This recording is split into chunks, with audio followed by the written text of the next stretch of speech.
On behalf of Convention Chair Mignon Moore, it is my honor to pass the gavel to co-chair Senator Cory Booker.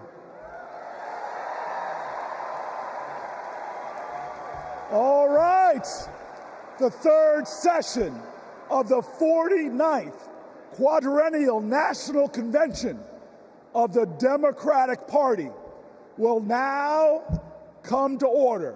Let's party with a purpose.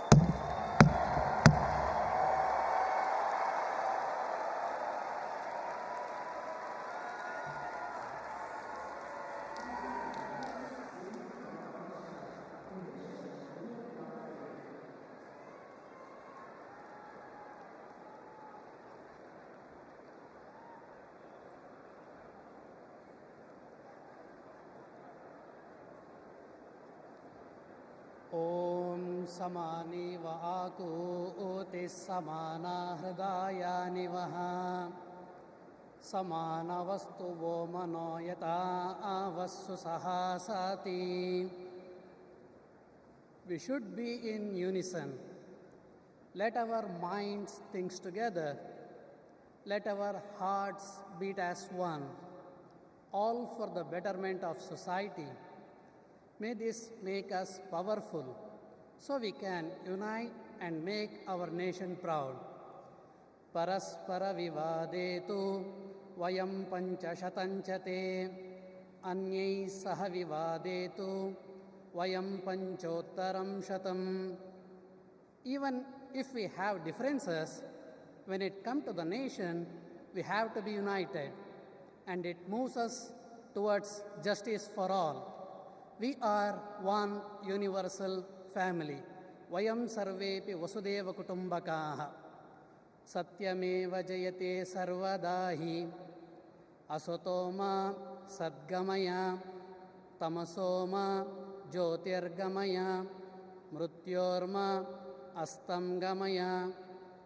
Truth is our foundation and always prevails.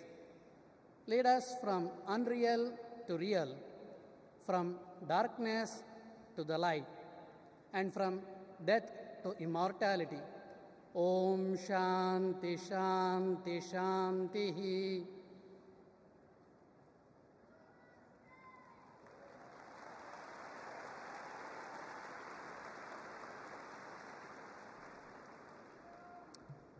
In the book of Isaiah 58 and 12, some of you will rebuild the ancient ruins. You will restore the foundations laid long ago. You shall be called the repairer of the breach, the restorer of streets in which to dwell. Let us pray. O God, creator of heaven and earth, lover of peace, freedom, and justice, we thank you for this privilege and this opportunity to gather today for the important work of visioning our nation's future.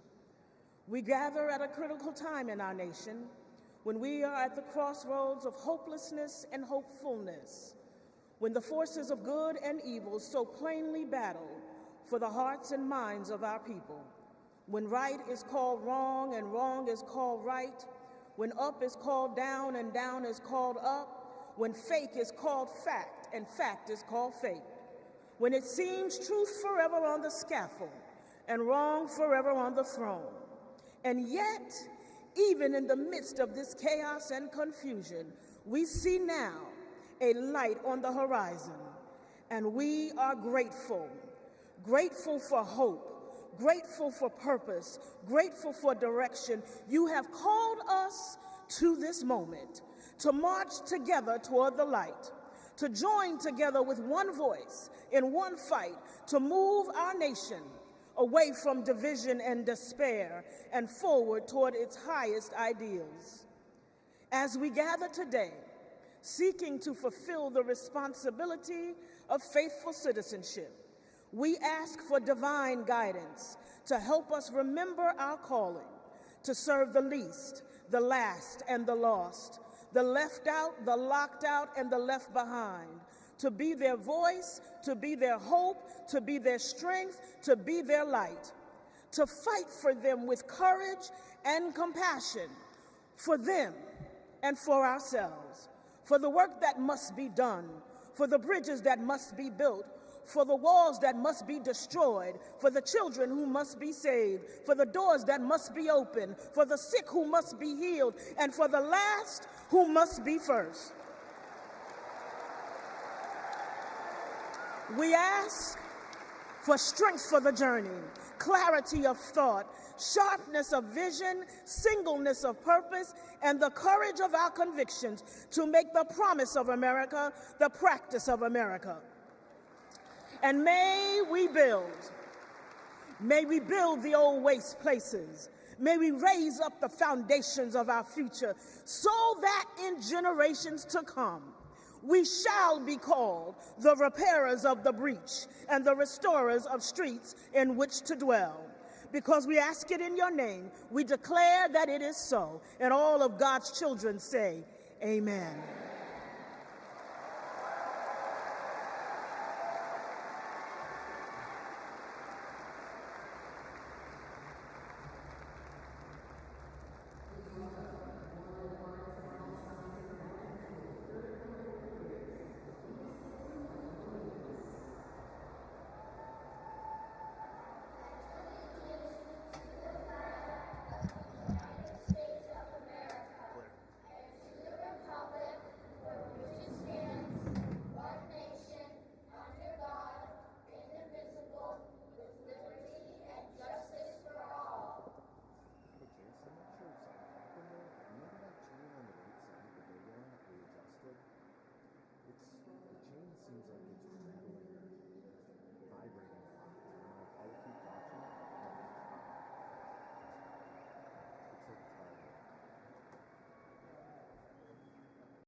Oh, say, can you see by the dawn's early light what so proudly we hailed at the twilight's last gleaming, whose broad stripes and bright stars through the perilous fight o'er the ramparts we watched were so gallantly streaming, and the rockets red and glare, the bombs bursting in air gave proof through the night that our flag was still there. Oh, say does that star-spangled banner yet wave o'er the land of the free and the home of the brave?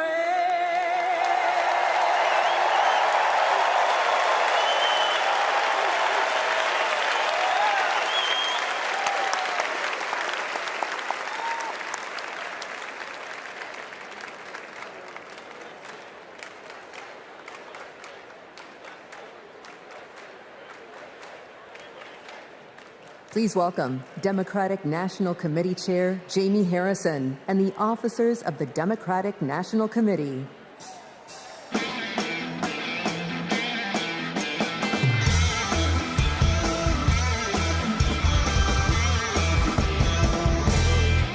Hello, hello. So my friends, for the past 3.5 years, I'm fortunate to have worked with some amazing Democrats to strengthen and rebuild this Democratic Party. Please welcome to the stage several of our DNC officers. Vice Chair, President of the ASDC, and Chair of the Minnesota DFL, Ken Martin. Vice Chair and former Mayor Keisha Lance Bottoms. Vice Chair Henry Munoz. Treasurer Virginia McGregor. And you all know him from last night, the famous roll call star, our Secretary, Jason Ray.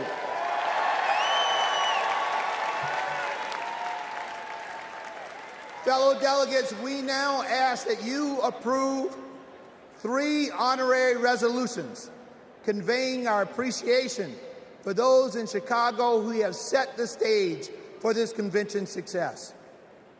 Our first resolution thanks the great city of Chicago, its mayor, governor, host committee, and residents for their unwavering dedication to organizing this historic convention. Our second resolution thanks the first responders who are working to protect every citizen and visitor of the Windy City. Our third and final resolution thanks the federal delegation of Illinois, its 14 U.S. representatives, and Senators Durbin and Duckworth for their continual support of the convention. We move that the convention approve these honorary resolutions. Delegates, you have heard the motion to approve these honorary resolutions. Is there a second?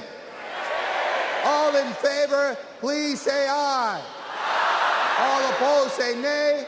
The ayes have it, and the motion is passed.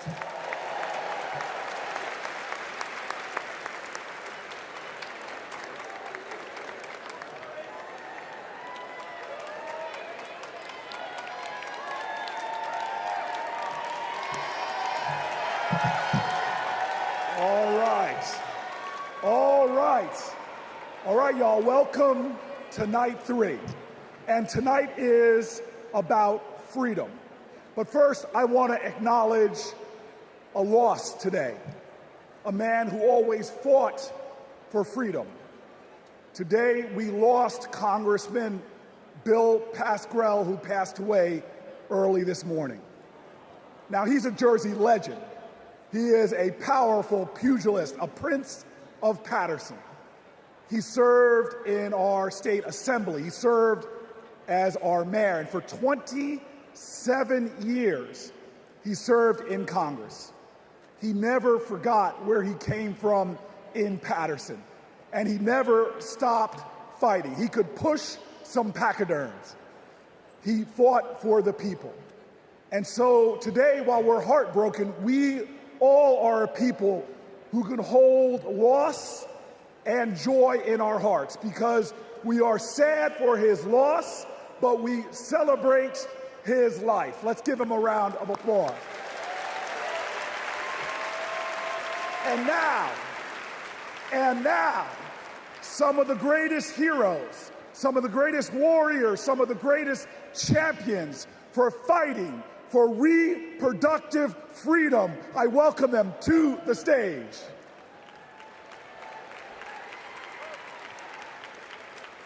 Don't know why, but I feel like freedom. In America, women's reproductive rights are in jeopardy. Former President Trump has a record of restricting abortion access and putting women's lives at risk. The government should not have a say on if a woman can choose to have an abortion. As a woman who has personally experienced the life-saving benefits of abortion, I know firsthand how important it is. I want to make sure that access to contraception is not only available, but expanded, and that every person has the right to choose when, where, how, and if they want to start a family. To women everywhere, it's your body. Don't put someone in office who only wants to control it. This election is about our health care, our rights, and our lives. Let's stand together and vote for a better future. My body, my right. Please vote for Kamala Harris.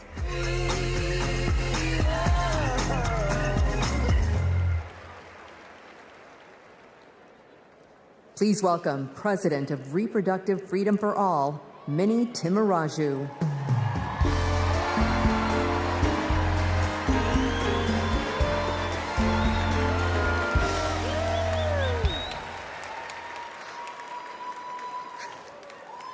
When abortion is on the ballot, we win. In California, Kansas, Kentucky, Michigan, Montana, Ohio, and Vermont. Voters sent a message. You come for our rights, we're going to come roaring back. And it seems like every day another state gets added to the list. So let's hear it for Arizona,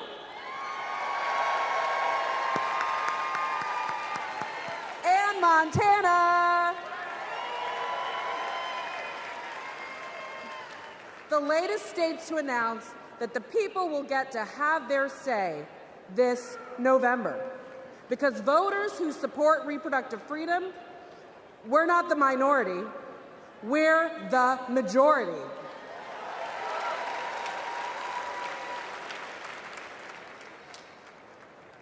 And if there are two people who should understand that Americans' private lives are none of anybody's business, it's Donald Trump and J.D. Vance. Instead, Trump brags about overturning Roe v. Wade.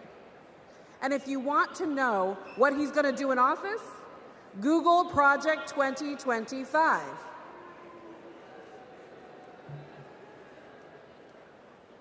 Kamala Harris has her own project for 2025, restoring reproductive freedom.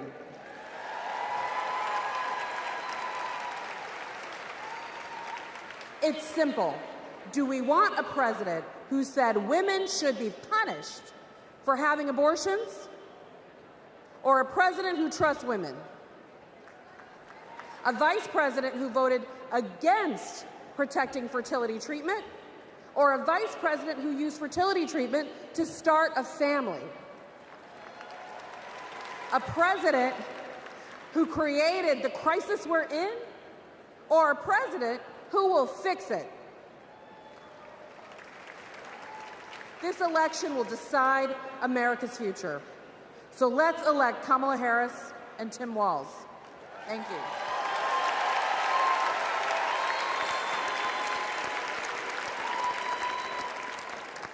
Please welcome President and CEO of Planned Parenthood, Alexis McGill Johnson.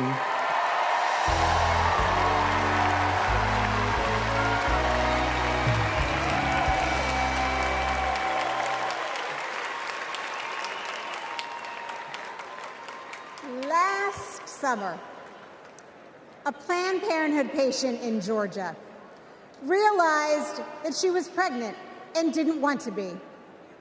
But Georgia bans abortion after 6 weeks. So she drove to South Carolina, but arrived the day that their 6-week ban went into effect. She went back home and then went to Florida.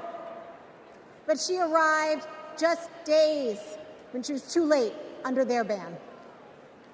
She had to fly all the way to California to get an abortion.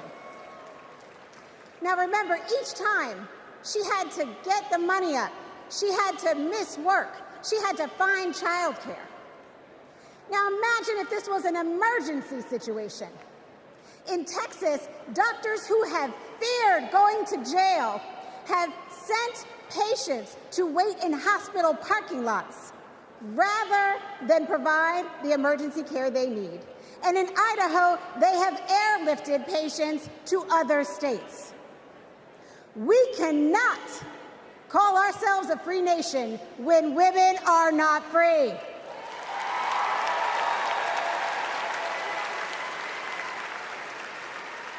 More than 1 in 3 women and nearly half of all Black women live in banned states. Donald Trump wants women to be less free and pregnancy to be more dangerous. But I'm here to tell you, in no way are Donald J. Trump and J.D. Vance more qualified than doctors and women to make these decisions. We decide.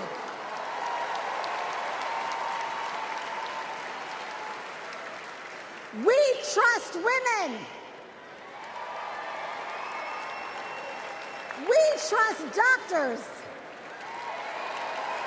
And we trust Kamala Harris.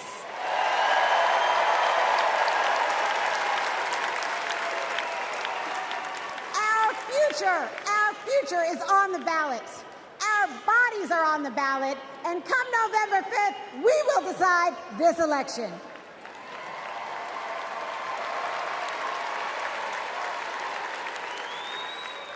Donald Trump said he wants to punish women. And as a result of his actions, today in America, 1 out of 3 women live in a state with a Trump abortion ban. 1 out of 3. Some of these bans go back to the 1800s, even before women had a right to vote. Think about that. Well, Tim and I have a message for Trump and others who want to turn back the clock on our fundamental freedoms. We're not going back.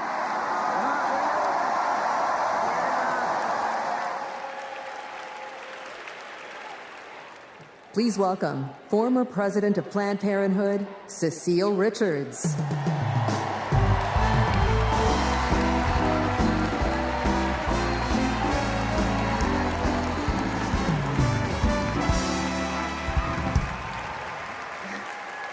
Last few weeks have been a celebration of women, from cheering on Team USA to supporting Kamala Harris for president. As my mother, Governor Ann Richards, would say, I hear America singing. When women are free to make their own decisions about their lives and to follow our dreams, we are unstoppable. But when Roe versus Wade was overturned, a generation of young people lost that freedom. Like Ashley, a 12-year-old rape survivor in Mississippi. Because of her state's abortion ban, she started 7th grade with a newborn. That's the Republican promise of states' rights. Last year, I became a grandmother. And during my daughter's pregnancy, nothing mattered more to me than her health. Politics should never stand in the way of anyone's health care or prevent any family from experiencing the joy my grandson, Teddy, has brought to my life. One day, our children and grandchildren may ask us, when it was all on the line, what did you do? And the only acceptable answer is, everything we could.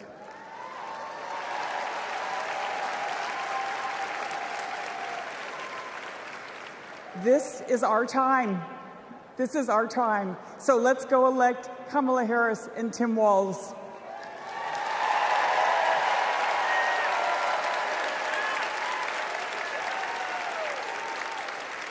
Don't know why, but I feel like We were so lucky. We got to be the first couple married in California, in San Francisco, City Hall, no less. So we arrived at City Hall and were so thrilled to find out that Attorney General Harris wanted to come and officiate our wedding. She not only walked across, but she ran across the lawn to join us just in time to be married. And she brought such joy to the space and to us, and has ever since, because Attorney General Harris, now Vice President Harris, soon to be President Harris, believes in all families, and she believes in our family. We were so happy last year to get to join Vice President Harris at the White House for the Equality Act signing, and she invited our entire family, and it was a very joyful occasion because Kamala believes in family, and we can't wait to meet Madam President next time.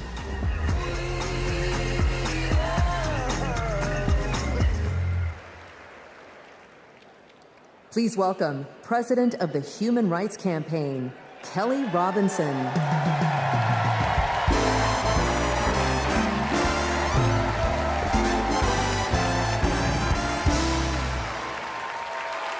The story of America is the story of progress towards freedom. In just a few generations, my family went from being enslaved in Mississippi to being the first free black family in Muscatine, Iowa. To now preparing to elect President Kamala Harris. Progress is happening, my friends. The 20+ million LGBTQ+ Americans are living proof of it.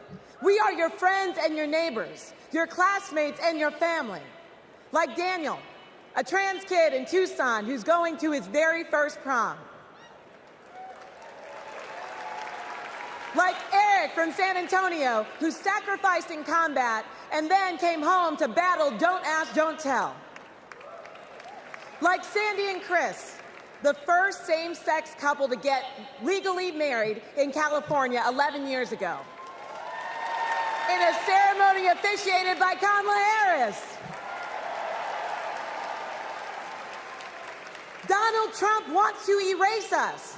He would ban our health care, belittle our marriages, bury our stories, but we are not going anywhere. We are not going back.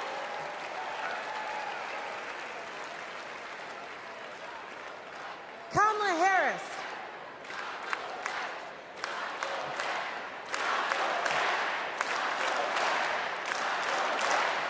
Kamala Harris and Tim Walz, they are champions for LGBTQ+ freedom, y'all. So tonight, we're fighting for lesbian, gay, bisexual, queer, and trans freedom without exception. We're fighting for equality for all without exception. We're fighting for joy. Somebody say joy. Somebody say joy. Without exception. And when we fight,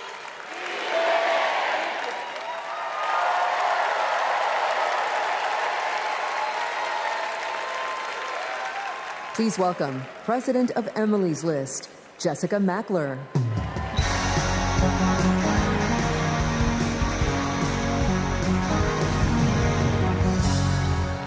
Donald Trump took away our rights, but he can never take away our power.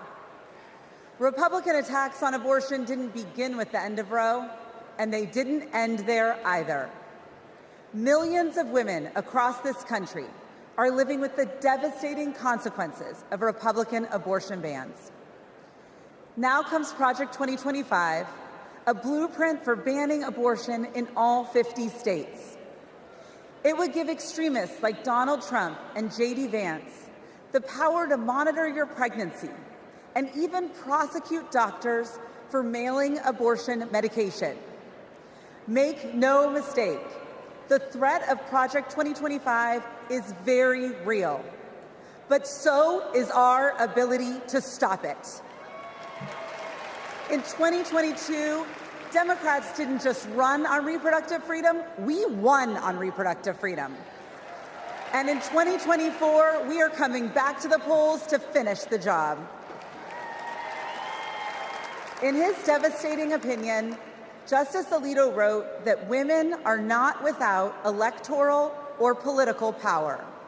And Donald Trump and Republicans are about to find out just how true that is. The opportunity is before us.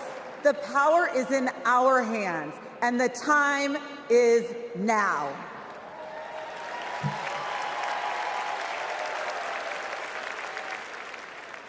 Please welcome President and CEO of Voto Latino, Maria Teresa Kumar.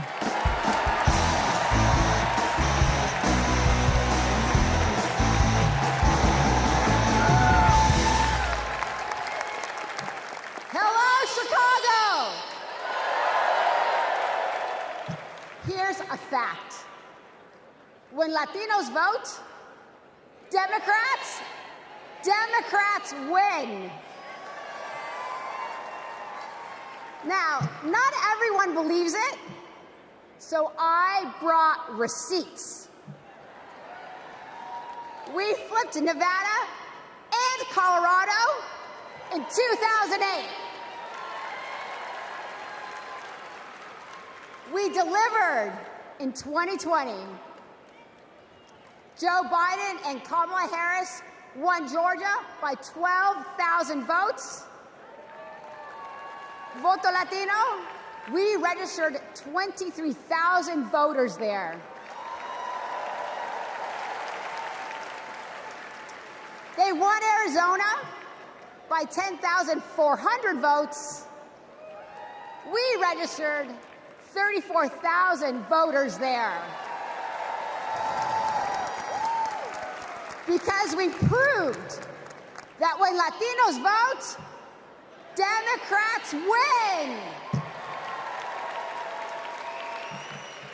Now, they're trying to suppress our vote. Boo. Our sacred and universal right as Americans. So let me be clear. Voto Latino has registered 1.5 million voters. And we are just getting started. Because since 2020, 4 million young Latinos have become eligible to vote this election.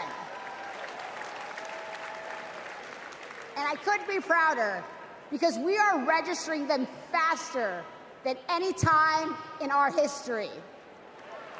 This year, we will prove it again. When Latinos vote, you guys got the memo. Another fun fact, this year, more Latinos will vote than any time in our history.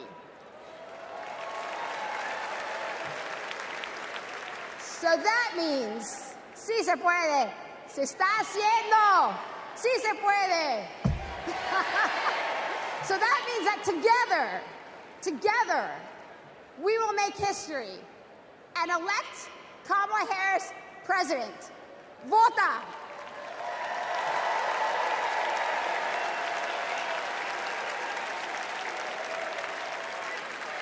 Don't know why, but I feel like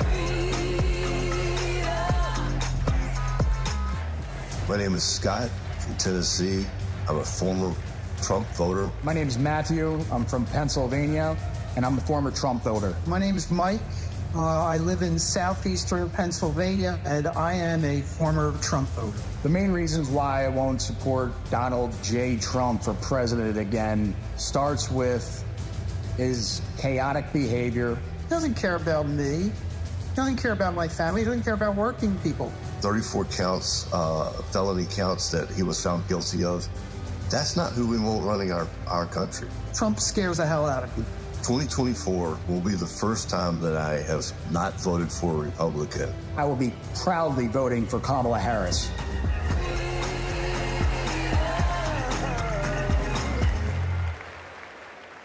Please welcome New York Representative Tom Suozzi.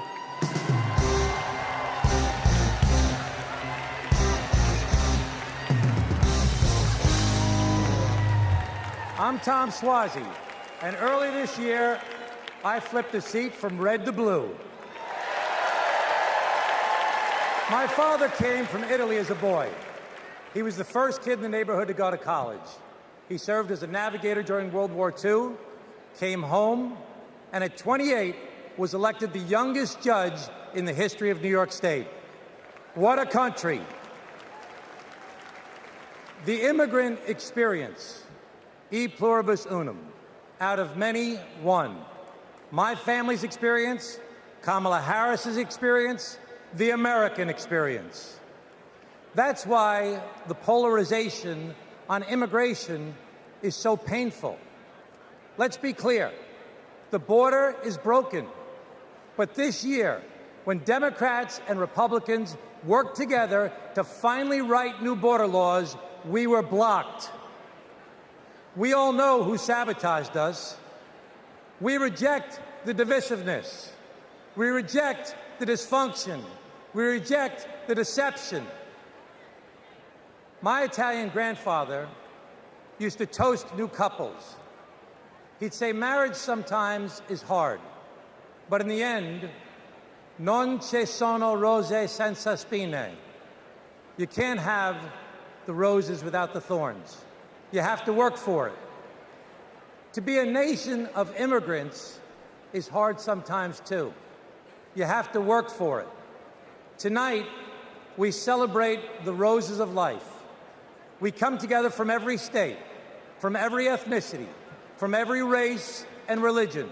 We come together tonight to celebrate our candidate, Kamala Harris, who knows America is worth it, who knows this nation, built by immigrants, is a rare and beautiful thing, and who joyfully accepts the challenge to work across party lines, to secure our border, to treat people like human beings, and to move our country forward.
Any of why I'm voting for Vice President Kamala Harris and Governor Tim Walz. I want to keep what President Biden started with the infrastructure plan and getting this country moving. Because of these investments into our country, it has put people like me, young people like me, Gen Zers, into work in the trades, working on electricity, carpentry, you name it. The Inflation Reduction Act and the infrastructure bill had the biggest impact on climate change.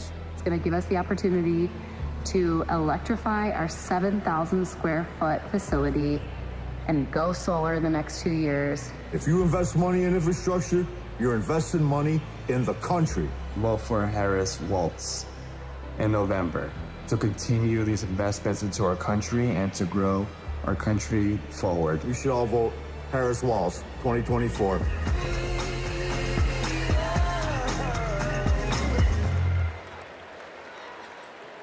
Please welcome Cincinnati Mayor Aftab Pureball and Milwaukee Mayor Cavalier Johnson.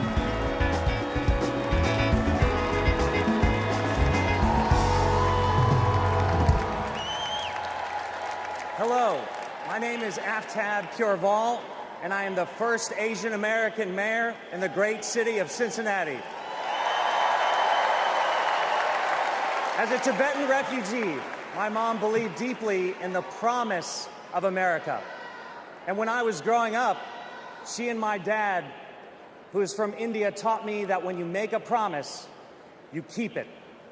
For years, politicians came through my city and promised to fix the Brent Spence Bridge, which connects Ohio to Kentucky. Donald Trump was one of them. He did what they all do, press conference here, photo up there, but nothing changed until Kamala Harris and Joe Biden. Joe Biden told Cincinnatians, we're gonna fix that damn bridge. And 4 months later, he signed the bipartisan infrastructure law. It gave our city the biggest infrastructure investment in history. It will stitch our communities back together, and it will fix that damn bridge once and for all. That's what leadership looks like. Not hollow promises, but solid progress. Not lip service, but true, honest-to-God public service. And under Kamala Harris, the progress will only continue.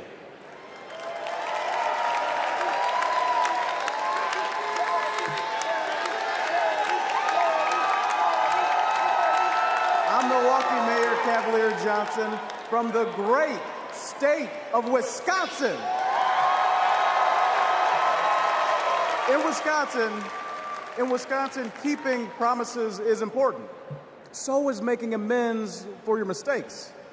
One of those mistakes happened 60 years ago in a neighborhood called Bronzeville, brimming with black music, black culture, and entrepreneurship. And then came urban renewal and the construction of Interstates 94 and 43, ripping our communities apart. 6th Street was widened and people of color were displaced. Homes destroyed, businesses shuttered, all for a quicker commute. Under Kamala Harris and Joe Biden, we're bringing Bronzeville back. With more green space, bike paths, and walkable streets to serve people who actually live there. The music is coming back. The culture is coming back. And thanks to the bipartisan infrastructure law, the opportunities are coming back. It's now my privilege to introduce two Milwaukeeans who know firsthand the power of reconnecting our communities, Rashawn Spivey and Deanna Branch.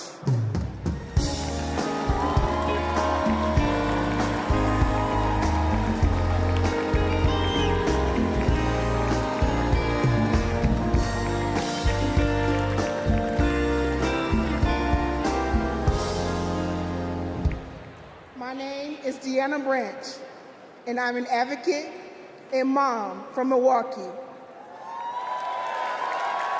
When my son, Aiden, was 2, he was hospitalized due to high levels of lead in his blood. Lead was everywhere, in our pipes, in our paint, and in our soil. President Biden and Vice President Harris passed the bipartisan infrastructure law. It's removing lead pipes from communities like ours. As president, Kamala Harris will make sure everyone can drink clean water and be, in Aiden's words, lead-free superheroes. My name is Rashawn Spivey, the owner of Hero Plumbing in Milwaukee. When President Biden and Vice President Harris announced their goal to replace every lead pipe in America, Hero stepped up to help make that vision a reality. We went to work replacing lead pipes that served homes and child care communities or child care centers in our communities. Since then, we've replaced more than 1,000 pipes. That was made possible thanks to Vice President Kamala Harris. And when she visited Milwaukee 2 years ago, I got to show her our work up close. Because of her leadership, I've grown my business and helped kids like Aiden have safer, healthier lives.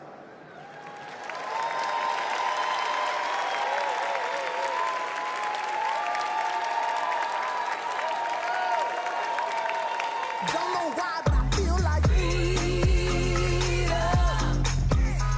Vice President Harris came and visited my restaurant. She understands immigrant-owned businesses. She understands women-owned businesses. She understands the important role of small businesses and sees business owners not just as the backbone of our economy, but as community leaders. She has a proven track record of advocating for policies that support small businesses and push for economic equity. The sueño americano está vivo. The American dream is alive. The last 4 years have been positive, and we've experienced growth. I am truly excited to have Kamala Harris as a presidential candidate. In this election, we have another opportunity to prosper, to connect, and to unite under the American dream. I'm proud to support her for president because I believe she will lead us to a brighter future.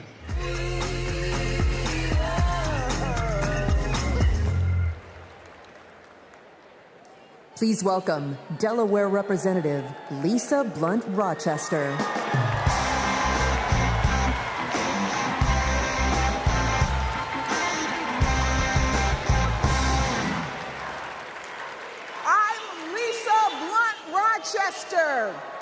Mother, grandmother, and congresswoman, and hopefully the next senator from the great state of Delaware. The proud home of President Biden. We love you, Joe. In Delaware, we know that when small businesses thrive, communities thrive. We know that when our roads and our bridges are strong, communities are strong. When everyone has a fair shot at a better future, America is limitless. Now, Democrats, we know this, but you know who doesn't know it? Donald Trump. He has, with his friends, said the quiet parts out loud. But not only said them out loud, he wrote a book about it. What's it called? Project 2025. So with so much on the line, we've got to turn our biggest challenges into our greatest and brightest of hope. For me, Bright Hope was the name of the church that my grandmother attended for 70 years in Philadelphia. It's not just a name. It's how I approach my life. It's how I'll lead as Delaware Senator. And it's how Kamala sees the future of America. Now, there are some who think our politics are too broken for Bright Hope. But if you want to see hope, just look. Bright Hope is record numbers of Black and brown entrepreneurs starting businesses. Bright Hope is an opportunity economy where we invest in our communities and build affordable housing. Ladies and gentlemen, Bright Hope is 4 words. Madam President Kamala Harris. Are you ready for Bright Hope? Are you ready to fight for our freedom? Are you ready to flip the House, protect the Senate, and send Kamala to the White House? Then let's go!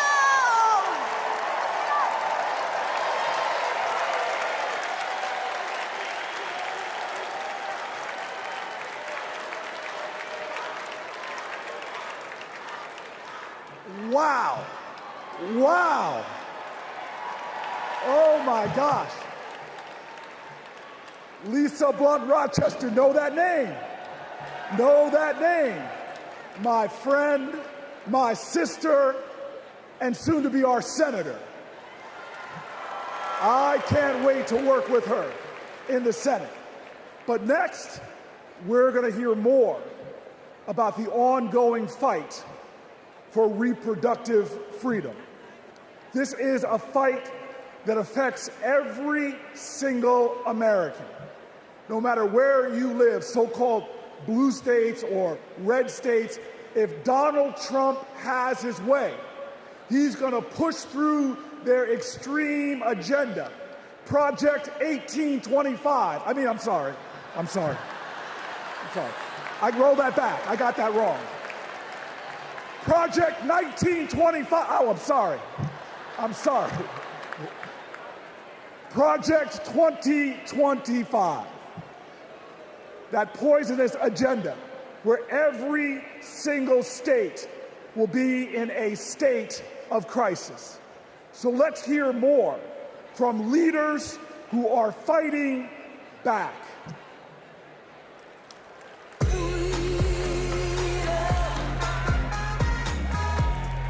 Freedom means unity. Caring for others. Being able to feel safe. My choice to vote. The freedom to read what I want to read. Freedom. Oportunidad para todos.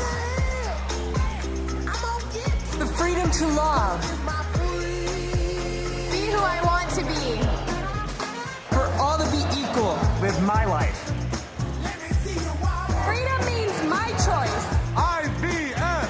Union strong. Basic human rights.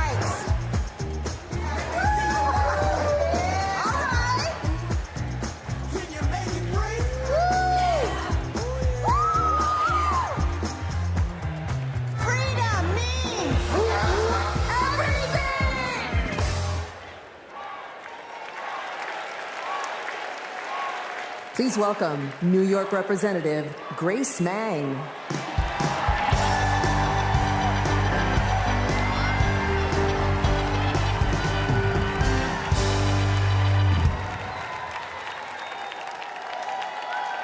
Generations of women fought for our rights. Our right to vote, our right to financial independence, and our right to reproductive freedom. Our mothers and grandmothers marched for us. Because of them, my husband and I were able to choose if and when to start a family. And we have 2 energetic boys running around at home. Now it is our turn to take the torch for our children and grandchildren. All across our country, women are being denied life-saving health care and the right to determine their futures. And a second Trump term will be even worse. He will not stop at banning abortion. He'll let states track pregnancies. He'll put birth control and fertility treatment at risk. Trump's plan is cruel, it's dangerous, but it is not inevitable. Tonight, we mobilize for Kamala Harris. November 5th, we move forward with Kamala Harris because we are not going back.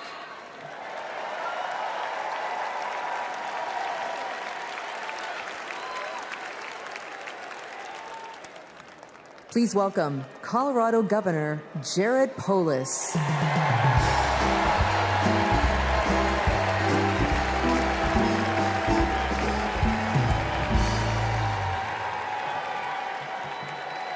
Tonight, let's talk about freedom, including our most intimate freedom, choosing when and if to have children and have a family.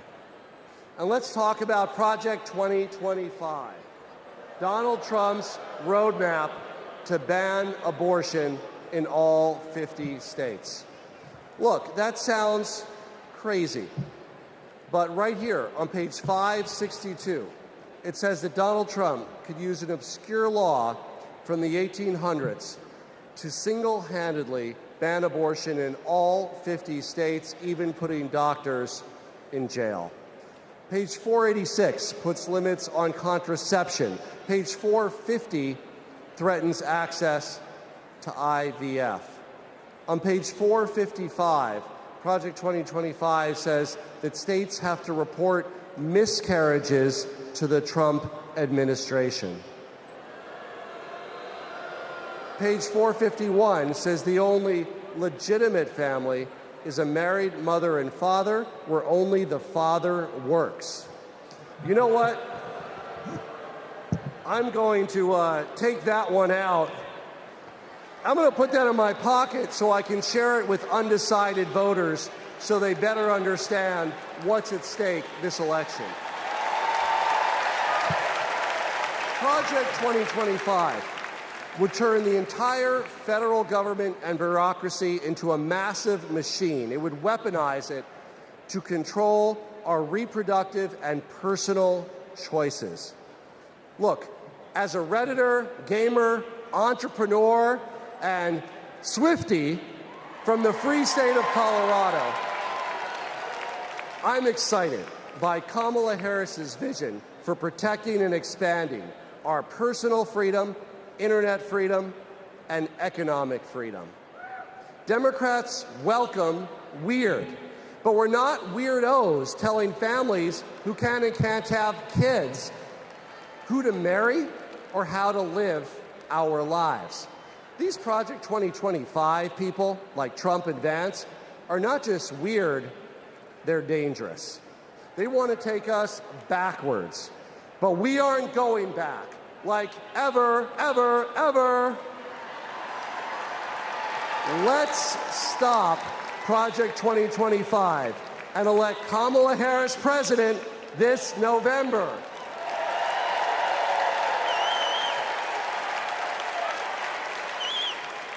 Please welcome Florida Representative Debbie Wasserman Schultz.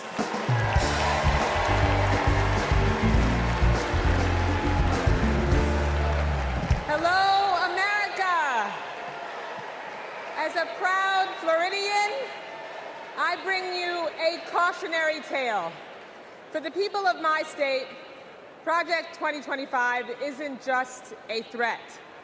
It's a reality that we battle every day. From the classroom to the emergency room, Governor DeSantis turned Florida into a testing ground for the right's most egregious, dangerous policies. I can tell you firsthand, it's been devastating for families in my district and across the state. Today in Florida, state policy requires that kids are taught racist lies about so-called benefits of slavery. Books are banned. Teachers are censored. And our LGBTQ plus community endures endless state-sponsored hate. Even a cruel "don't say gay" school law.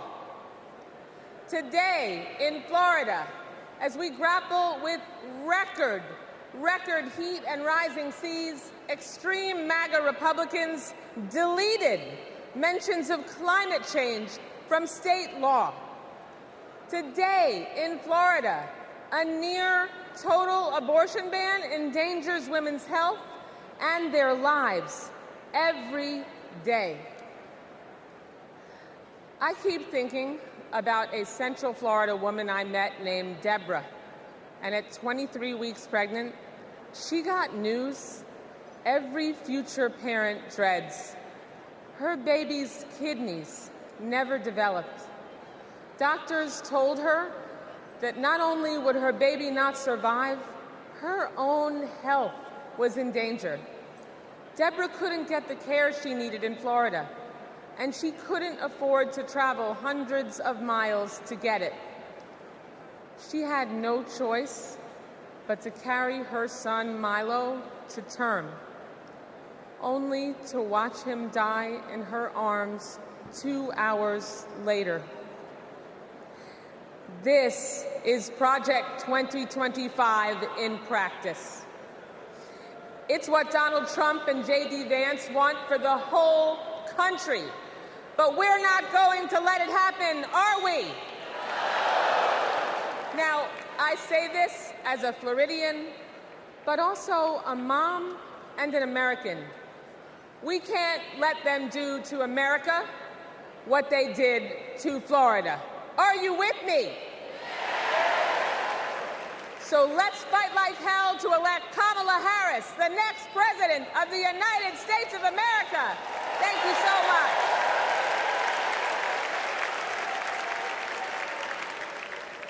Please welcome Chair of the Democratic Congressional Campaign Committee, Susan Del Bene.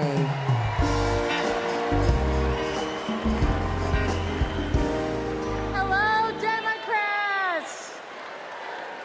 It is my honor to represent the great state of Washington and to lead the House Democrats' work to take back the majority. As I travel the country, I hear the same thing. People want governance that works. They don't want tax cuts for the ultra-wealthy, not a national abortion ban, or more chaos and dysfunction, or blind loyalty to Trump. In other words, they don't want Republicans in charge. We're here because we need to elect Vice President Harris and Governor Walz. And giving them a Democratic Congress is how we turn promises into progress.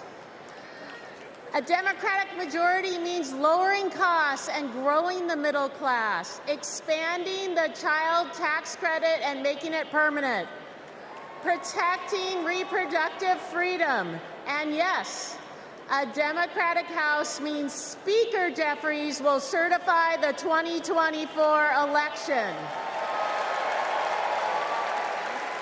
We need just 4 more seats to take back the majority. The good news is we have fantastic candidates in winnable districts all across the country. In battleground states like Michigan and Arizona, in blue states like New York and California, and even in states like Iowa and Nebraska. And we're going to make history by picking up a seat in the state where I was born, Alabama. In 2022, we came within 7,000 votes of the majority.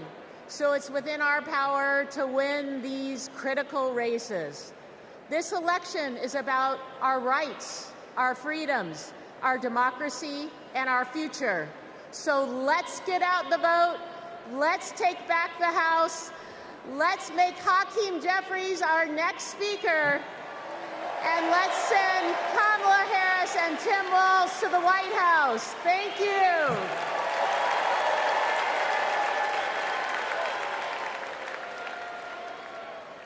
Please welcome Minnesota Attorney General Keith Ellison.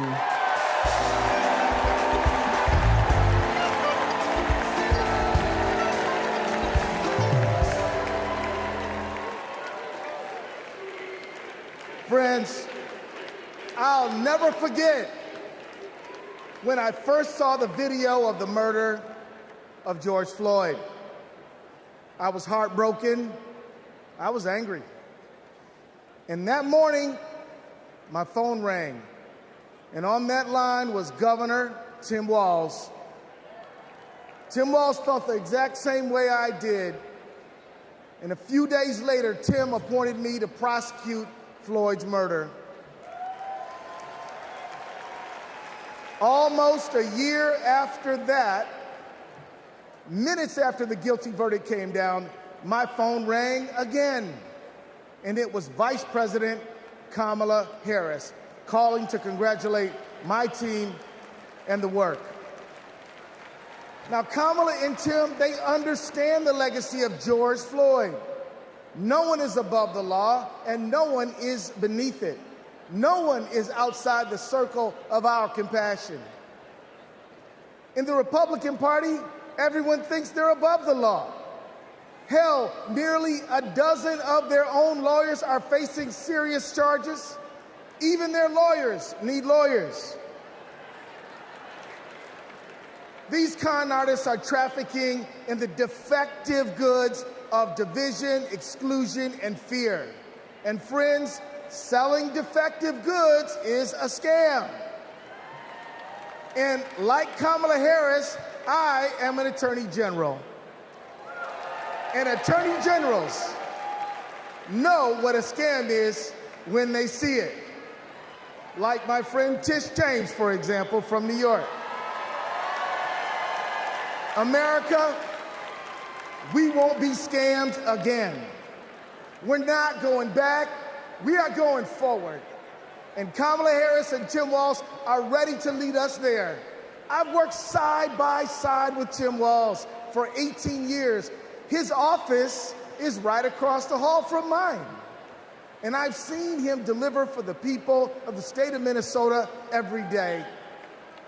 Everybody knows Minnesota is one of the best states to live in, to raise a family, to do business, and we've got the best voter turnout in America. Facts. Kamala and Tim, they fight for the people, and they also listen. And when they say we need a ceasefire and an end to the loss of innocent lives in Gaza, and to bring hostages home, they're listening, friends. They agree with us. There are people watching tonight, and maybe even here tonight, who aren't sure yet about Kamala Harris and Tim Walz. If you want to know where they stand on some of the most urgent issues facing our country and the world, let me assure you, Kamala and Tim hear you. They listen, they care, and everyone is included in their circle of compassion. They believe that everybody counts and everybody matters. Let's put a stop to the scam of Donald Trump once and for all, and let's put Kamala Harris and Tim Walz in the White House. Let's go win.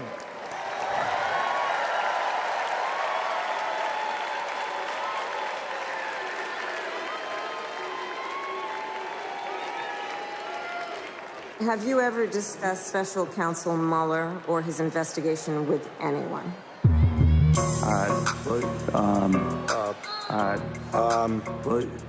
Could you repeat that question? Has the president or anyone at the White House ever asked or suggested that you open an investigation of anyone? Yes or no, please, sir?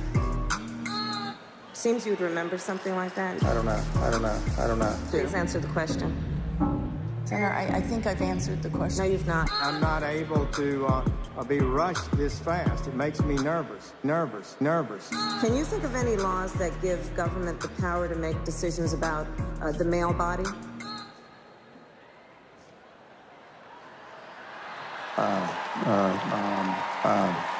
I'm not thinking of any right now.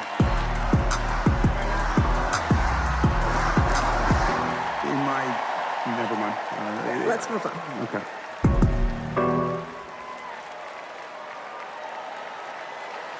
Please welcome Michigan Attorney General Dana Nessel.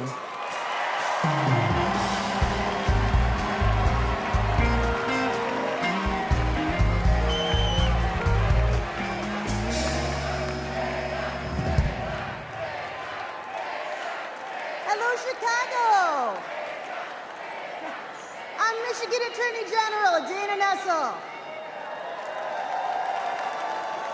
Let me tell you, being Attorney General is a tough job, right? But as California's Attorney General, Kamala Harris never shied away from a good fight. She's held accountable environmental polluters, sexual abusers, and transnational gangs. But what really stands out is when she stood up and protected her constituents' freedoms. In 2011, she refused to defend California's ban on same-sex marriage.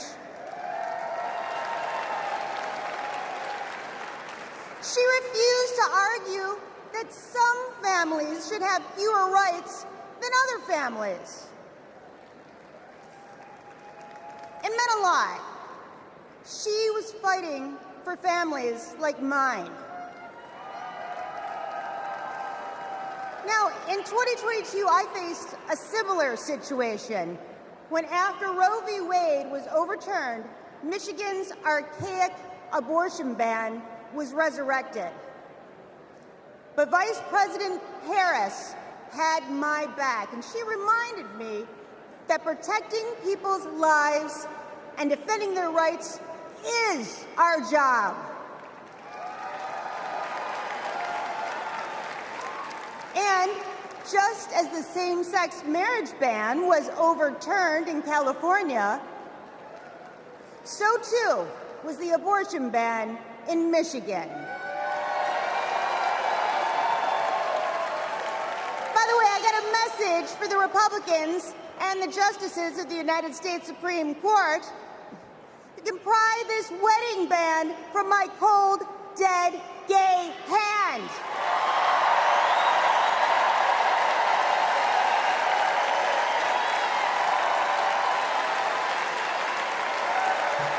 And I'm retaining a lot of water, so good luck with that. Look, I know that whether she's Attorney General or President of the United States, Kamala Harris will always be in our corner. Now, America, you get to be the judge. Do we go back to the corruption, criminality, and chaos of Donald Trump? Or do we move forward with Kamala Harris? We know when she takes an oath to preserve, protect, and defend the Constitution, she's actually read it. We know that she'll appoint Supreme Court justices who will protect our freedoms. And let me tell you, Kamala knows you go from the courthouse to the White House, not the other way around. Ladies and gentlemen, I rest my case.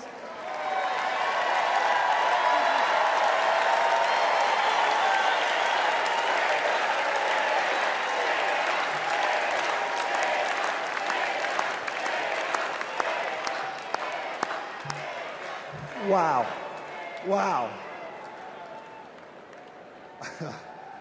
I just want to say thank you, Attorney General Nessel.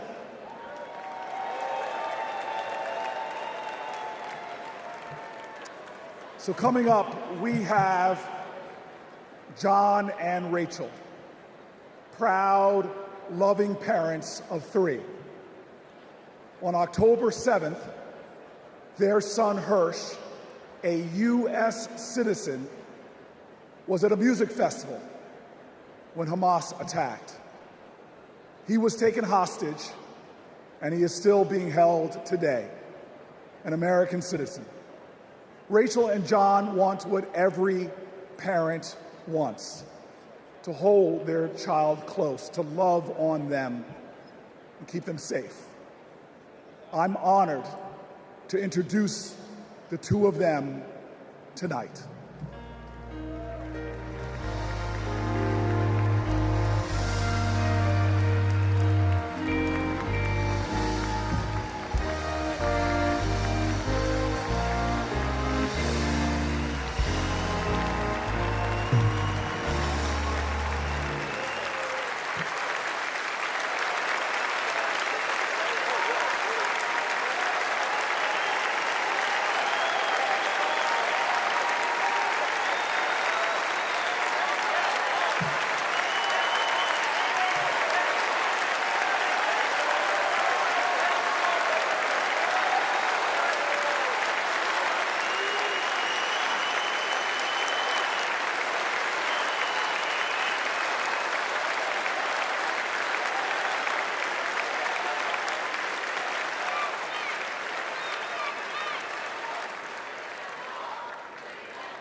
At this moment, 109 treasured human beings are being held hostage by Hamas in Gaza. They are Christians, Jews, Muslims, Hindus, and Buddhists. They are from 23 different countries. The youngest hostage is a 1-year-old red-headed baby boy, and the oldest is an 86-year-old mustachioed grandpa. Among the hostages are 8 American citizens. One of those Americans is our only son. His name is Hirsch. He's 23 years old, and like Vice President Kamala Harris, Hirsch was born in Oakland, California. Hirsch is a happy-go-lucky, laid-back, good-humored, respectful, and curious person. He is a civilian. He loves soccer, is wild about music and music festivals, and he has been obsessed with geography and travel since he was a little boy. His bedroom overflows with atlases, globes, maps, and National Geographic magazines. On October 7th, Hirsch and his best friend, Honor, went to a music festival in the south of Israel. It was advertised as celebrating peace, love, and unity. They also went to celebrate Hirsch's 23rd birthday. As rockets began to fall, Hirsch, Honor, and 27 other young festival-goers took refuge in a 5-foot by 8-foot bomb shelter. Terrorists began to throw grenades into the shelter. Honor stood in the doorway and repelled 7 of those grenades before the 8th one killed him. Altogether at the Nova Music Festival, 367 young music lovers were killed. This was just one of the many attacks on neighborhoods and communities in southern Israel on that terrible day. In total, 1,200 were killed, including 45 Americans. Hirsch's left forearm, his dominant arm, was blown off before he was loaded onto a pickup truck and stolen from his life and me and John into Gaza. And that was 320 days ago. Since then, we live on another planet. Anyone who is a parent or has had a parent can try to imagine the anguish and misery that John and I and all the hostage families are enduring. Rachel and I are comforted to be back in our sweet home, Chicago. We were both born and raised here, and our families still live here. This is a political convention, but needing our only son and all of the cherished hostages home is not a political issue. It is a humanitarian issue.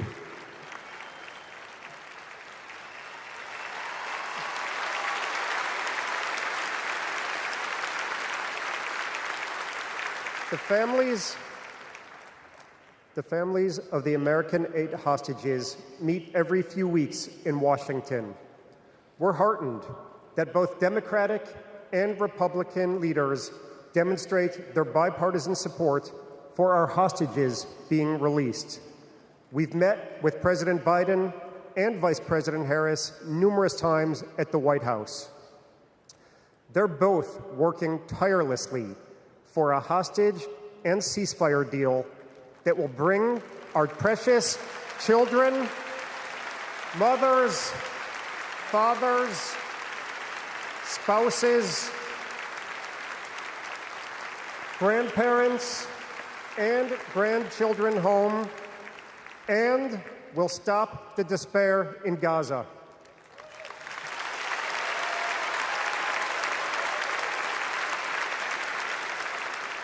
We are all deeply grateful to them. We're also profoundly thankful to you, the millions of people in the United States and all over the world who have been sending love, support, and strength to the hostage families. You've kept us breathing in a world without air.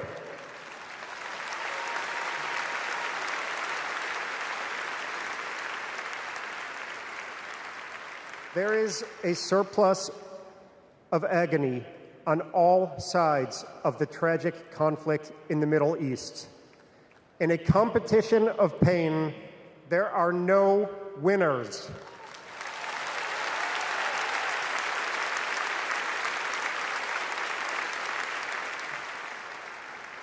In our Jewish tradition, we say, Kol Adam Olam Umlo'o. Every person is an entire universe. We must save all these universes.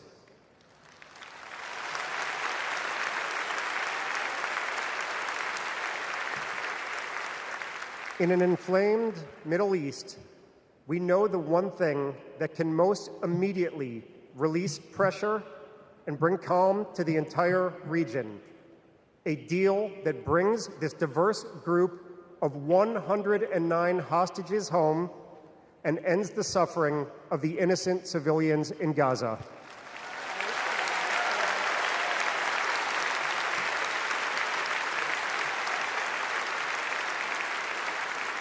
The time is now.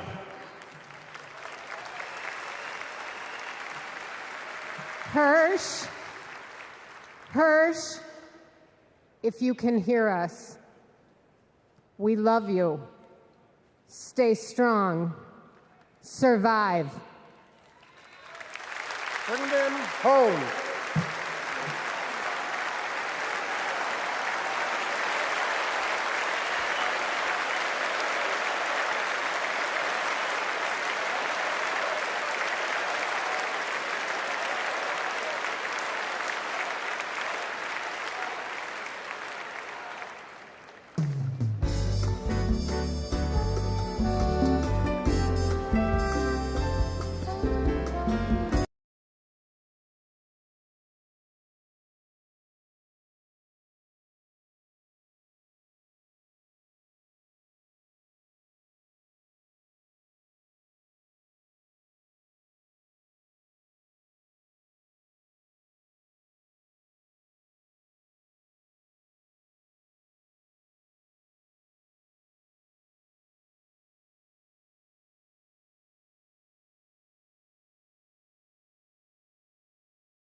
That ain't gonna happen. But I'll tell you what, I want to bring you all to a street in Newark, New Jersey called Martin Luther King Boulevard. On that street was this incredible housing project called Brick Towers. We never mistaked wealth with worth. In those towers was a tenant president named Miss Virginia Jones. Her son was murdered in the 1980s in the lobby of one of those buildings, but she was a woman of invincible joy. And I'll tell you this, I used to ask her, how are you so joyful? And she would always tell me, as church woman, she'd say, the joy I have, the world didn't give it to me. Come on now, come on now. She taught me that you've got to generate the joy, that hope is the active conviction that despair will never have the last word. And so tonight, there are so many challenges in our nation. There are so many problems that we're facing. Heck, if America hasn't broken your heart, you don't love her enough. But yet we will be joyful warriors. We are going to bring back to the journey of our nation joy. And if there's any tradition in America that has helped us to generate that joy, it has been the artists of America. It has been those folks bringing the rock and roll and the funk, bringing the gospel and the hard rock. Well, tonight we are blessed by one of those great American artists that helps us to cleanse our spirits, to raise our hearts, and to bring in that joy. Ladies and gentlemen, I give you one of the true greats in America, someone to bring the joy to this incredible arena, Maren Morris.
All right.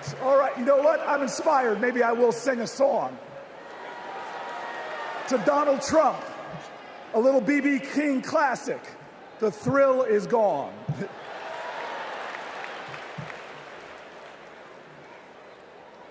I want you all to know tonight is about joy.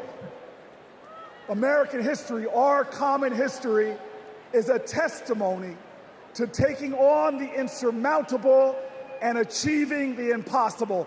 That should bring us joy. Our progress never, ever came easy. But in America, we do hard things. We built labor unions and small businesses. We created great public education and world-changing innovation. We nurtured the best athletes and artists humanity has ever seen, and we kept the promise of Medicare and Social Security for our seniors. Look at who we are. Against bigotry and hate, we advanced equal rights for all Americans. Civil rights, workers' rights, LGBTQ rights, reproductive rights, the right to marry who you love, the right to be free. We did all of this in a way that didn't pit American against American. We did this by healing rifts, by bridging divides, by pulling people together. And all the while, we in this nation lived up to our calling and our creed to be a more perfect union, to make this one nation under God a little more indivisible. Now, you all know this. Trump betrays these ideals. He viciously attacks Democrats and Republicans. His put-downs know no shame. John McCain's military service, Nikki Haley's heritage, women, people with disabilities, trans people, our veterans. He is indiscriminate in his put-downs. His is the politics of smear and fear, not inspiration and elevation. Donald Trump speaks more of American carnage than American compassion. But in America, you can't lead the people if you don't love the people. All the people. Now, our nominees, Kamala Harris and Tim Walz, they bring the joy. Think about it. They're descendants of immigrants, shopkeepers, slaves, educators, people who faced pain with perseverance, people who met hate with love. They are the living dreams of their ancestors. But look in this arena. Look around you right now. We are all our ancestors' wildest dreams. Generations who faced impossible odds and that responded to every one of their challenges with that classic American creed, yes, we can.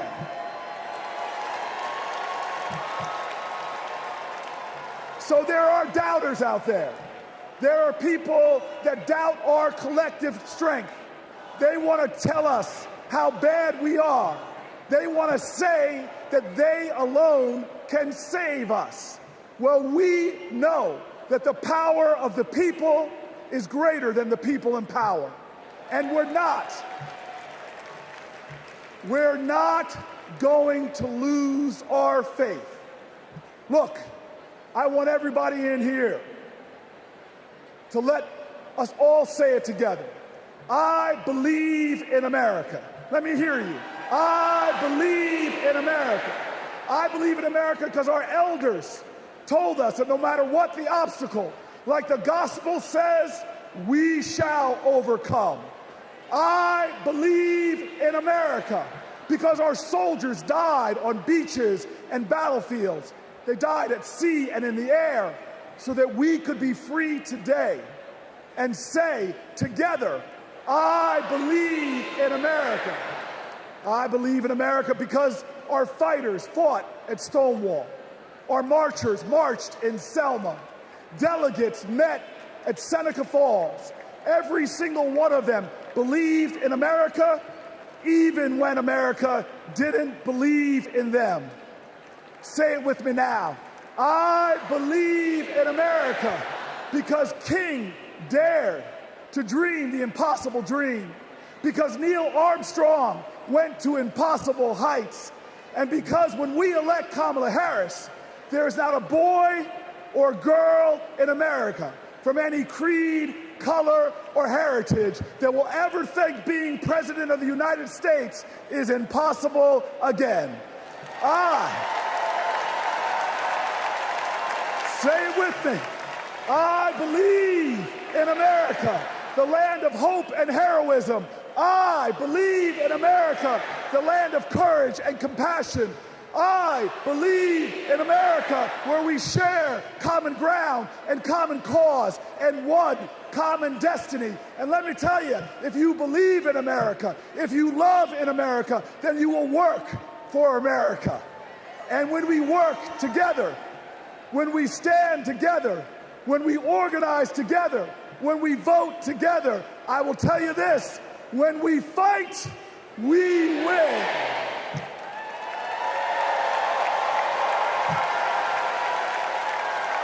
Ladies and gentlemen, Veronica Escobar.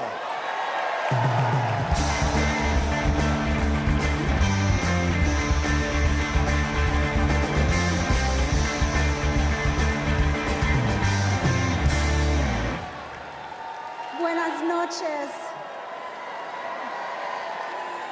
Like countless Texans, I grew up going back and forth across the border from El Paso to Ciudad Juarez.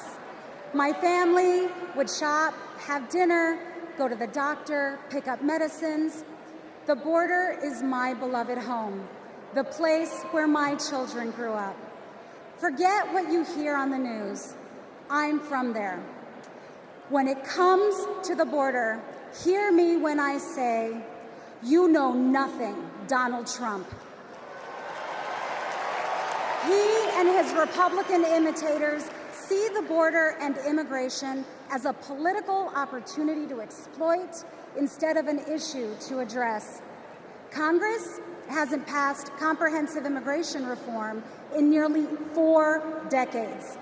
The 3 times they tried, Republicans blocked legislation that would have funded border security and created a more humane immigration system. They are not serious people. You know who is serious? Kamala Harris. I met the vice president when she visited El Paso. I saw firsthand how she engaged with law enforcement, migrants, and human rights advocates. She was curious. She asked questions. She listened. And she didn't care if the cameras were on. Most of all, she recognized that the situation at the border is complicated, as filled with opportunities as it is with challenges. All Republicans have to offer is demonization and bluster. Democrats have solutions. With Kamala Harris as president, we can live up to the promise of America. We can strengthen legal pathways to immigration. We can secure our borders, and we can treat with dignity those who seek a better future within them.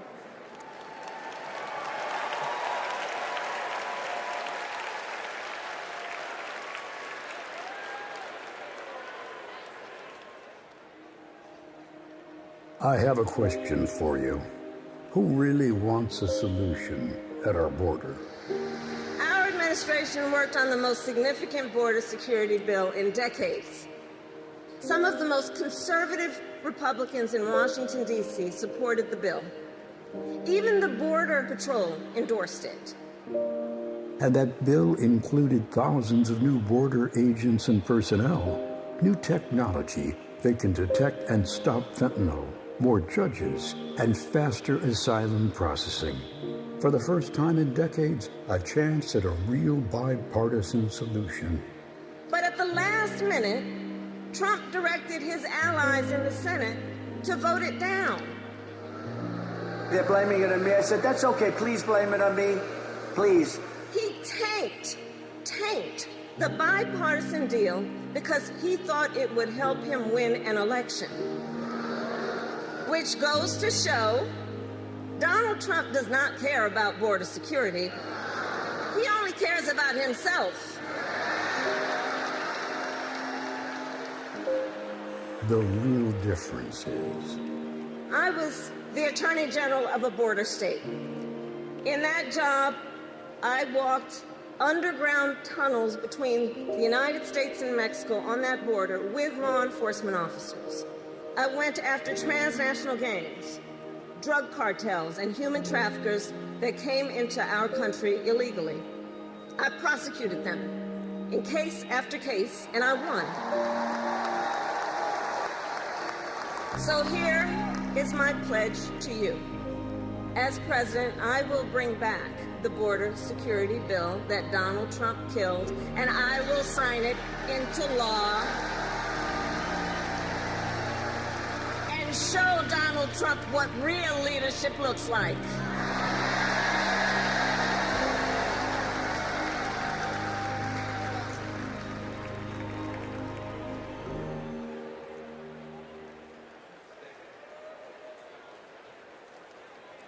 Please welcome Connecticut Senator Chris Murphy.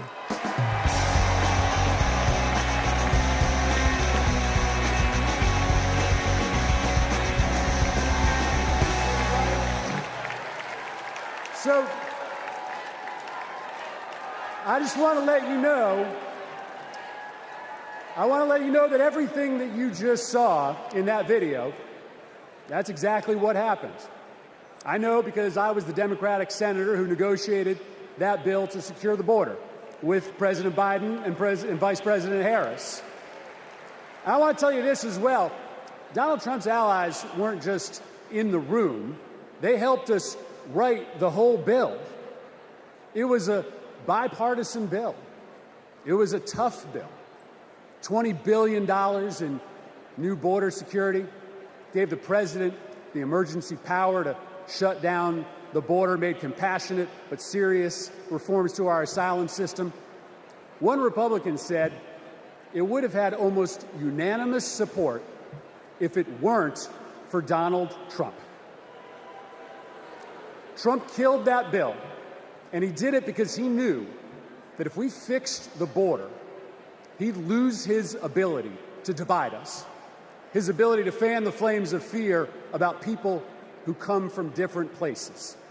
Right? You guys know this, right?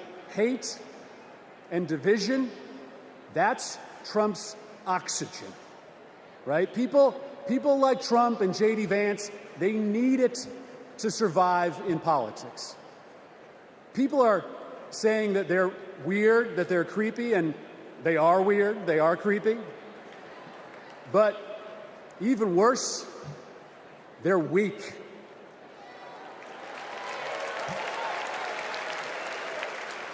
Kamala Harris is not weak. For 20 years, Kamala Harris has been tough as nails when it comes to securing our border.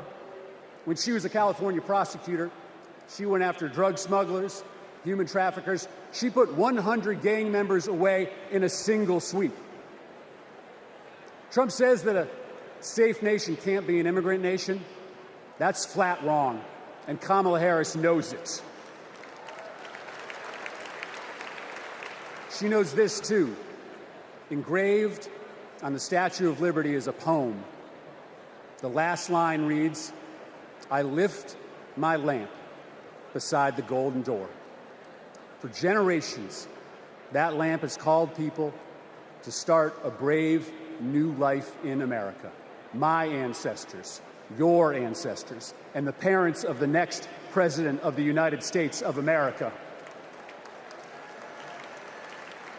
Kamala Harris knows that we can be a nation of proud immigrants and a nation of strong immigration laws. That's why when she's president, she will bring that border bill back, and Kamala Harris is going to pass it.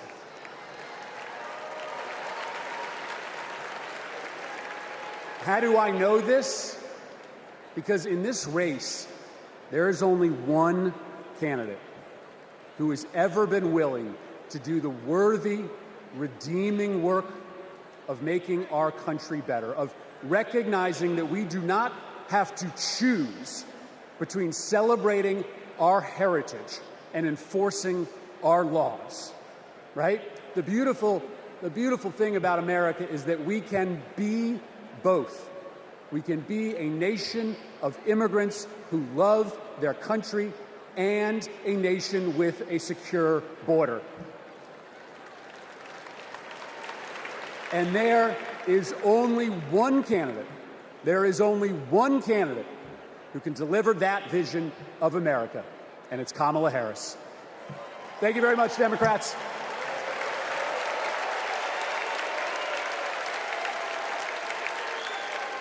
Please welcome Bexar County Sheriff Javier Salazar.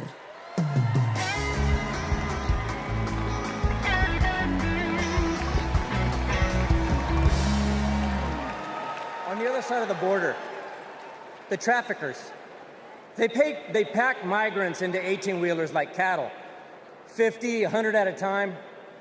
Then they seal the doors. That's when the 911 calls come. We hear them, desperate, terrified, gasping for air. Now, sometimes we get there in time. Sometimes, despite our best efforts, we can't.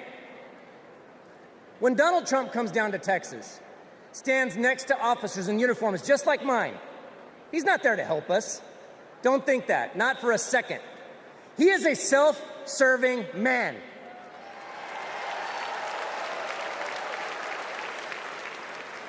I mean, look, just like when he killed the border bill, he just made our jobs harder. Now, Kamala, on the other hand, has been fighting border crime for years.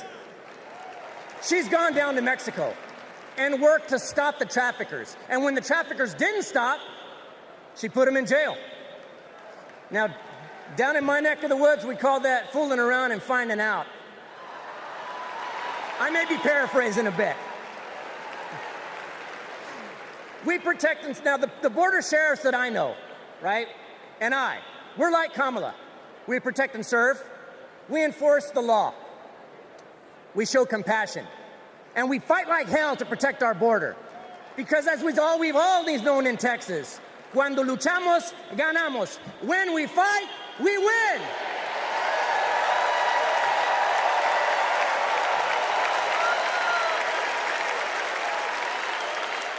Please welcome California Representative Pete Aguilar.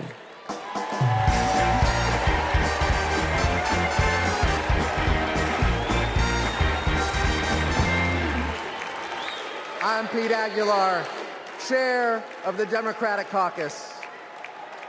For 4 generations, my family has called California home. I grew up in San Bernardino, a working-class community defined by family, faith, and hard work. These values, shared by Latino families across this country, are what made my family's American dream possible. And only Kamala Harris and Tim Walz will protect the American dream so that every family can earn a living, own a home, and reach their full potential. This is a vision for America that Donald Trump will never understand. All he knows is chaos and division. He talks about tearing American families apart, pitting neighbor against neighbor, community against community. Compare that to what Kamala Harris has done as vice president. Almost 500,000 people who live here and are married to a U.S. citizen can now apply for lawful permanent residents. DACA recipients who graduated college have easier access to work visas. And we would have much more security at the border if Donald Trump hadn't tanked the bipartisan bill. Folks, we don't have to choose between a secure border and building an America for all. Under President Harris, we can and will do both. As a prosecutor, she took on transnational gangs and cartels. As president, she will fight for pathways to citizenship. And I can tell you, as the highest-ranking Latino in Congress, our community understands the stakes in this election because we believe in the promise of this country. We believe our nation is stronger when we keep families together.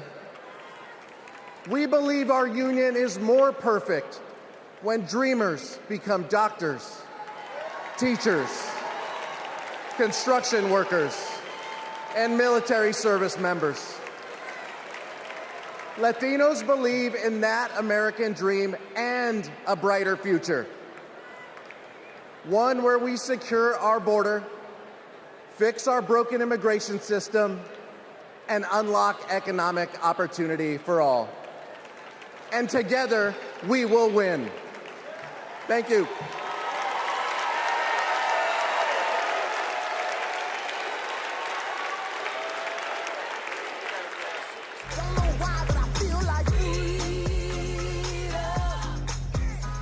I'm a Filipino-Japanese DACA recipient. I am a third-year medical student, and I am a DACA recipient. Thanks to DACA, I've been able to open up my own business and represent clients as a lawyer. So many of my dreams came a little bit closer. It is disheartening to know that the court system may end DACA next year, and to also hear Donald Trump calling for mass deportations. It is time that we recognize dreamers for who they are. We are contributors to this great nation. I support Vice President Harris, who has continued to fight for DACA recipients. She was the one who stood with us, who sat with us, who heard our stories. We need a future President Harris to ensure that dreamers like me can continue to work and provide for ourselves, our communities, and our families.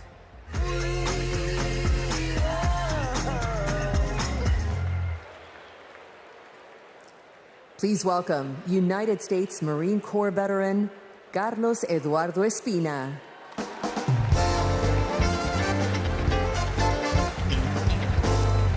Buenas noches, mi gente. My name is Carlos Eduardo Espina.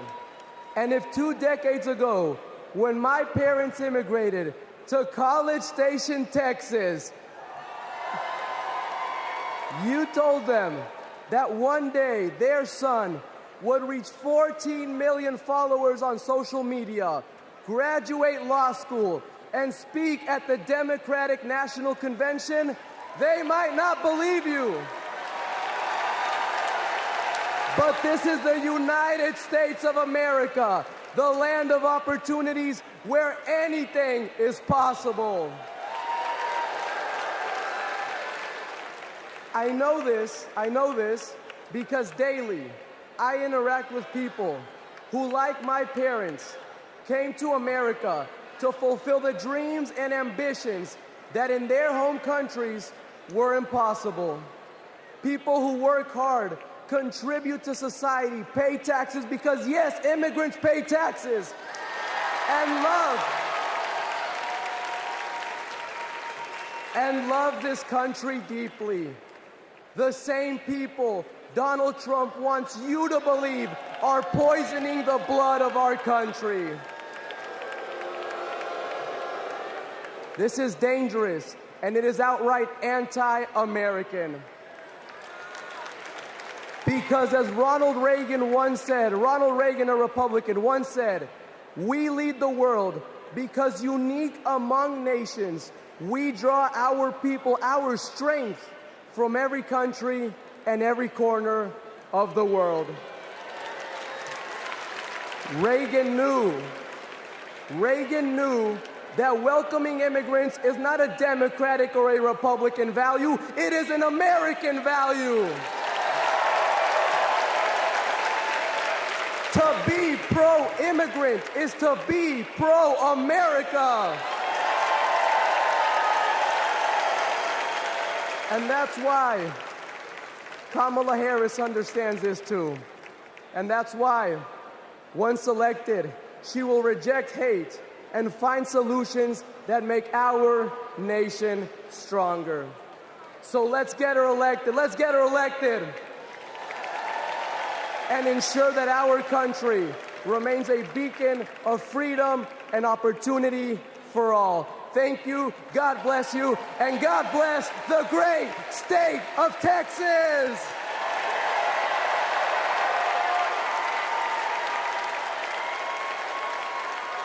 Please welcome former Homeland Security and Counterterrorism Advisor to Vice President Pence, Olivia Troy.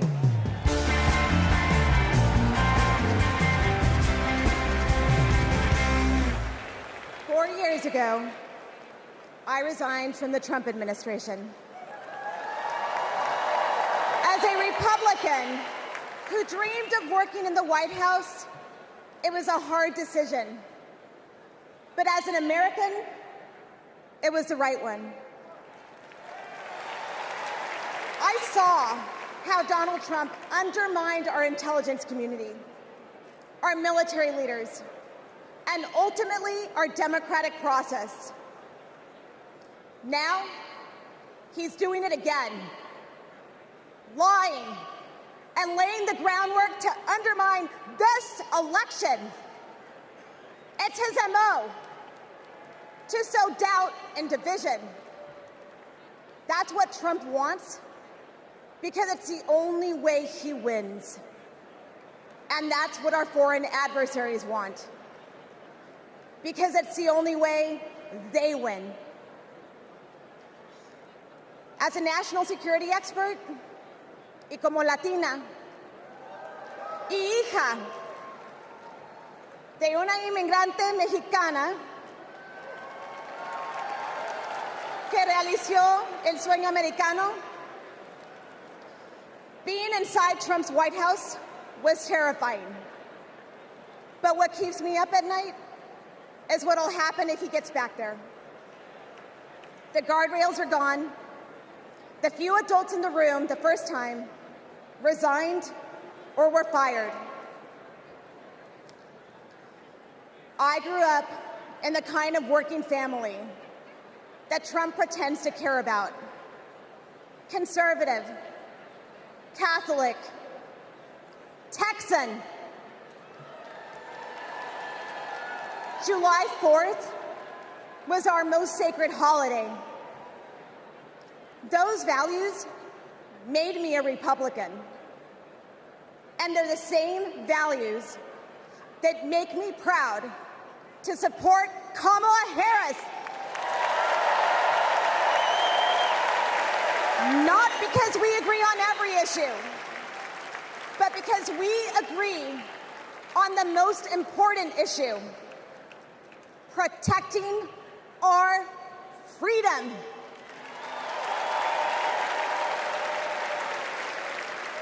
So to my fellow Republicans, you aren't voting for a Democrat. You're voting for democracy. You aren't betraying our party. You're standing up for our country. Thank you.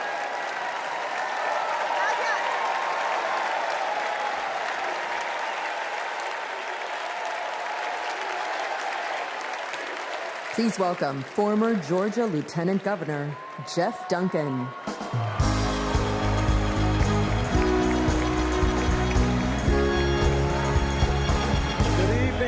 Good evening. I bring greetings from the great state of Georgia. So let's get the hard part out of the way. I am a Republican. But tonight, I stand here as an American.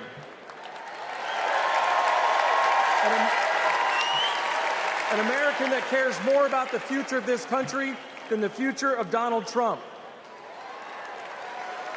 My journey started to this podium years ago when I realized Donald Trump was willing to lie, cheat, and steal to try to overturn the 2020 election.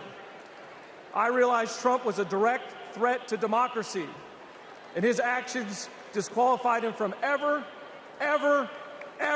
stepping foot into the Oval Office again.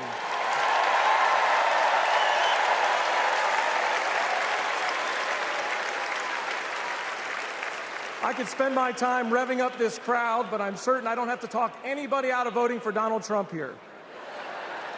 So I'm going to focus my attention on the millions of Republicans and independents that are at home that are sick and tired of making excuses for Donald Trump.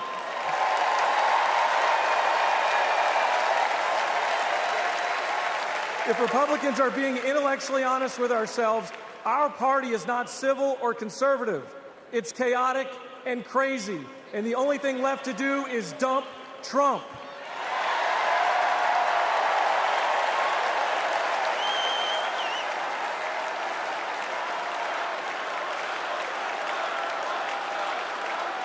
These days, our party acts more like a cult worshiping a felonious thug.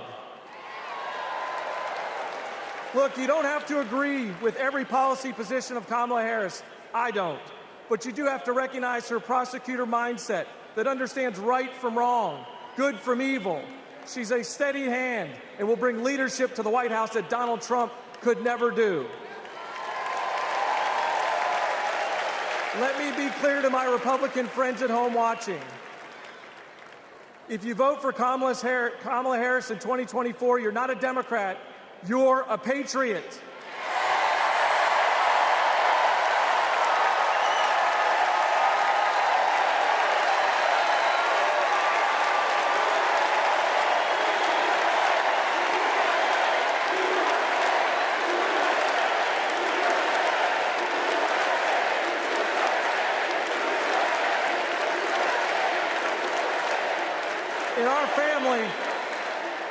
In our family, my wife Brooke and I are raising 3 boys, and we have a family motto. And it says, doing the right thing will never be the wrong thing. During 2020, during just the lowest of lows, when we had armed officers outside our house protecting us from other Republicans, Donald Trump had targeted us. My son came downstairs, and he handed me this coaster that I'd given him years before at a father-son retreat for our church. And he said, hey, Dad, doing the right thing will never be the wrong thing. Stay strong.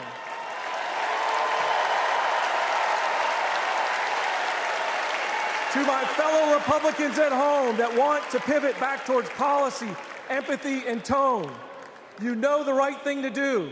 Now let's have the courage to do it in November. Thank you, and God bless you.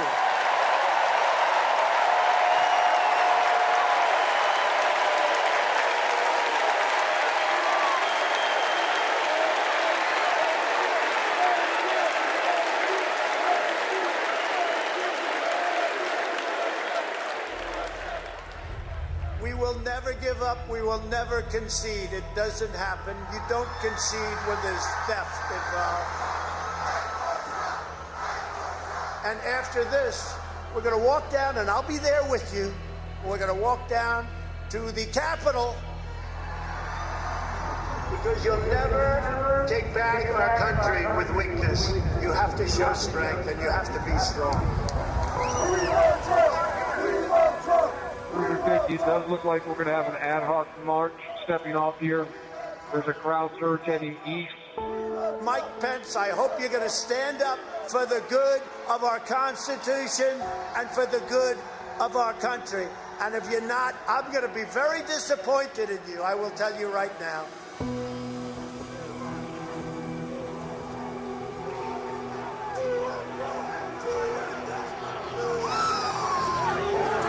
Give riot warning. Yeah, we're out of here. We're going to give riot warning. We're going to try and get compliance, but this is now effectively a riot. 49 hours declaring it a riot. 5 to 50 be advised, they're trying to breach into the Capitol. Hold the line! Hold the line! Hold the line!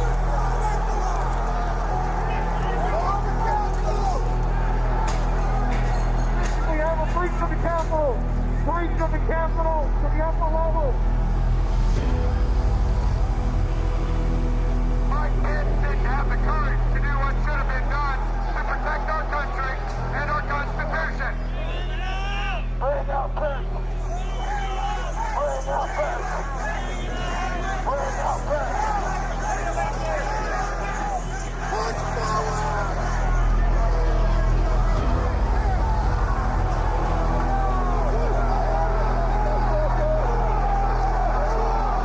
We can't hold this. We're going to go too many people. Look at this vantage point, man. We're trying to hold the upper deck. We're trying to hold the upper deck down. An area for the House members. They're all walking over now to the tunnel. We need to move down. If we lose any more time, we may lose the ability to leave. So if we're going to leave, we need to do it now. We lost the line. We lost the line. All MPD, pull back. All MPD, pull back to the upper deck. H208 with 4 members. The door's barricaded. There's people flooded the hallways outside. We have no way out. Officers still remaining on the House floor, so we can secure the members on the other side. Copy. Get them up!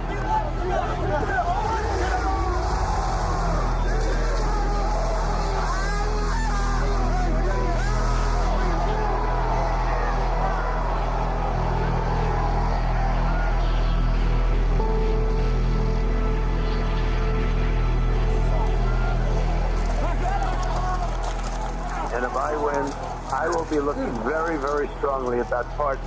And I mean full pardons with an apology to the many, an apology.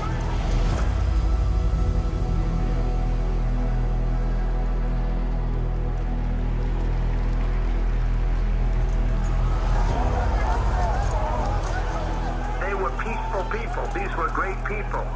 The crowd was unbelievable. And I mentioned the word love, the love in the air. I've never seen anything like it.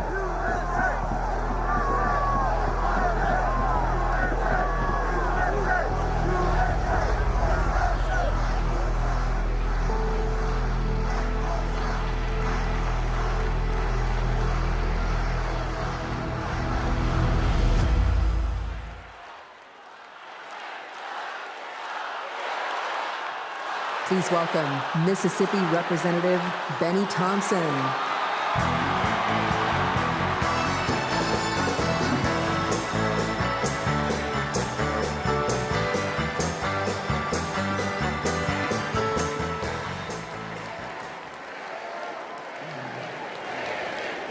On January 6th, like most of my colleagues, I had one goal: to uphold the votes of the American people, the cornerstone of our American democracy. But as what you've just witnessed, let me remind you that the members of that violent mob had another goal. They wanted to stop the peaceful transfer of power for the first time in American democracy. Thank God they failed. Because in this country, we settle our differences at the ballot box, not through violence. It took a long time to get here, and we are not going back. Because I remember that dark history. It's my own history.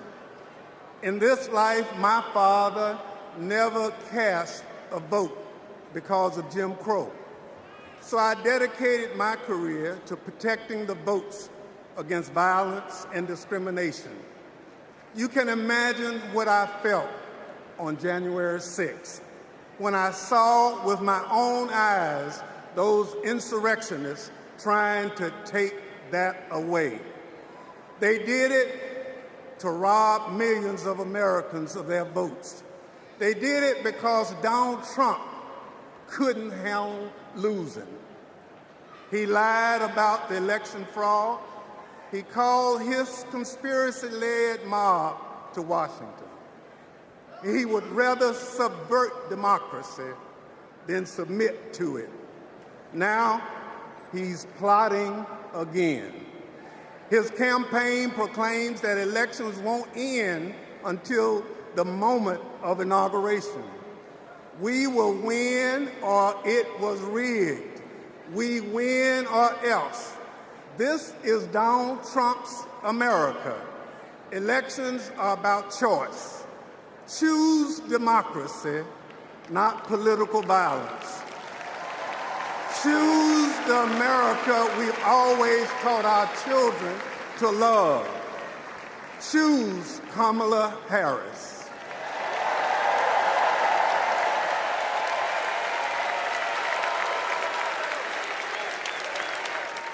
Please welcome former United States Capitol Police Sergeant Aquilino Gonell.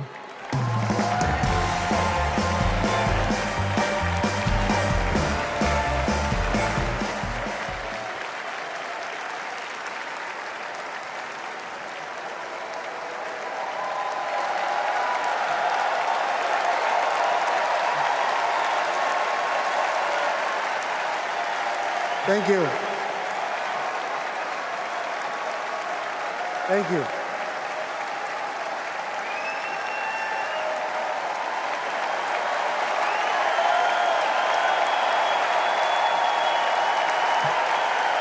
Thank you.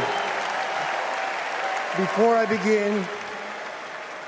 I begin, I need to acknowledge the sacrifices that 5 officers who died as a result of January 6th made on that day.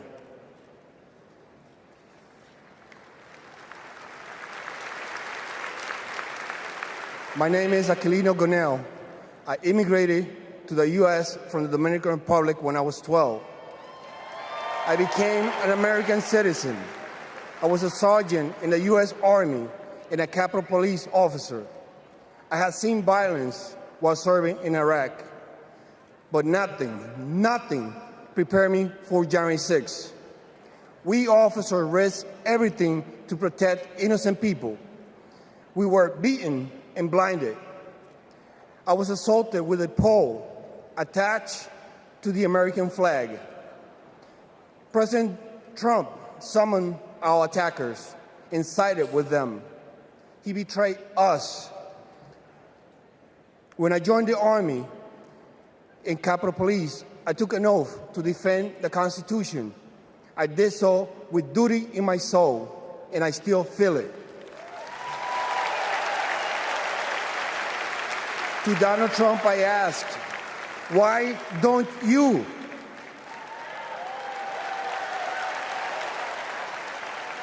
On January 6th, I nearly died protecting the Capitol, and I will do it again for our democracy.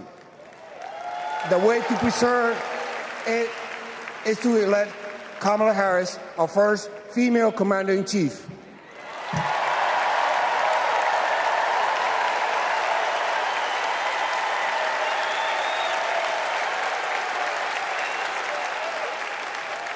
Please welcome New Jersey Representative Andy Kim.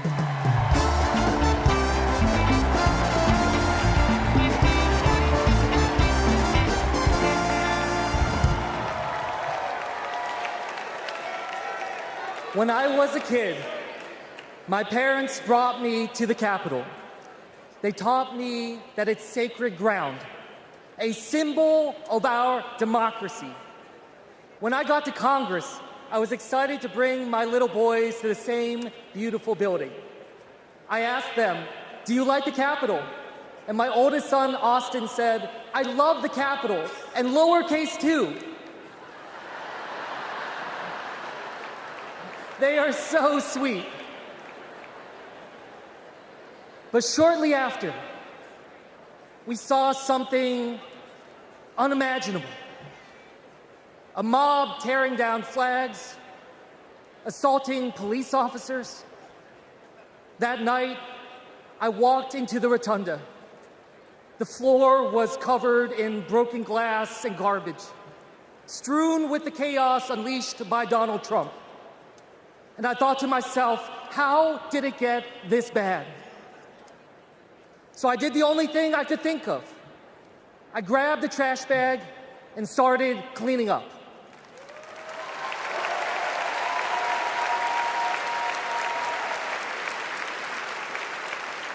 What I learned on January 6th is that all of us are caretakers for our great republic.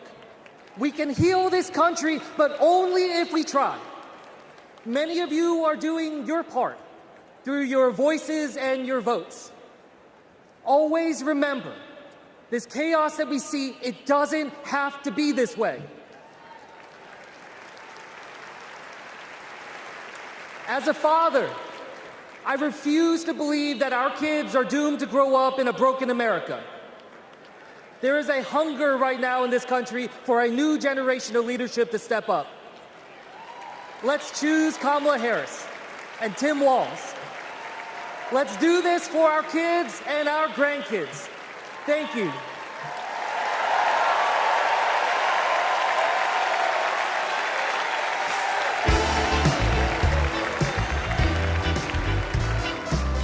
Please welcome Olivia Juliana.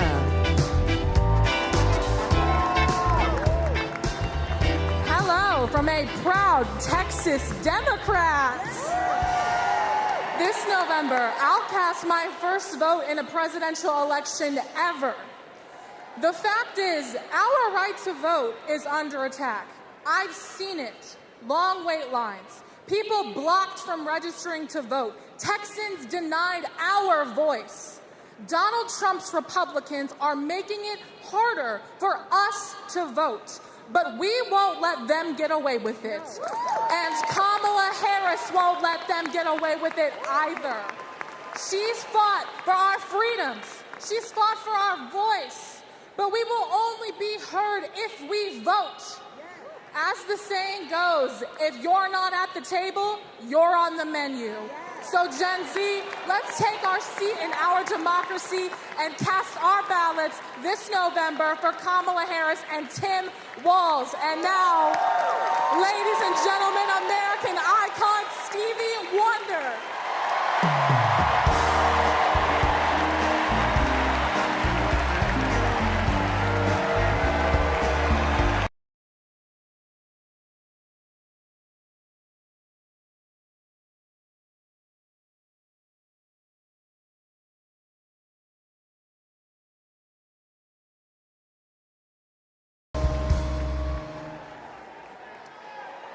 I just want to say I love you.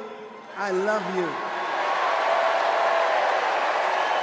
And every song that I've sang, every song that I've written, it's because of my love for you right here. But this year I've prayed very hard for peace to come to our world's nations, but also to each one of our hearts. Even though our hearts have been beaten and broken, beyond prayer, I know the importance of action, and now is the time to understand where we are and what it will take to win. Win the broken hearts, win the disenchanted, win the angry spirits. Now is the time.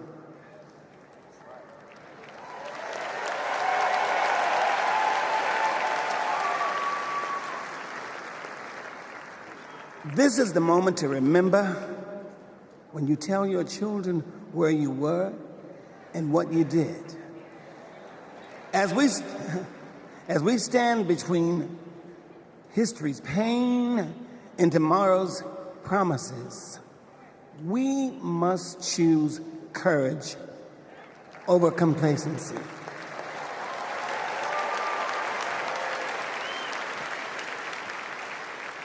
It is time to get up and go vote.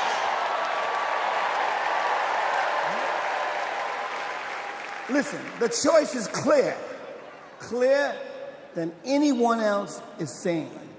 You hear me? Clearer than anyone else is saying. You feel me? We need to choose joy over anger,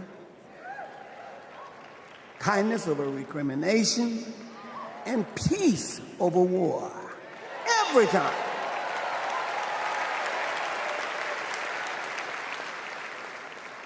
We must choose to be above the ugly words, the hateful anger, and the division those words and anger create.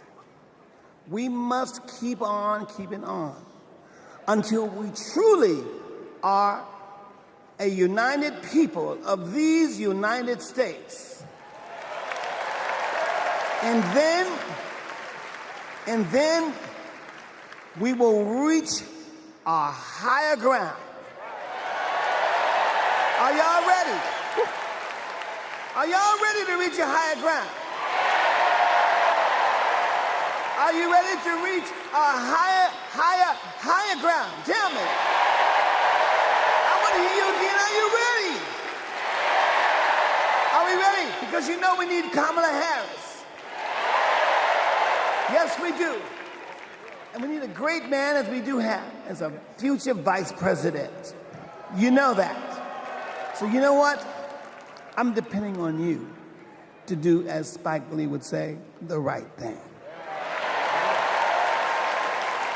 Are y'all ready? Are y'all ready? Are you ready? Mowski, are you ready? I'm ready, Steve. Kansas, are you ready? All right, we need everybody. Clap your hands like this. Everybody clap your hands. Clap, clap.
Wow.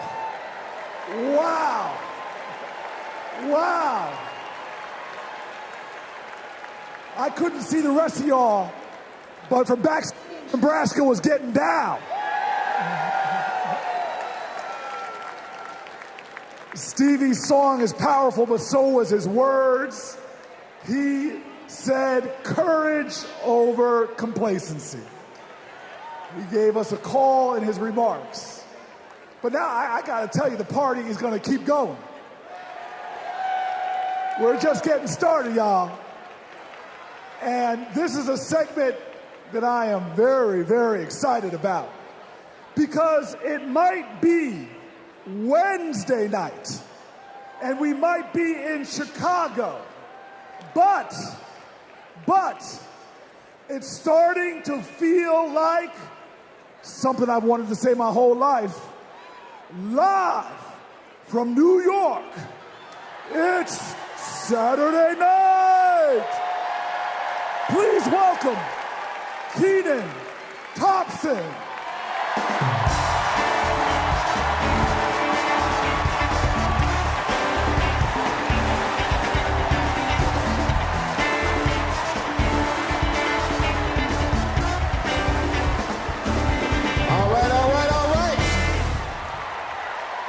What's up, DNC? All right. Y'all remember this big old book from before? When Colorado Governor Jared Polis ripped a page out of it? This is Project 2025, the Republican blueprint for a second Trump term. It is boo. It is a real document that you can read for yourself at kamalaharris.com/Project 2025. You ever seen a document that could kill a small animal and democracy at the same time? Here it is. You know how when you download an app and there are hundreds of pages there that you don't read, it's just the terms and conditions, and you just click agree, right? Well, these are the terms and conditions of a second Trump presidency. You vote for him, you vote for all of this. Let's take a look. All right, do we got Matt here with us tonight? Is Matt here? Hey, there he is. Matt, how are you, sir? All right, Matt. Now, Matt, I understand that you work as an AV tech in Nevada, and you make a decent hourly wage, is that right? Oh, I don't know if we can hear Matt. Can we hear Matt? So who's gonna fix it? Keep speaking, Matt, till we can hear you. Okay, that's good. I guess we're gonna move on from Matt. And this is Becky. Becky, can we hear you? Hi, Kenan. It's great to be here. Thank you. All right, good. Now, Becky, you're married, correct? I am. Me and my wife have been together for about 8 years. Oh, that's amazing. Very, very cute. Thanks. But I have got some bad news for you. I hate that. On page 584, Project 2025 calls for the elimination of protections for LGBTQ plus Americans.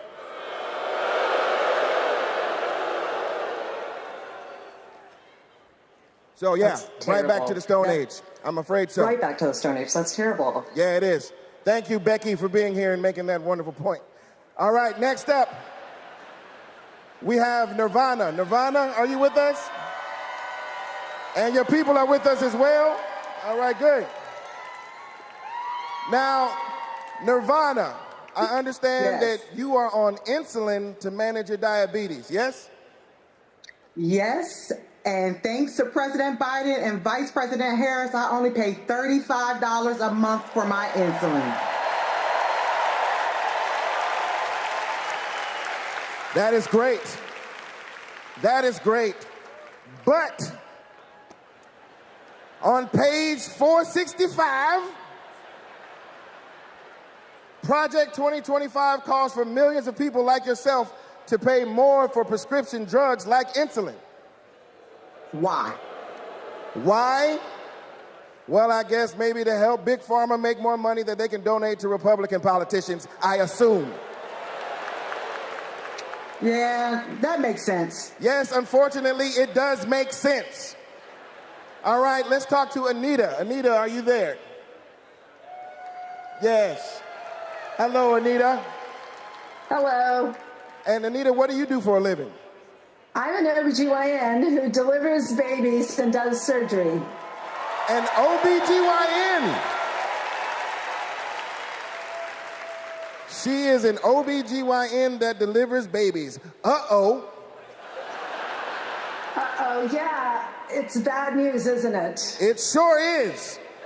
On page 459, Project 2025 resurrects a law from the 1800s called the Comstock Act to ban abortion nationwide and throw healthcare providers in jail. Oh my God, that is awful. Yes, it is awful. All right, let's do one more. Is Sharia with us? Sharia, are you there?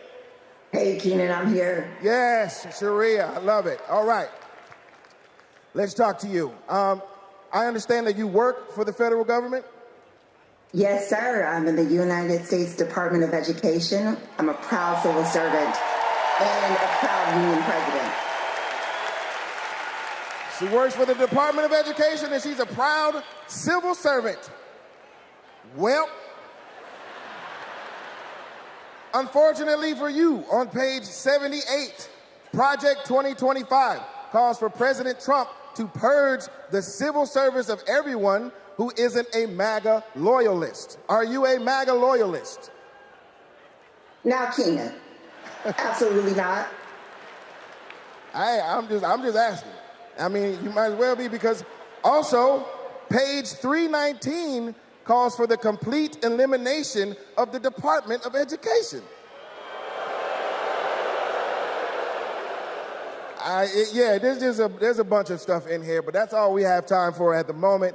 Just remember, everything that we just talked about is very real. It is in this book.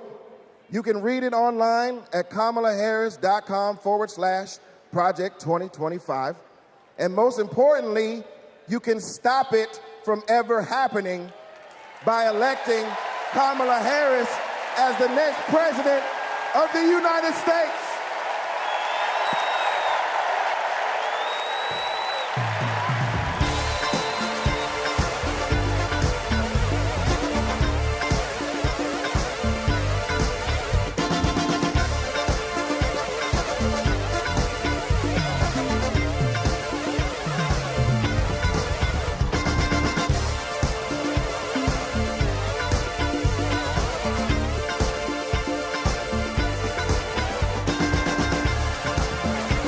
Please welcome award-winning producer and writer, Mindy Kaling.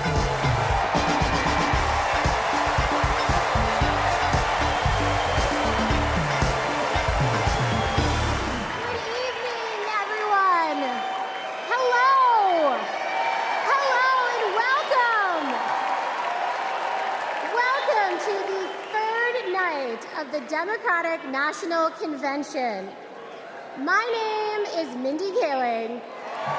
Thank you. For those of you who don't know me, I am an incredibly famous Gen Z actress who you might recognize from The Office. Thank you, The Mindy Project. Or as the woman who courageously outed Kamala Harris as Indian in an Instagram cooking video. Yes, you're welcome. I am so proud to be here supporting my friend. But the real reason I am here is that deep down, I truly believe that as a woman of color and as a single mother of 3, it is incredibly important that I be appointed ambassador to Italy. That's how this works, right? That's like why I'm here. I've never been, I'm dying to go. And guys, I just really need a break. I know it's not the priority tonight, but just think about it. I am actually here because I have known the Vice President for a long time, and I want to tell you a story about one of the first times I ever met her. She wasn't Madam Vice President then. She was my senator, and we were filming a video where she came to my home to cook dosas, a South Indian dish. Yes. It's not every day that a senator comes over, and I was pretty nervous. But when she arrived, we immediately hit it off. We talked about the love we have for our moms, who had both passed away from cancer. Both of our mothers were immigrants from India who came to America and committed their lives to serving others. My mother, Swati, became an OBGYN. Thank you. Kamala's mother, Shyamala, became a scientist with a PhD who dedicated her life to trying to find a cure for cancer. And after speaking to Kamala, it was clear to me that Shyamala had passed down the same optimism and fearlessness to her daughter. But the thing I remember the most about the vice president is that Kamala Harris can cook. Guys, she was so much better than me. But she also knew that my family was watching. So, as she gently corrected my sloppy dosa making, she was complimenting me every step of the way, making sure that my daughter Kit heard how good of a cook I am. She had no desire to be seen as better than anyone else. She just wanted my kid to be impressed with her mom. And when she finally bit into my dosa, she looked at me and said, really good, and then never took another bite again. Yes. But it is that warmth, that generosity of spirit that I know she will bring to the White House as our next president. Kamala Harris cares deeply about other people. She will fight to protect our freedoms because those are the values that her mother passed down to her. But in order to protect those freedoms, Democrats also need to win the House. So we have a lot to do, and please welcome to the stage your next Speaker of the House, Hakeem Jeffries.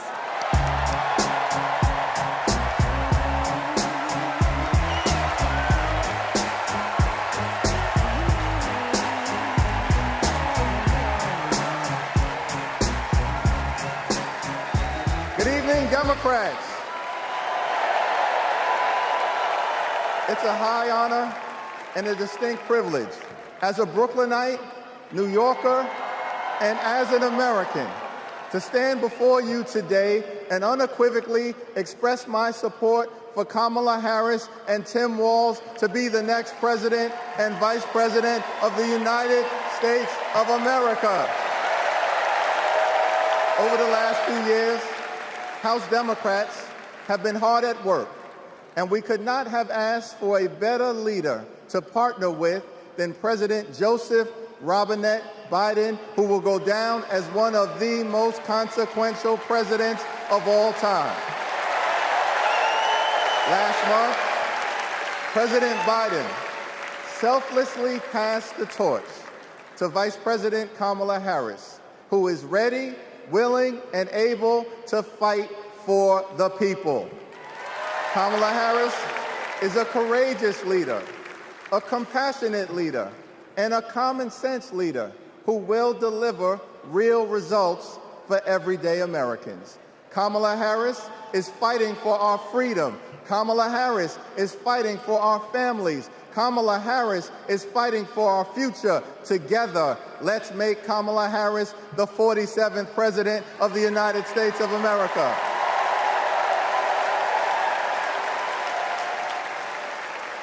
In our great country, when you work hard and play by the rules, you deserve to earn a living wage. You deserve to have an affordable place to call home. You deserve to educate your children in a great public school that is free from gun violence. And you deserve high-quality, affordable health care, and you deserve the chance to one day retire with grace and with dignity. But for far too many people in our great country, they are struggling to live paycheck to paycheck. And as a result, the American dream is out of reach. Here's the thing. Extreme MAGA Republicans don't care about everyday Americans. They only care about themselves. Our approach, led by Kamala Harris and Coach Walz, is very different. We care about you, the American people. And we will fight hard to make sure that the American dream is alive and well in every single community. Now, the road ahead will not be easy, which brings me to you-know-who. Donald Trump is like an old boyfriend who you broke up with, but he just won't go away. He has spent the last 4 years spinning the block, trying to get back into a relationship with the American people. Bro, we broke up with you for a reason.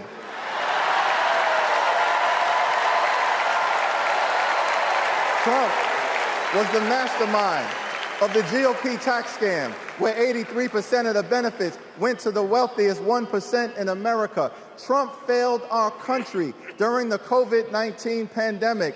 Trump is a chaos agent who is focused on himself, not the American people. Trump tried to destroy our democracy by lying about the election and inciting a violent mob to attack the Capitol. Trump put 3 extreme justices on the Supreme Court who destroyed Roe v. Wade.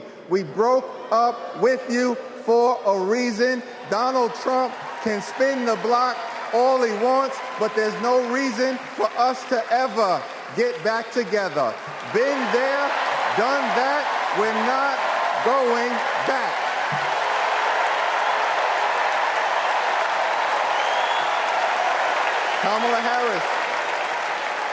Kamala Harris and House Democrats will always put people over politics. Kamala Harris and House Democrats will lower costs and grow the middle class. Kamala Harris and House Democrats will fix our broken immigration system and secure the border. Kamala Harris and House Democrats will strengthen the relationship between the police and the community. Kamala Harris and House Democrats will continue to combat the climate crisis with the fierce urgency of now. Kamala Harris and House Democrats will protect Social Security, protect Medicare, protect Medicaid, protect the Affordable Care Act, protect working families, protect small businesses, protect the middle class, protect free enterprise, protect our children, protect our seniors, protect our veterans, protect our unions, protect our dreamers, and always protect a woman's freedom to make her own reproductive health care decisions.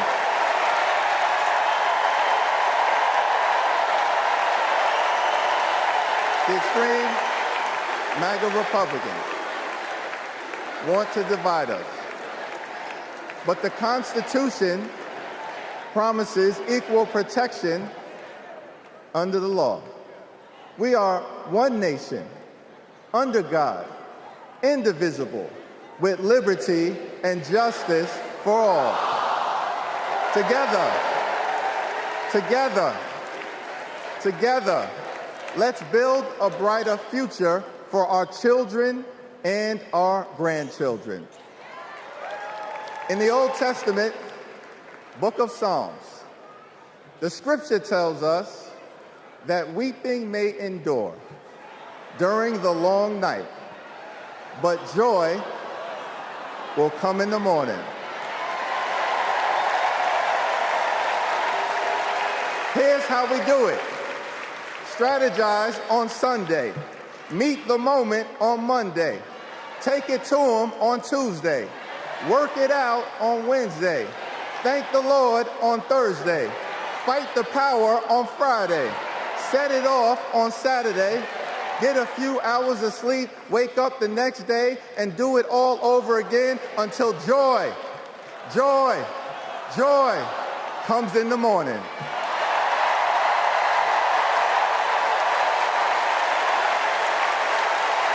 Now there's only 76 days left.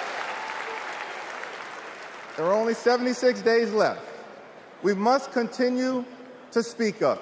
We must continue to show up. We must continue to stand up, not as Democrats or Republicans, but as Americans. And when we do, nothing can stop Kamala Harris from becoming the 47th President of the United States of America. Nothing can stop House Democrats from taking back the majority. Nothing can stop the American people from continuing our march toward a more perfect union. Nothing can stop us. We're all the way up. God bless you. God bless Kamala Harris. May God bless the United States of America.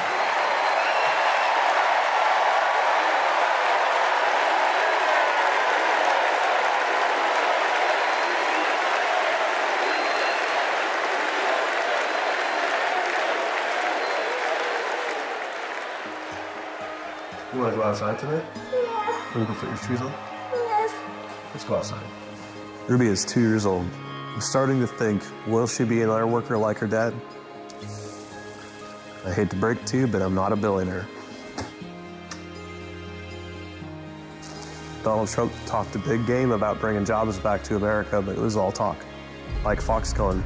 This is the eighth wonder of the world. Foxconn, by most estimates, has not even come close to meeting expectations. This whole project was a scam. He is not looking out for the residents. He's looking out for himself. You know what Trump delivered? $2 trillion in tax cuts focused on his billionaire buddies and big corporations. You know, you're rich as hell. It makes me angry. Billionaires don't pay their share of the load. And he wants to do that again. Trump talked a massive game about infrastructure. What a joke. We call it Infrastructure Week. Infrastructure is the easiest of all. We're going to get this infrastructure going. Trump was too incompetent to get it done. Who's he looking out for? Not us, not my family. You know who got it done? Joe Biden and Kamala Harris. Biggest infrastructure package in history. Infrastructure is just a fancy word for jobs. Not just union workers, but for everyone. Small businesses are booming. Communities are starting to thrive again. I wish it was faster, but prices are easing. Kamala Harris helped deliver the largest job growth in American history. Wages are higher. Manufacturing is booming. We're building roads, bridges, airports again. That's a fact. And we have healthcare. When our middle class is strong, America is strong. Kamala's goal is to rebuild the middle class for families like mine.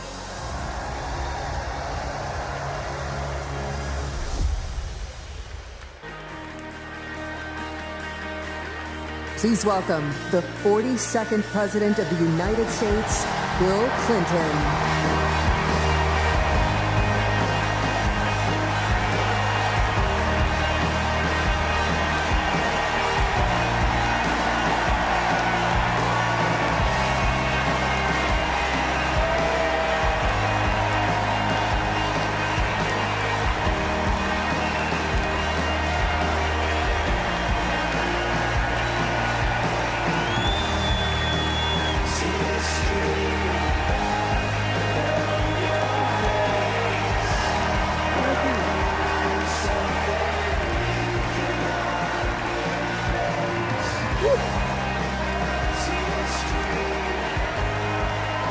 Thank you.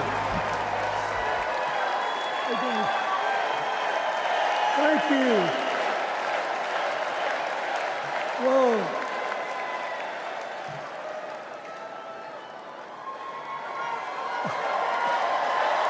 Let me ask you something.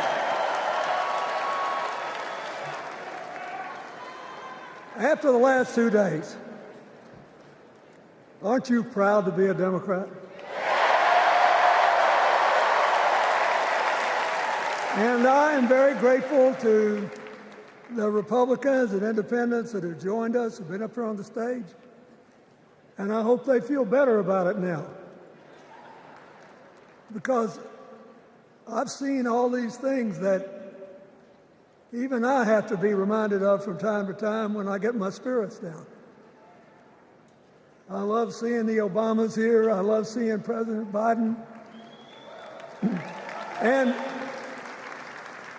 I thought Hillary gave a great speech, too. And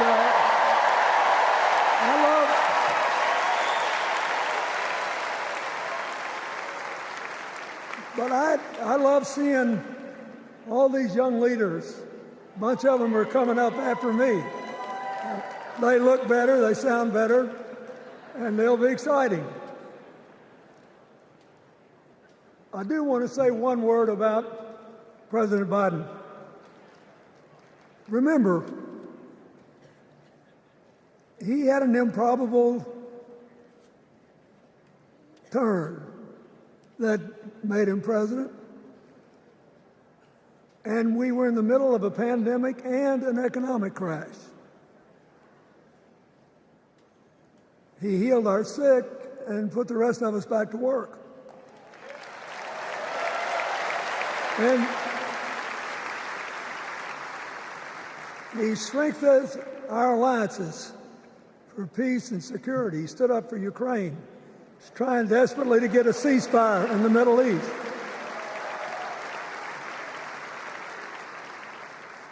And then he did something that's really hard for a politician to do. He voluntarily gave up political power. And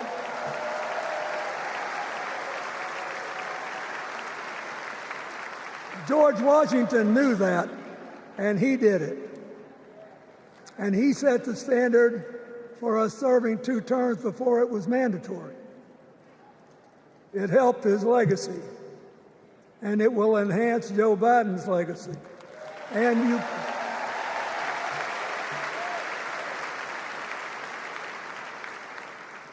it's a stark contrast to what goes on in the other party. So I want to thank him for his courage, compassion, his class, his service, his sacrifice.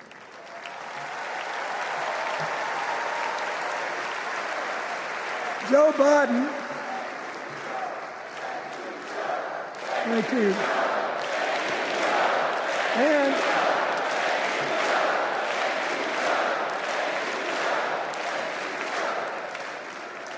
he kept the faith, and he's infected a lot of the rest of us. Now let's cut to the chase. I am too old to gild the lily. 2 days ago, I turned 78, the oldest man in my family of 4 generations. And the only personal vanity I want to assert is I'm still younger than Donald Trump.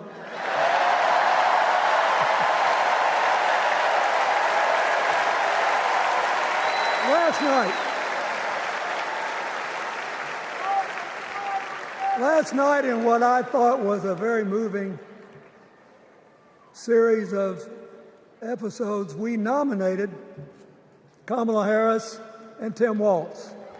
And just think about that. 2 leaders with all-American but still improbable life stories. It could only happen here. Their careers, after all, started in community courtrooms and classrooms. 2 leaders who spent a lifetime getting the good job done.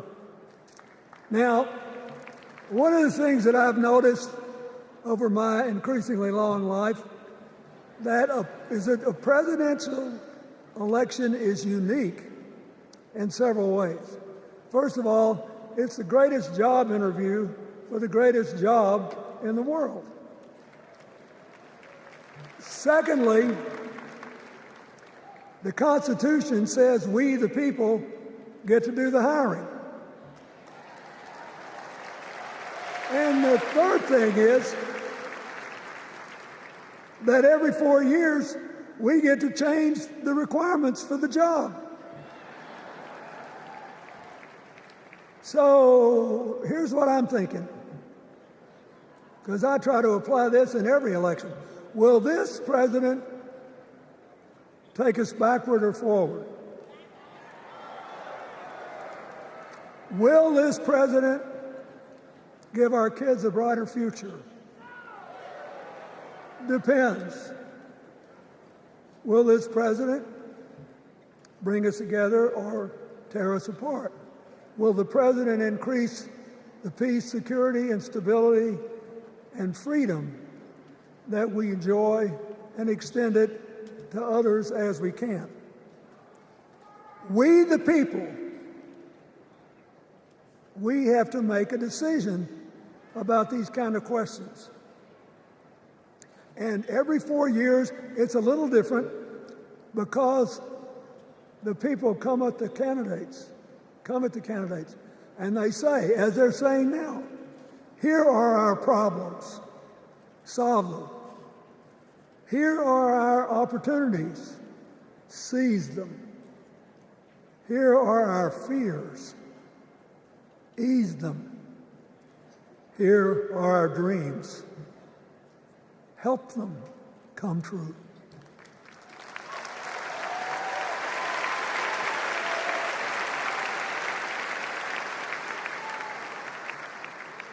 A president can answer that call by saying, I'll do my part, but you have to help me. We have to work together. Or you can dodge what needs to be done by dividing, distracting, and diverting us. So in 2024, we got a pretty clear choice, it seems to me. Kamala Harris for the people,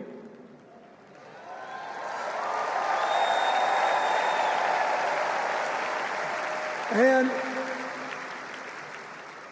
the other guy who's proved even more than the first go-around that he's about me, myself, and I.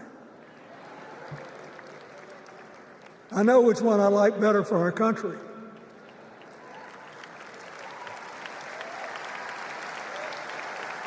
Kamala Harris will work to solve our problems, seize our opportunities, ease our fears, and make sure every single American, however they vote, has a chance to chase their dreams. You know, when she was young, she worked at McDonald's. And she greeted every person with that 1,000-watt smile and said, "How can I help you?" Now she's at the pinnacle of power and she's still asking, "How can I help you?"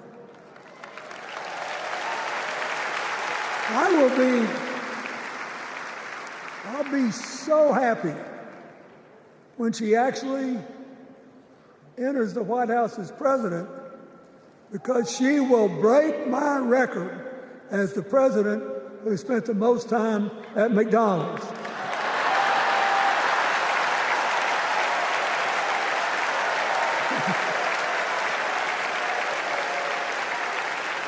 Now,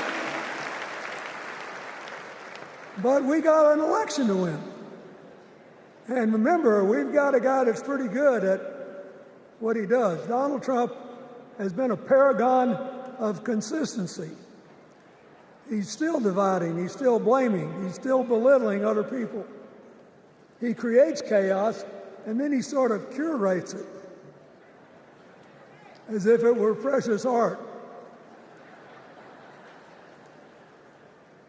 Let me say, not a single day goes by, even though I've been gone for well over 23 years from the White House, not a day goes by that I don't thank the Lord for the chance I had to serve and what it meant. And one of the reasons, thank you. Wait.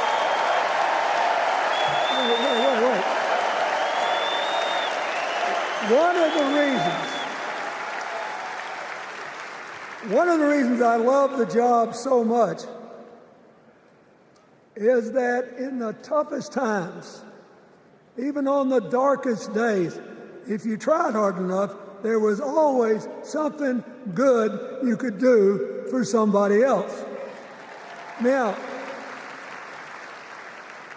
some days that's not easy to do. You've got to deal with all these emergencies, or there's something going on here, there, or yonder. But Kamala Harris is the only candidate in this race who has the vision, the experience, the temperament, the will, and yes, the sheer joy to get something done.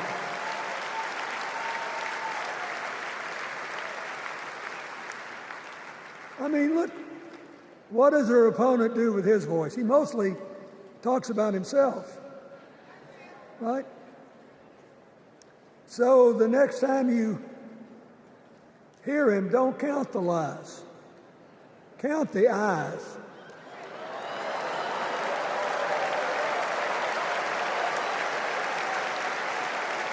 Count the eyes. His vendettas, his vengeance, his complaints, his conspiracies. He's like one of those tenors opening up before he walks out on stage, like I did, trying to get his lungs open by singing, me, me, me, me, me, me.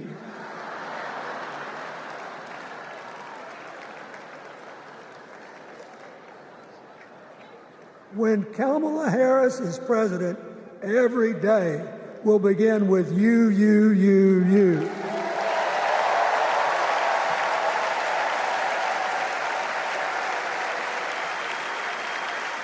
So, we got to ask ourselves the questions if we're going to hire a president. Do you want to build a strong economy from the bottom up and the middle out? Or do you want to spend the next 4 years talking about crowd size?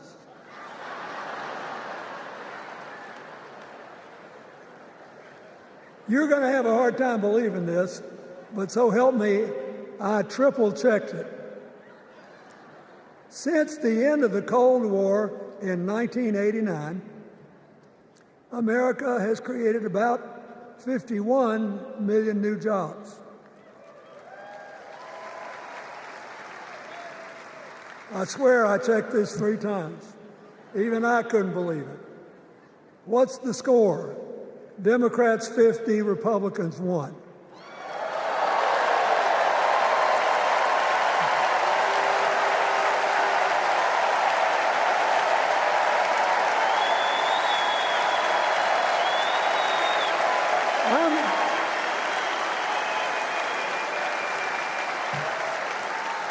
I'm glad that we've got a championship-winning coach on our team.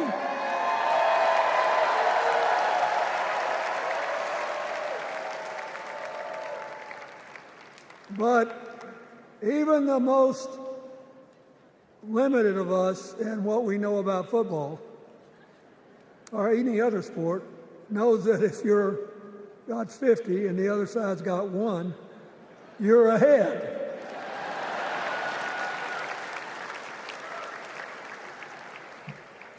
What about affordable housing? It's a terrible problem in America now. We need more. And affordable health care. That's why the Democrats put a limit on monthly payments for insulin and a $2,000 a year out-of-pocket limit, and are trying to cover more drugs by bargaining for prices. We need more financing for small businesses. We need still to strengthen our alliances. I almost croaked in the first debate of this election season when President Trump said nobody respected America anymore like they did when he was president. Wait. And with a straight face. Look, you got to give him. He's a good actor. With a straight face, he cited as evidence of the respect that existed for us when he was there the presidents of North Korea and Russia.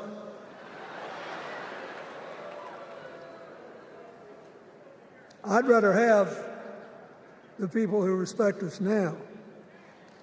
And one of the things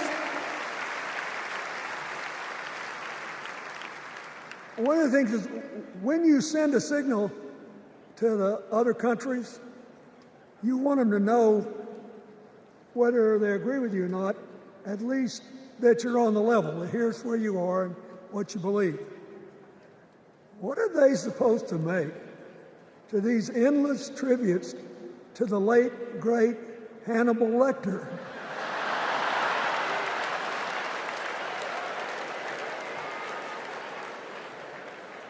I mean, President Obama once gave me the great honor of saying I was the explainer-in-chief. Folks, I thought and thought about it, and I don't know what to say.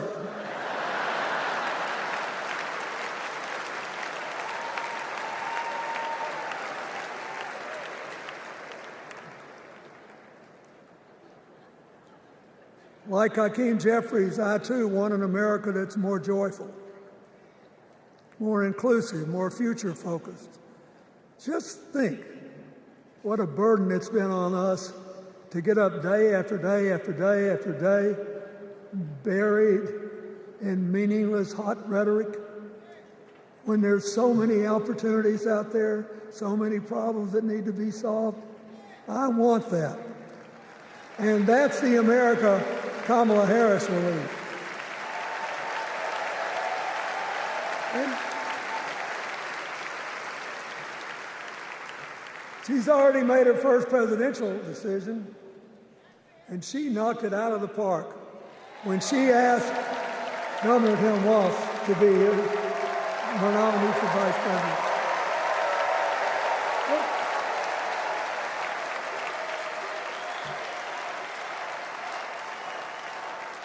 As they used to say when I was a young man growing up in Arkansas, you do not have to be all broke out with brilliance. You just look at Tim Walz, listen to him, follow his record as a teacher, as a coach, in the National Guard, as a congressman, where he was the only Democrat, save one, elected in that district in more than 100 years. And he stayed a long time. And then he became a great governor. And by all accounts, he was a crack shot who had the courage among his rural constituents to say, we do not need these assault weapons available to people who can kill our kids in school.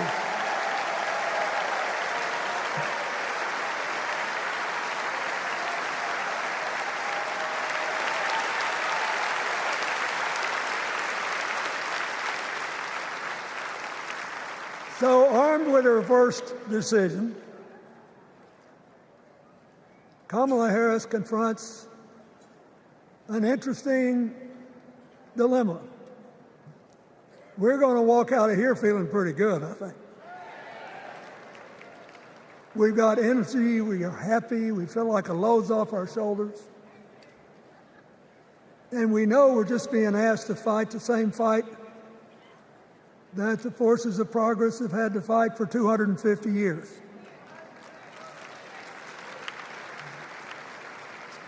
In the face of stiff and often violent opposition,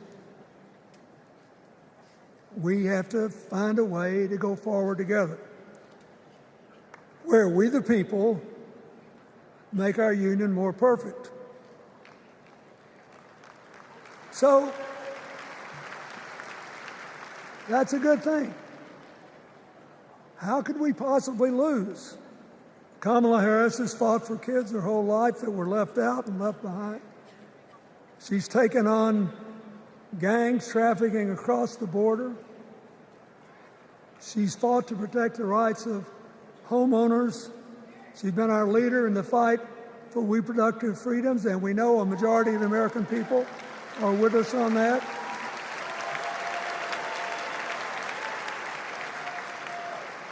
And she's gained an invaluable amount of experience as vice president, advancing our values and interests around the world. She's already said she's going to work really hard to make sure that no American working full-time lives in poverty or has to worry about their children living in poverty. She says that we got to make home ownership an achievable dream for everyone, not just a privilege. She said that and this meant a lot to me, that she would protect everybody's right to vote, whether or not they voted for her. They were citizens and they deserved the right to vote.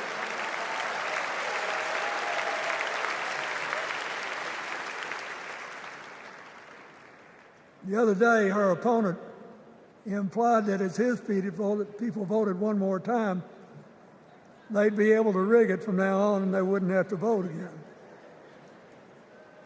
You think they're kidding, but I know a lot of these folks, and most of them are really good people, but some of them think that they are bound to dominate America politically, economically, and socially, and they have to use politics to do it, and they should rig the system. I don't believe that. And so here's what I want to tell you. We've seen more than one election slip away from us when we thought it couldn't happen, when people got distracted by phony issues or overconfident. This is a brutal, tough business. I want you to be happy. One of the reasons that President-to-be Harris is doing so well is that we're all so happy.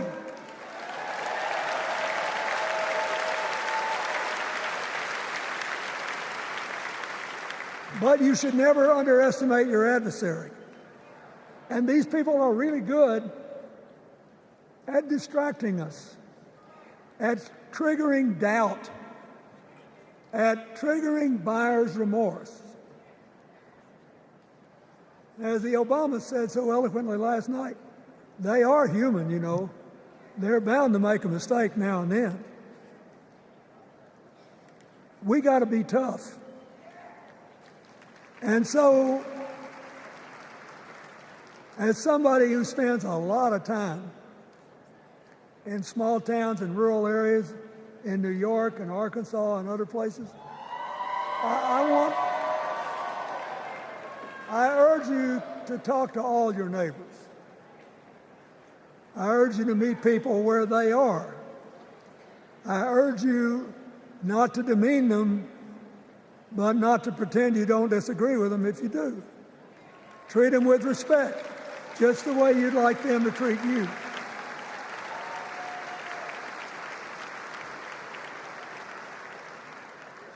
Ask for their help and then follow our leader, Kamala, and ask them, how can I help you? We Democrats right now have a lot of hay in the barn. We've got massive achievements, massive advances, but there's still a lot of slips between today and Election Day that we have to navigate. And so I want to say this from the bottom of my heart. I have no idea how many more of these I'll be able to come to. I started in '76, and I've been to every one since. But no, 72. Lord, I'm getting old. But here's what I want you to know.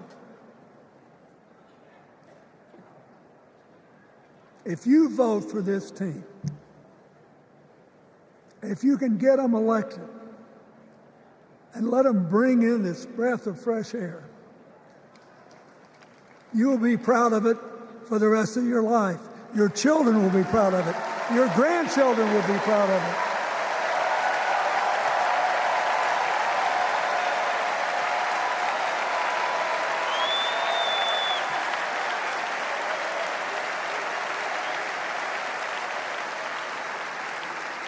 Take it from a man who once had the honor to be called in this convention the man from hope. We need Kamala Harris, the president of joy, to lead us. So,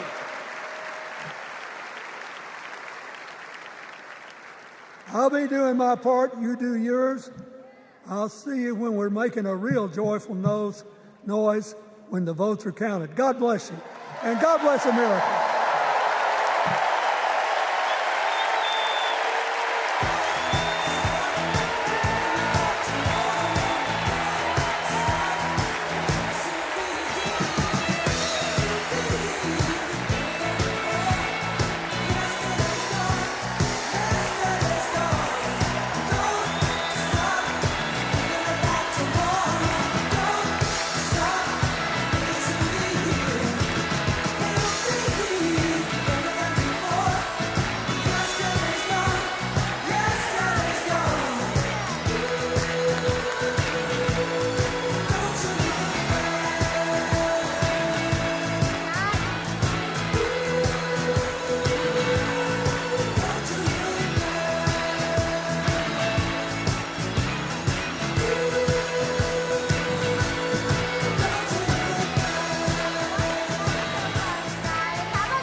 From my home state, Massachusetts.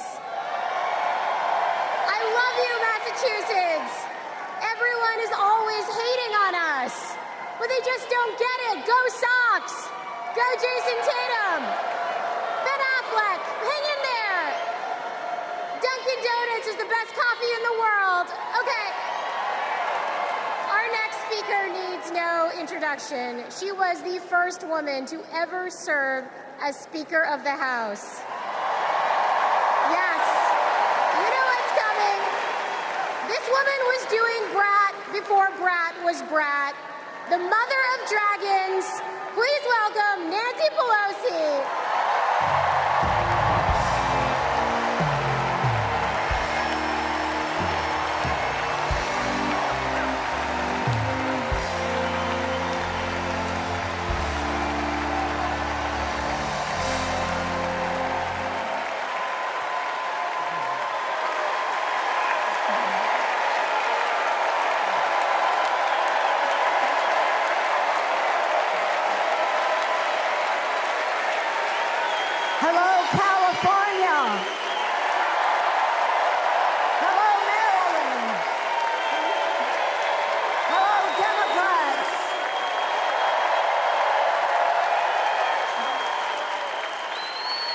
On January 20th, 2021, with the inauguration of Joe Biden and Kamala Harris, we established one of the most successful presidencies of modern times.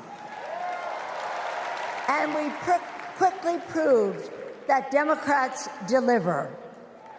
Millions of jobs, stronger infrastructure and rural broadband, a Biden child tax credit, rescuing human pensions, honoring our veterans, bold climate action, lowering the cost of prescription drugs, all thanks to President Biden's patriotic vision of a fairer America, doing so with liberty and justice for all. Thank you, Joe.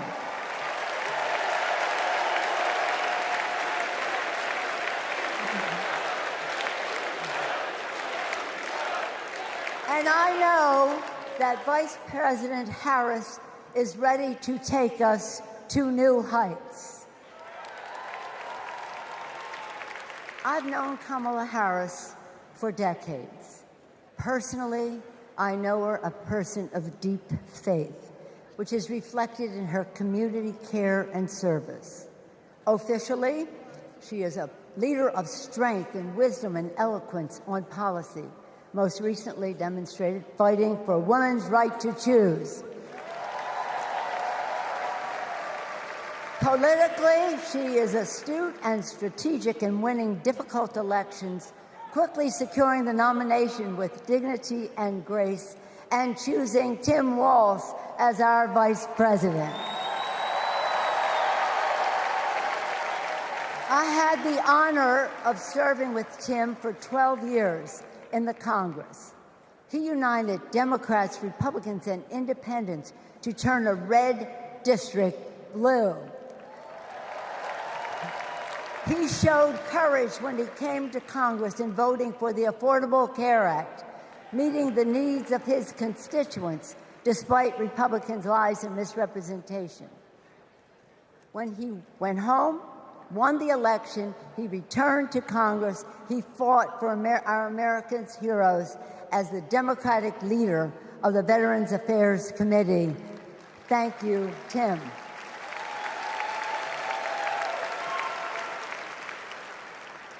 January 6th was a perilous moment for our democracy.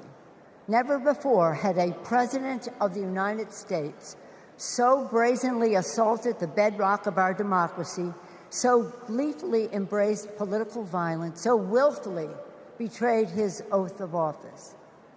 Let us not forget who assaulted democracy on January 6th. He did. But let us not forget who saved democracy that day. We did. And thank God we had a Democratic House of Representatives then. We returned to the Capitol that very same night. We insisted on certifying the election results on the floors of the House and the Senate. And we demonstrated to America and to the world that American democracy prevailed.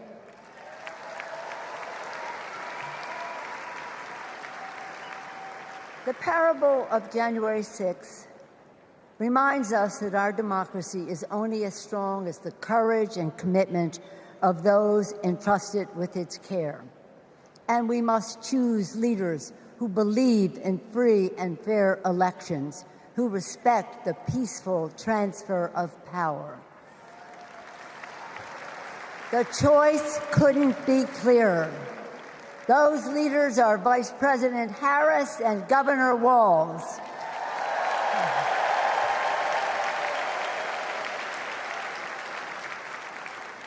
When the sun rose on January 7th, as our national anthem declares, we gave proof through the night that our flag was still there.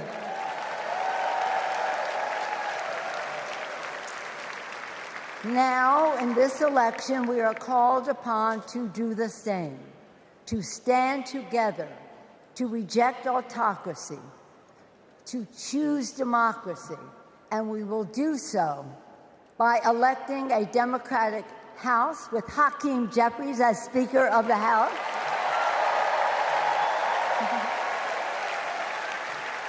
electing a Democratic Senate, electing Tim Walz as Vice President of the United States, and electing Kamala Harris as the President of the United States. Onward to victory!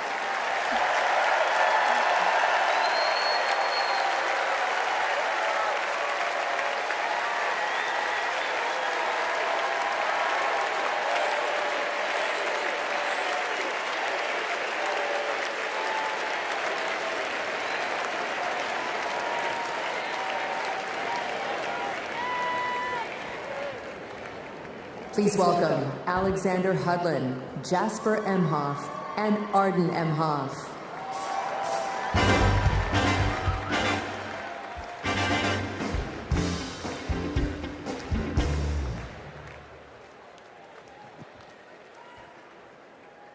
Kamala Harris is our auntie. She'll be a president who cares for all of us. She'll lift us up. In 2016, we celebrated Auntie's Senate win. We saw Trump winning. I was only 9, but I knew enough to be concerned. Auntie said, "Do you know what superheroes do? They fight back. And we will too." She will make time for what matters. You know, no one is busier than my auntie, but she always makes time for family. From moments as simple as cooking and sharing a meal to exchanging stories and jokes. Auntie taught me about being present in what's important, and I know that's how she'll lead. She'll treat everyone with respect. Even as a kid, Auntie made me feel that I was seen, that my words are important, that I am important and loved. I know she'll value others' perspectives, no matter their age or their background. Auntie, we love you. We're so proud of you. And most importantly, you're a baller. And as you'd say, let's win this thing. Let's win this thing.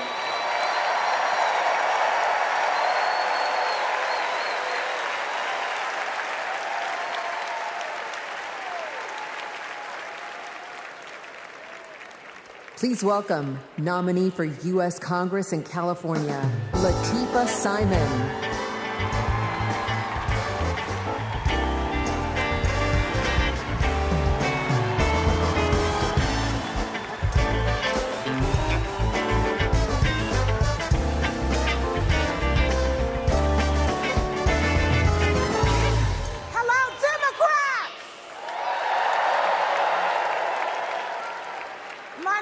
Latifah Simon, and I am running for Congress.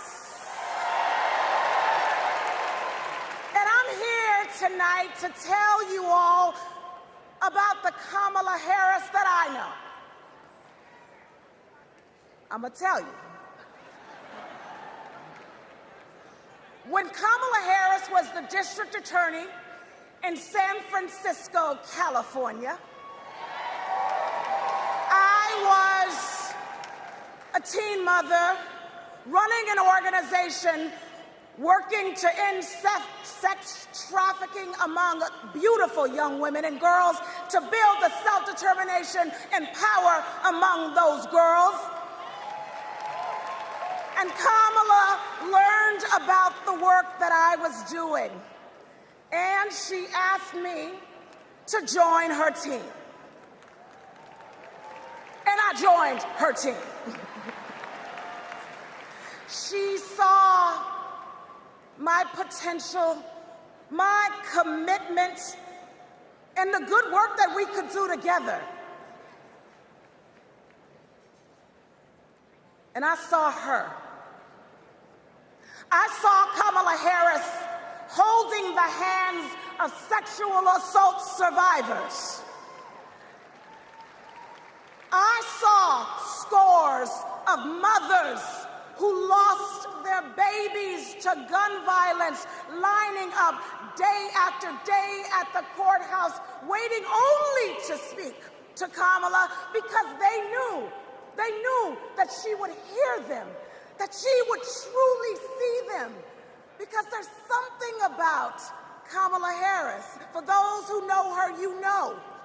When she hears your story, she carries it with her. When she sees you, she truly sees you.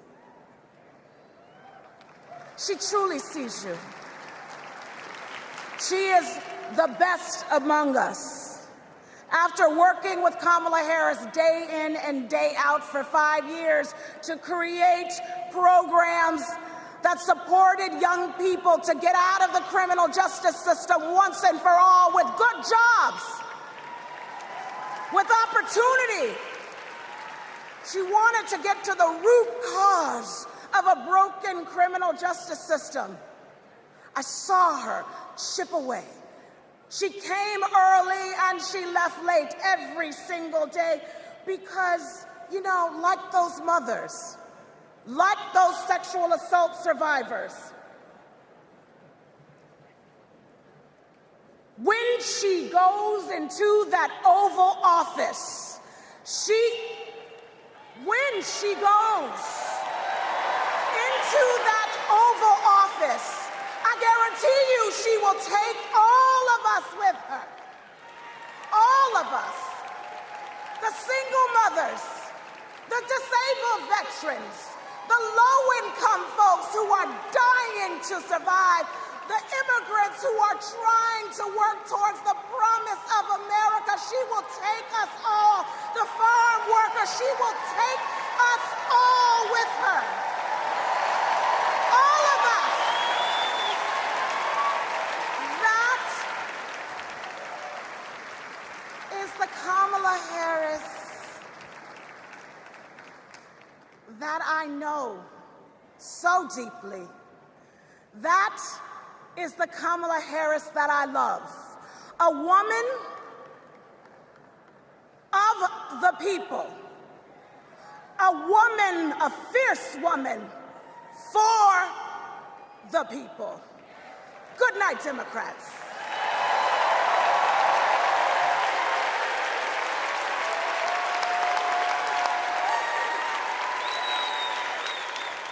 Please welcome former U.S. Associate Attorney General of the United States and the Vice President's brother-in-law, Tony West.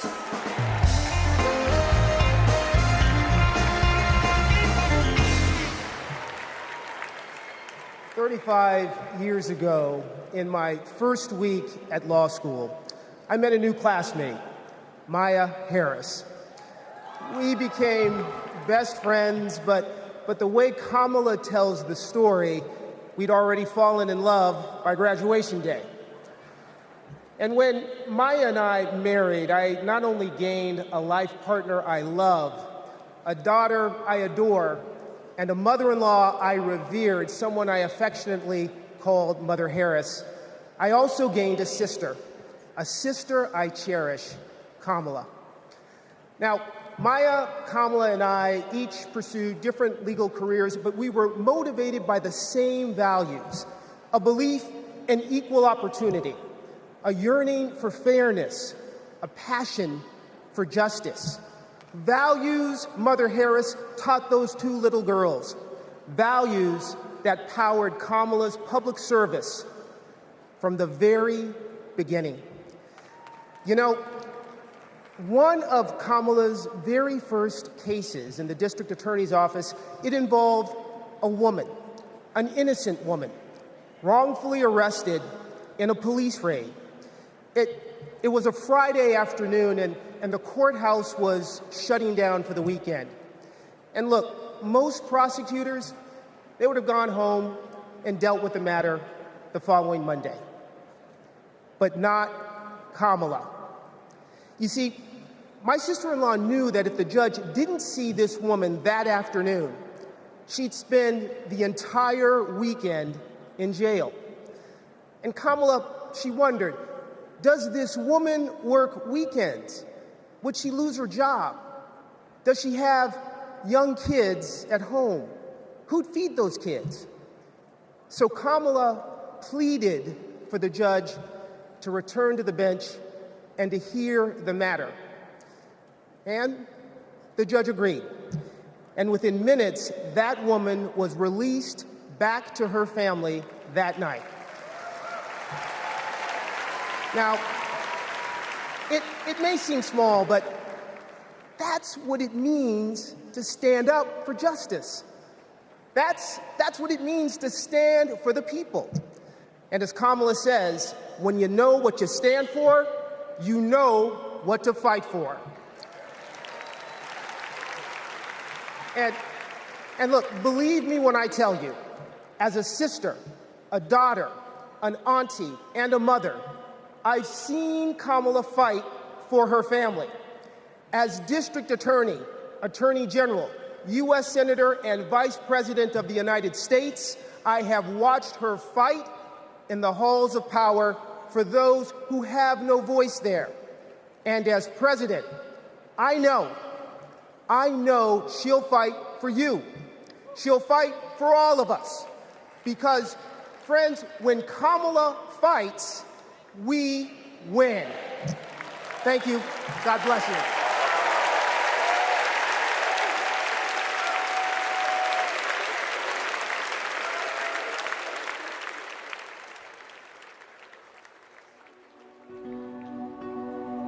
A crime against any one of us is a crime against all of us. The work that she did as Attorney General was taking on issues to help people who were trying to make a life for themselves and their families. When Kamala Harris came into office in 2011, the most urgent economic crisis facing communities throughout California was the foreclosure crisis. For too many Californians, hopes for lasting home ownership have been dashed. Victims have fallen prey to a series of mortgage scams, fraud, and unfair business practices. In order to get meaningful relief, we had to sue the banks and see through a lengthy litigation process.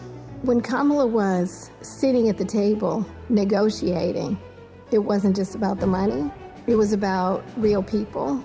I vividly remember her thinking about Mommy, who could finally afford to buy her first home, and how proud Mommy was. So Kamala knew what was at stake for families and even whole communities. We are very proud to announce a tremendous victory for California.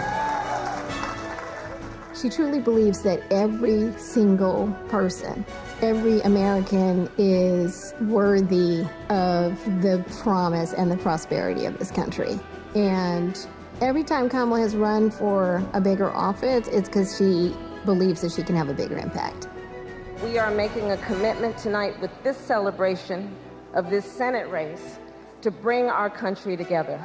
In the Senate, to get a position on the Intelligence Committee is very coveted because it is about protecting our nation's security. And Kamala hit the ground running. She would not let a witness off easily. Did you have any communications with Russian officials for any reason during the campaign that have not been disclosed? I don't recall it. I need to be correct as best I can. I do want you to be honest. I'm not able to be rushed this fast. It makes me nervous. The questioning of Attorney General Sessions was historic, and she earned the respect of colleagues on both sides of the aisle. Kamala, as a senator, was a truth teller. She was there to expose what some of these guys were and what they intended to do. Can you think of any laws that give government the power to make decisions about the male body?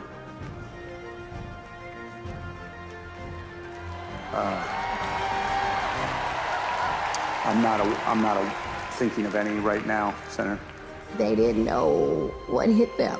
And in those moments, so many people saw her for the first time and saw how tough she was. Would you accept them recommending a charging decision to you if they had not reviewed the evidence? Well, that's a question for Bob Mueller. He's the U.S. attorney. I think you've made it clear, sir, that you've not looked at the evidence, and we can move on. When she's on a mission, she is determined and relentless. When our fundamental values are being attacked, do we retreat or do we fight? I say we fight. If you want to go forward in this country, not go backward, then there is only one choice.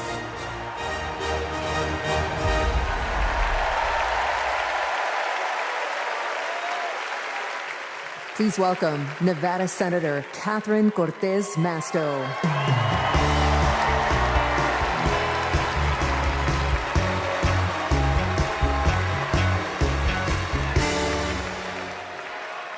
Hello, Chicago.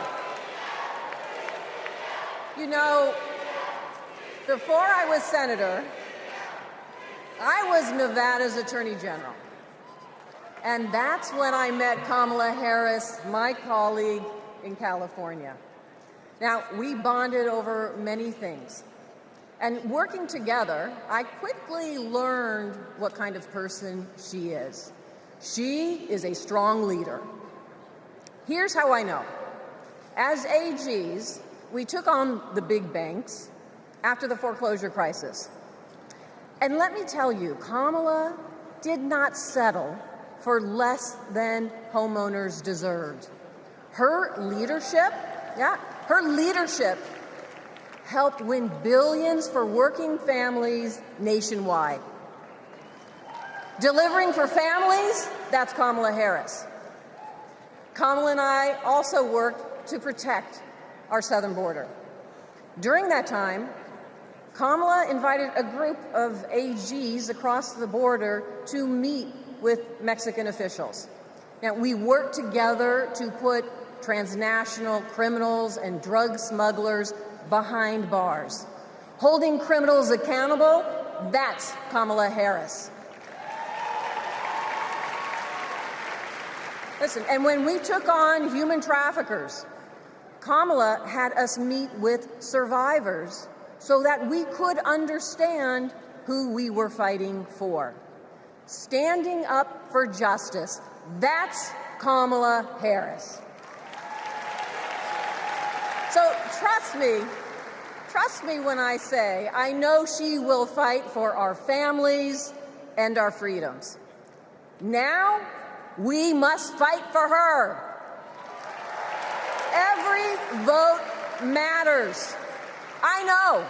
In 2016, Nevadans elected me, the granddaughter of a baker from Mexico, to serve as the first Latina in the United States Senate. I'll tell you what. And in 2022, my reelection came down to 7,928 votes. Because of voters in Nevada, the Democrats won the Senate majority. And I'm here to tell you, we can do it again. We can send Kamala Harris and Tim Walz to the White House. Are we ready to do it? Are we ready to fight? Let's get it done, Chicago. Thank you, everyone.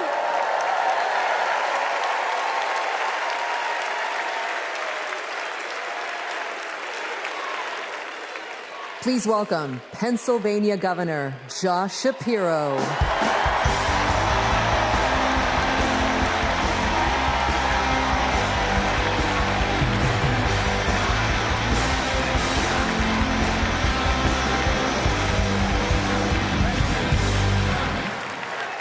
Thank you. 2.5 centuries ago in Philadelphia, a band of patriots declared their independence from a king and set ourselves on a path of self-determination. Generation after generation has embraced that responsibility. Ordinary Americans rising up, demanding more, seeking justice. And in every chapter of our American story, we've made progress and advanced the cause of freedom. Today we find ourselves writing that next chapter.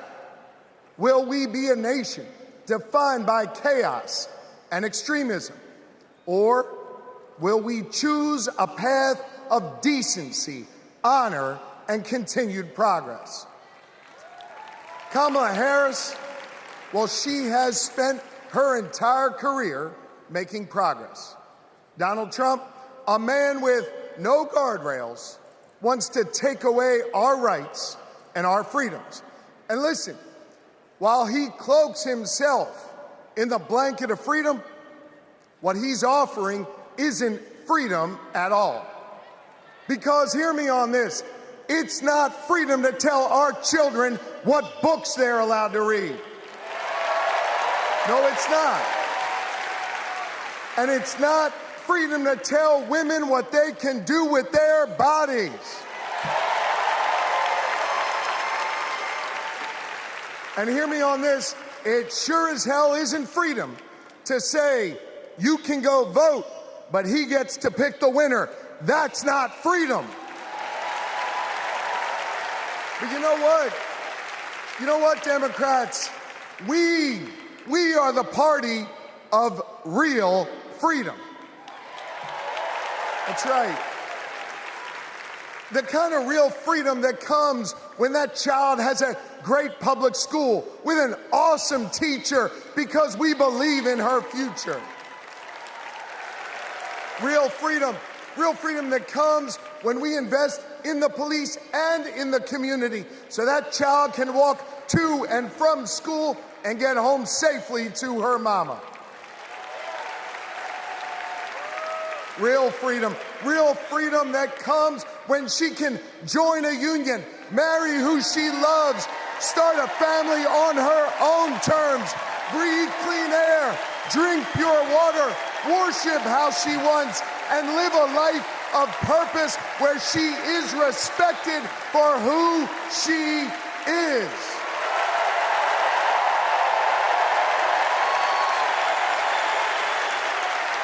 Real freedom that comes when she can look at Madam President and know that this is a nation where anything and everything is possible.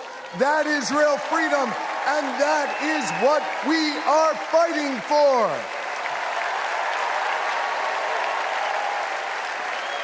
You know,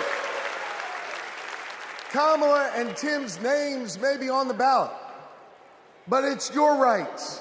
It's our rights. It's our future and freedoms that are on the line. And you have the power to shape the future of this country.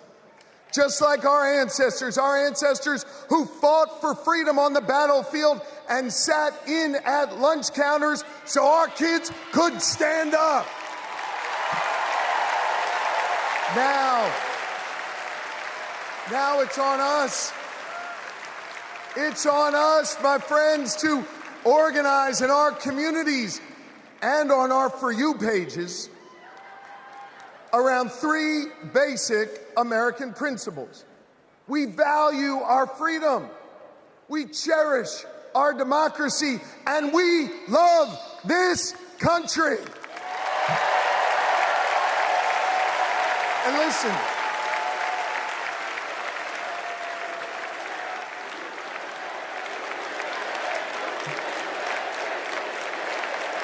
we love this country.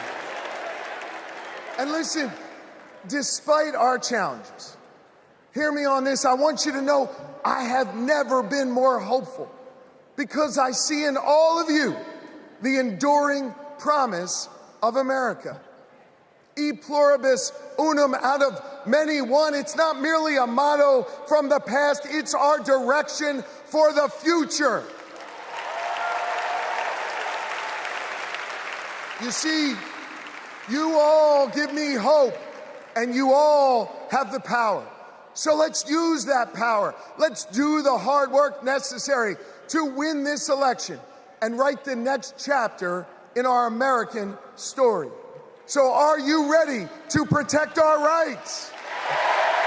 Are you ready to secure our freedoms? And are you ready to defend our democracy?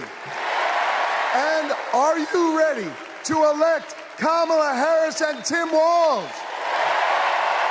America, let's get to work.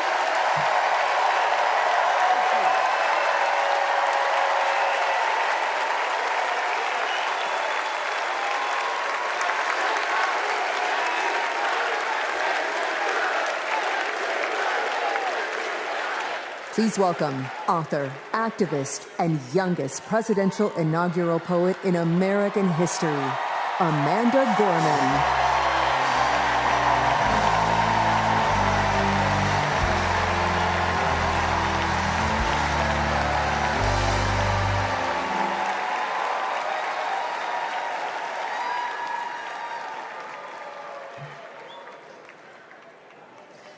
We gather at this hallowed place because we believe in the American dream.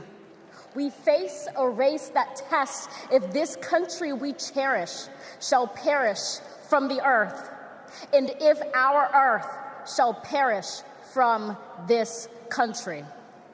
It falls to us to ensure that we do not fall, for a people that cannot stand together cannot stand at all. We are one family, regardless of religion, class, or color. For what defines a patriot is not just our love of liberty, but our love for one another.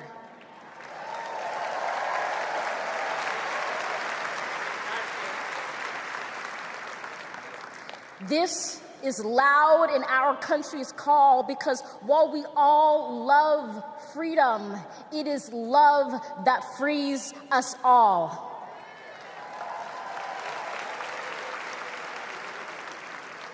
Empathy emancipates, making us greater than hate or vanity. That is the American promise, powerful and pure. Divided we cannot endure, but united we can endeavor to humanize our democracy and endear democracy to humanity.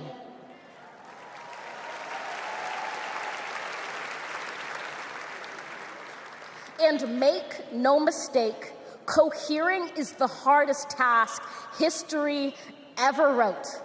But tomorrow is not written by our odds of hardship, but by the audacity of our hope, by the vitality of our vote.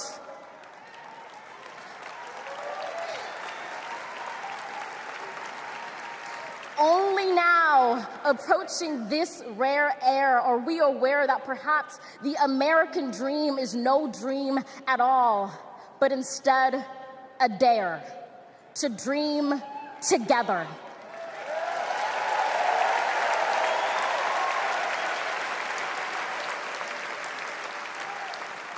Like a million roots tethered, branching up humbly, making one tree. This is our country, from many won, from battles won, our freedoms sung, our kingdom come has just begun.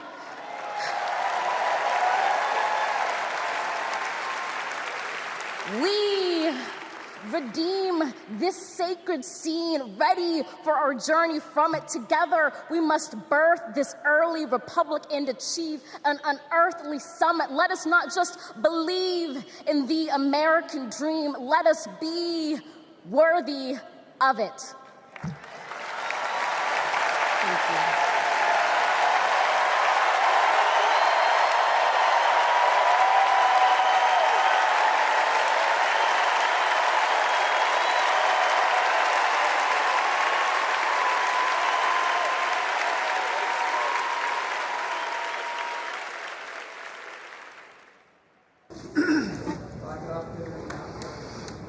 There's a word I heard.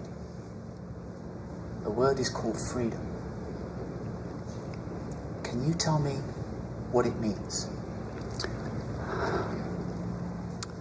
Interesting. Let me think about that for a second. The spirit of freedom. For me? Oh, yeah. Freedom, to me, means choice. The ability to laugh with friends. Be who you want to be. Go where you want to go. Living your life day to day. Having new chapters in that life. I believe in having your own words and being able to do what you want to. The freedom to raise our family in healthy communities. The idea that I can turn to my partner, my husband, and say I love you with every being of my soul. Being able to start a family when I want to, being able to, support the missions that I want to go to the church that I want to. Not everyone has the same opportunities, but the United States is, of anywhere I've ever been, just one place where you can accomplish more. The big, fantastic thing about America is that it is the land of opportunity. I know it sounds trite, but it's the truth. I grew up with a single mom, and she really imbued in me these qualities that you just really have to care about your neighbors and your family and your friends. I feel like the American dream is having opportunities, having the opportunity to go to college if you want to, having the opportunity to get any job you can, no matter who you are or where you come from. The American dream is about having the ability to make choices about your medical care and do whatever you want to do with your life without anybody telling you if it's good or not. We are in an incredible moment in history. We've seen women stripped of their most fundamental right to autonomy over their bodies. The freedom to make choices about your body, your life, your career should be entirely in your control. But I have found that good people want to do good things. That you find a way to move forward under ugly and scary circumstances. The work that lies ahead is to make America live up to its highest ideals. And, we're proud to go to work. The work to build a better future really depends on all of us coming together. We have to bring back that respect for everyone. I don't think we're as divided as we seem. Let's come together as one big nation. I feel like we are on the verge of something very amazing in this country. It makes me want to fight for our children and future generations to ensure they have just as many, if not more, freedoms than we had. I believe in a future where my mom can feel safe no matter where she is in the country. A future that is filled with a healthy and vibrant planet, where families are not separated by fences or jail bars. A future in which we all get what we need. I want to see that for people who are younger than me. Hopefully the kids I teach can chase their dreams and believe in what they want to be. I want a future for him that he knows that he's covered and protected. Everyone should think about what we can leave to the next generation. It's our responsibility. It's what we have to do. My name's Tyler. My name's Yvette. And we believe in love. I'm Alex. I'm Kiara. My name is Steven. My name is Charlie. I'm a proud 7th generation Texan. I am from Waterford, Michigan, just north of Detroit. I'm from East Tennessee. And we believe in the American dream. We believe in a better world for our child, and we believe in this country. My name is Karen, and I believe in justice. My name is Nancy. My name is Thoreau. My name is Jennings. My name is Dana. My name is Todd. And we believe in freedom. My name is Gina, and I believe in freedom. My name is Pat, and I believe in the freedom to work together.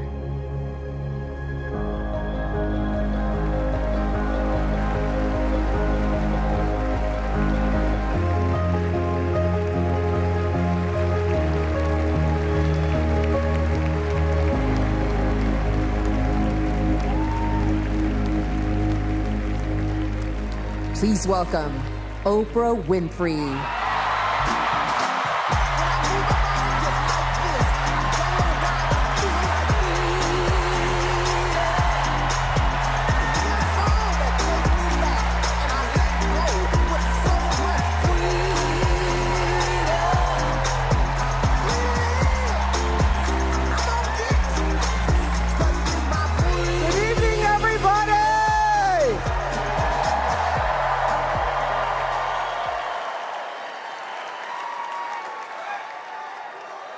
Who says you can't go home again?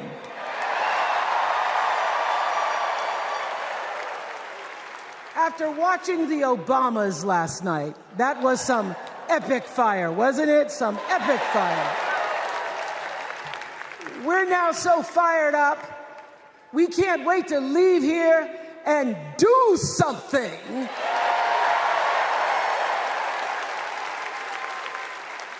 And what we're going to do is elect Kamala Harris as the next president of the United States.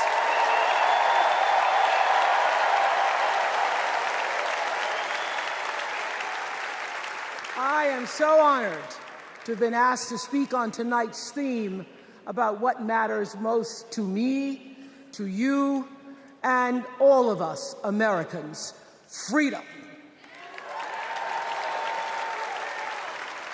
There are people who want you to see our country as a nation of us against them, people who want to scare you, who want to rule you, people who'd have you believe that books are dangerous and assault rifles are safe, that there's a right way to worship and a wrong way to love, people who seek first to divide and then to conquer.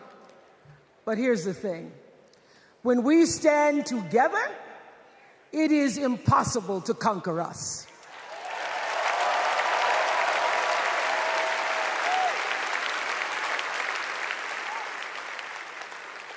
In the words of an extraordinary American, the late Congressman John Lewis,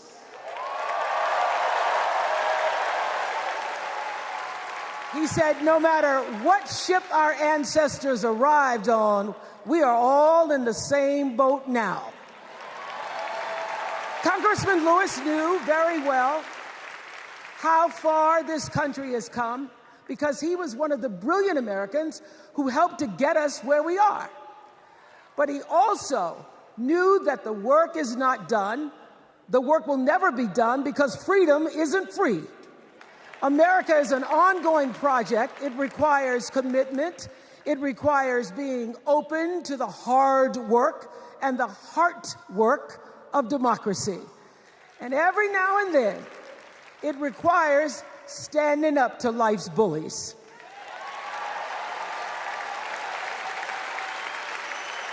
I know this. I've lived in Mississippi, in Tennessee, in Wisconsin, Maryland, Indiana, Florida, Hawaii, Colorado, California, and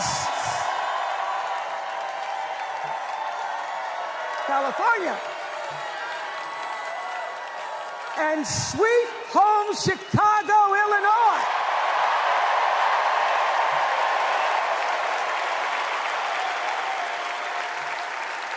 I have actually traveled this country from the redwood forests, love those redwoods, to the Gulf Stream waters. I've seen racism and sexism and income inequality and division. I've not only seen it, at times I've been on the receiving end of it.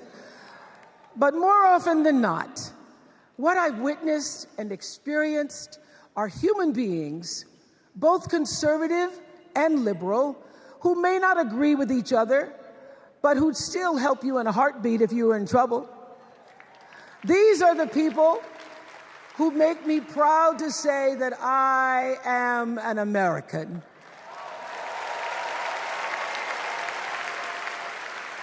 They are the best of America. And despite what some would have you think, we are not so different from our neighbors. When a house is on fire, we don't ask about the homeowner's race or religion. We don't wonder who their partner is or how they voted. No, we just try to do the best we can to save them. And if the place happens to belong to a childless cat lady,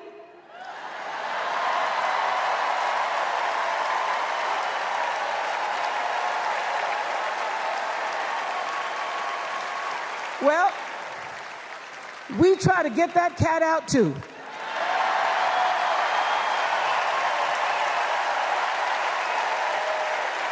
Because we are a country of people who work hard for the money.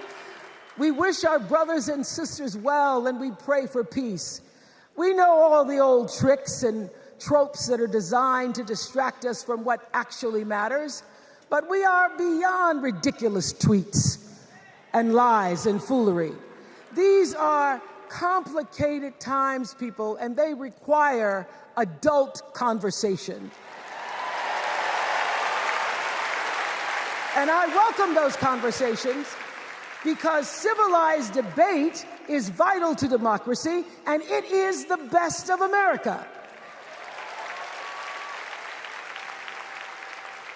Now, over the last couple of nights, we have all seen brave people walk onto the stage and share their most private pain. Amanda and Josh, Caitlin, Hadley, they told us their stories of rape and incest and near-death experiences from having the state deny them the abortion that their doctor explained was medically necessary. And they've told us these things for one reason, and that is to keep what happened to them from happening to anybody else. Because if you do not have autonomy over this, if you cannot control when and how you choose to bring your children into this world and how they are raised and supported, there is no American dream.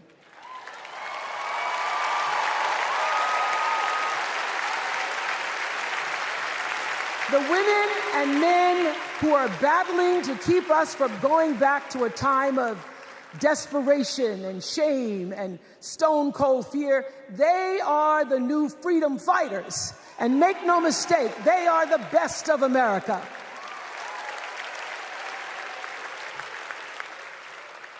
I want to talk now about somebody who's not with us tonight. Tessie Prevost Williams was born in New Orleans not long after the Supreme Court ruled that segregated public schools were unconstitutional. That was in 1954, same year I was born. But I didn't have to head to first grade at the all-white McDonough 19 school with a U.S. Marshal by my side like Tessie did. And when I got to school, the building wasn't empty like it was for Tessie. You see, rather than allowing McDonough to be integrated, parents pulled their kids out of the school, leaving only Tessie and two other little black girls, Gail Etienne and Leona Tate, to sit in a classroom with the windows papered over to block snipers from attacking their 6-year-old bodies. Tessie passed away 6 weeks ago. And I tell this story to honor her tonight because she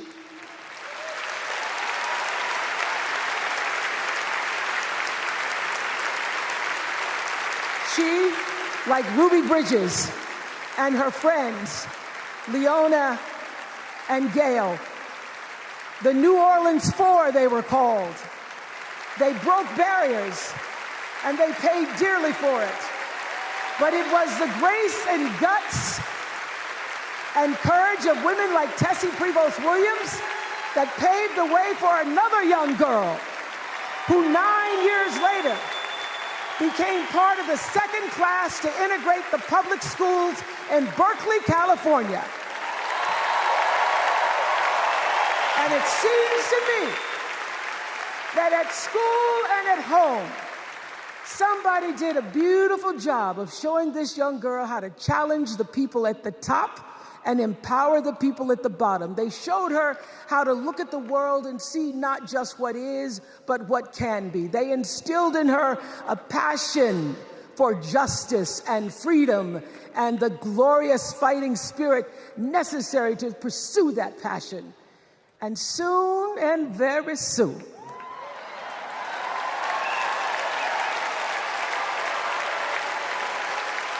and very soon, we're going to be teaching our daughters and sons about how this child of an Indian mother and a Jamaican father, two idealistic, energetic immigrants,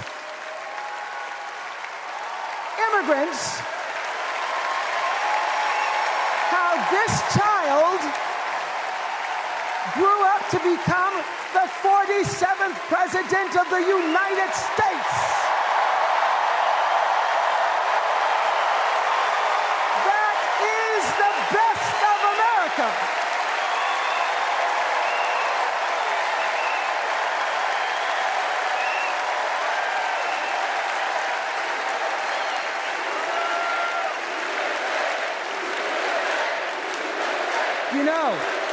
You know, let me tell you this.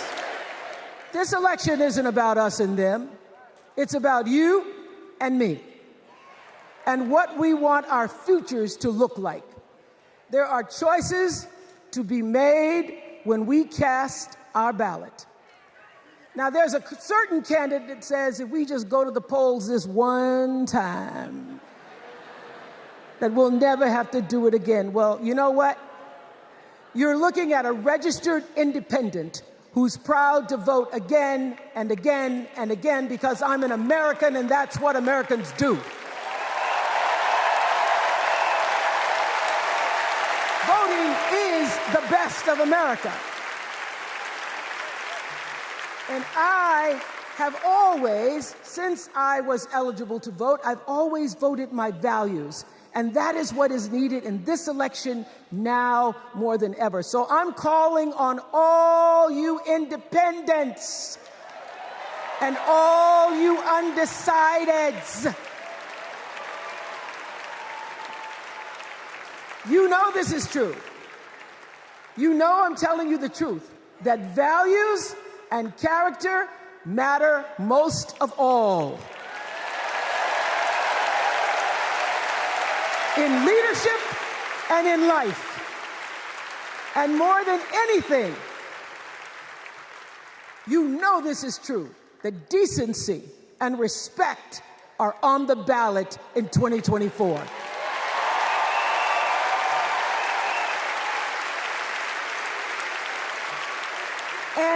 And just plain common sense. Common sense tells you that Kamala Harris and Tim Walz can give us decency and respect. They're the ones that give it to us. So, we are Americans. We are Americans. Let us choose loyalty to the Constitution over loyalty to any individual. Because that's the best of America. And let us choose optimism over cynicism, because that's the best of America.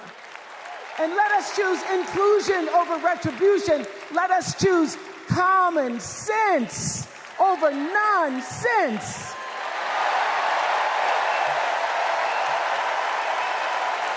Because that's the best of America. And let us choose the sweet promise of tomorrow over the bitter return to yesterday. We won't go back. We won't be set back, pushed back, bullied back, kicked back. We're not going back.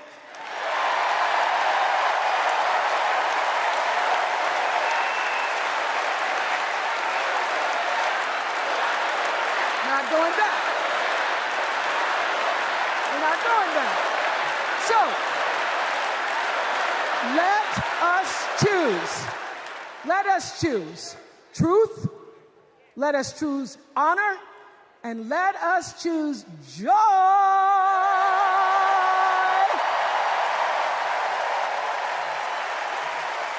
Because that's the best of America. But more than anything else, let us choose freedom. Why? Because that's the best of America. We're all Americans, and together, let's all choose Kamala Harris.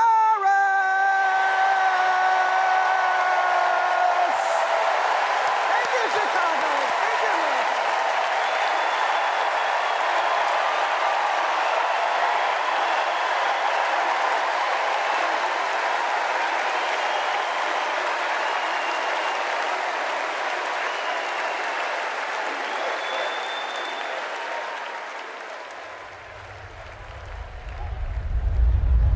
Here's what I want people to know about Tim Walz. Well, everybody at Mankato West High School loved Tim Walz. Yeah, I mean, Tim was jovial. When he would start teaching, it was like full contact teaching. You could not help but be interested in what he was talking about. He seemed to care about everybody in his class. He knew everyone's name. He wanted to know what interested you, how to engage you, what you were excited about, what you're feeling bad about. Mr. Walz was my geography and social studies teacher. Mr. Walz was my football coach. My middle school basketball coach, when we were doing doing the high school play The Nerd, he was the person building the sets. I don't think that there has ever been a moment where I've seen Tim exhausted from giving or engaging. He always seems like that person that's got the never-ending gas tank who can keep going. When I decided to come out as gay, we started the Gay Straight Alliance. Tim Walz was the faculty advisor. We saw him not only as a teacher, but a mentor and a leader. Mr. Walz was a really big part in helping build this community, and he's a big reason why I became a teacher myself. It was inspiring being in his classroom. Please welcome Maryland Governor Wes Moore.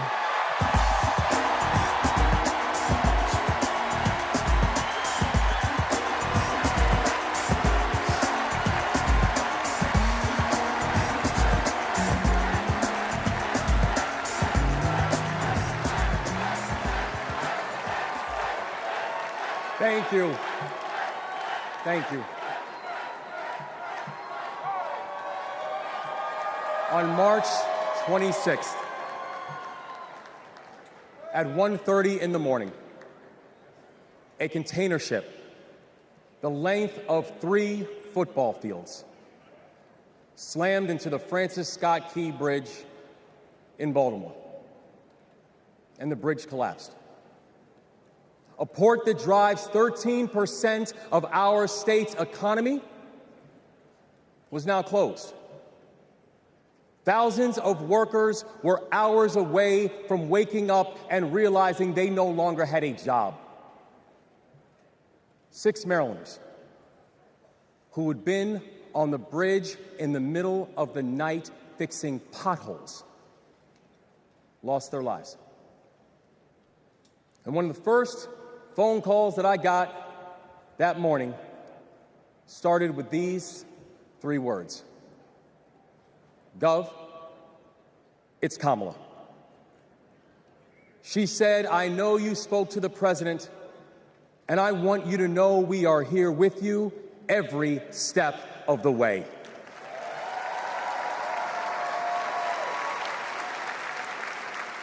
Now, I joined the Army when I was 17. In fact, I was too young to sign the paperwork. I had to ask my mom to sign the paperwork for me because I don't have bone spurs.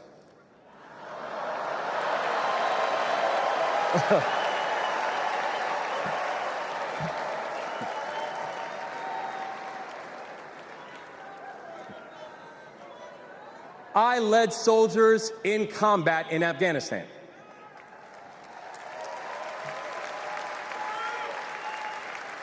And my training taught me that you never learn anything about anybody when times are easy. You learn everything you need to know about somebody when times are hard and when the temperature gets turned up. And America, I saw that Kamala Harris is the right one to lead in this moment firsthand.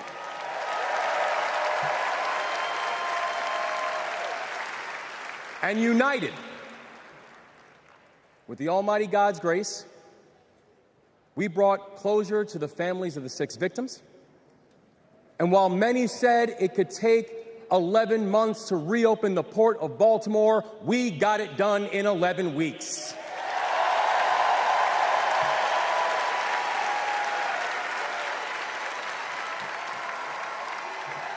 Because that is the story of America. We are a nation of patriots who serve when the mission is hard and who serve when the destination is uncertain. And I know our history isn't perfect. The unevenness of the American journey has made some skeptical. But I'm not asking you to give up your skepticism. I just want that skepticism to be your companion and not your captor. And I'm asking that you join us in the work. Because making America great doesn't mean telling people you're not wanted. And loving your country does not mean lying about its history.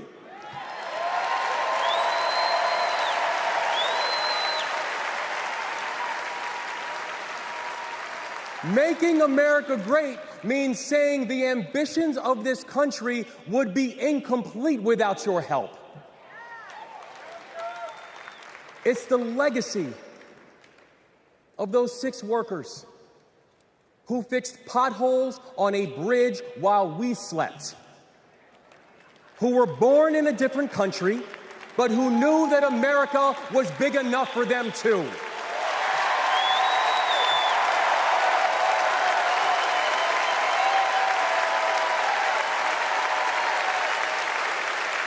It's the journey.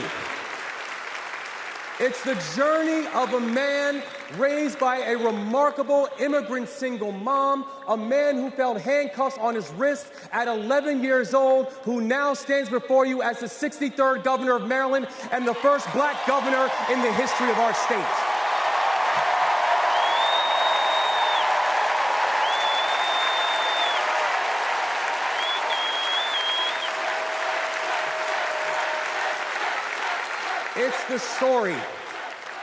It's the story of a prosecutor who defended our freedoms and had Maryland's back when we needed it most. And now, MVP, we've got your back as well.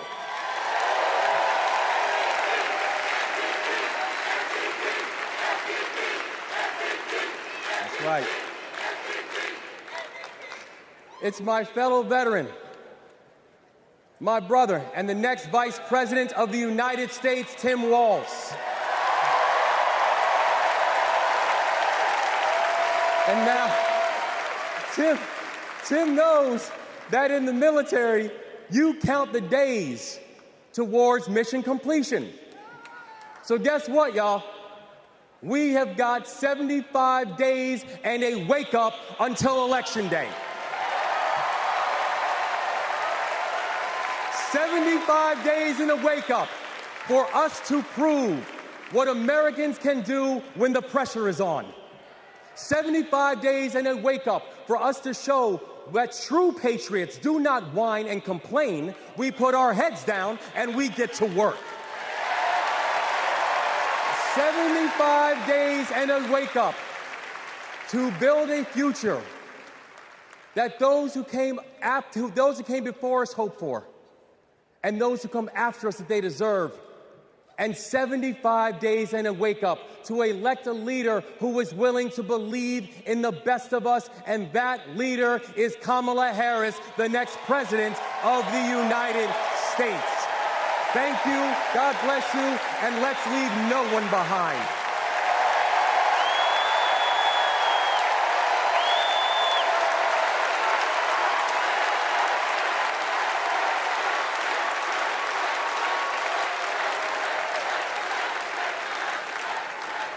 Please welcome former South Bend, Indiana Mayor Pete Buttigieg.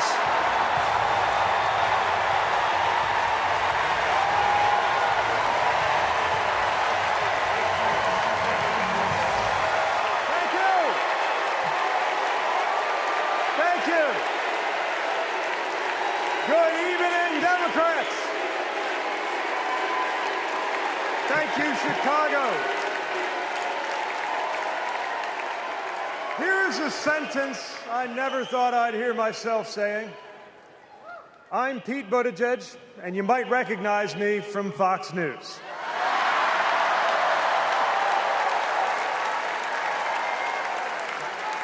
I believe in going anywhere, in service of a good cause, and friends, we gather in a very good cause, electing Kamala Harris and Tim Walz, the next President and Vice President of the United States.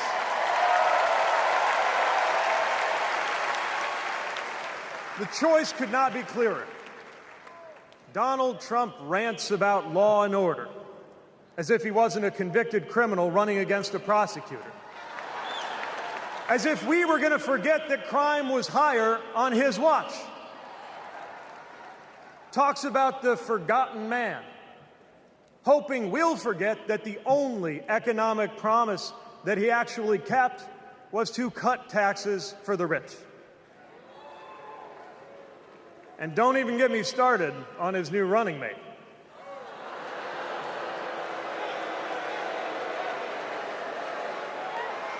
At least Mike Pence was polite. J.D. Vance is one of those guys who thinks if you don't live the life that he has in mind for you, then you don't count. Someone who said that if you don't have kids, you have, quote, no physical commitment to the future of this country. You know, Senator, when I deployed to Afghanistan, I didn't have kids then. Many of the men and women who went outside the wire with me didn't have kids either. But let me tell you, our commitment to the future of this country was pretty damn physical.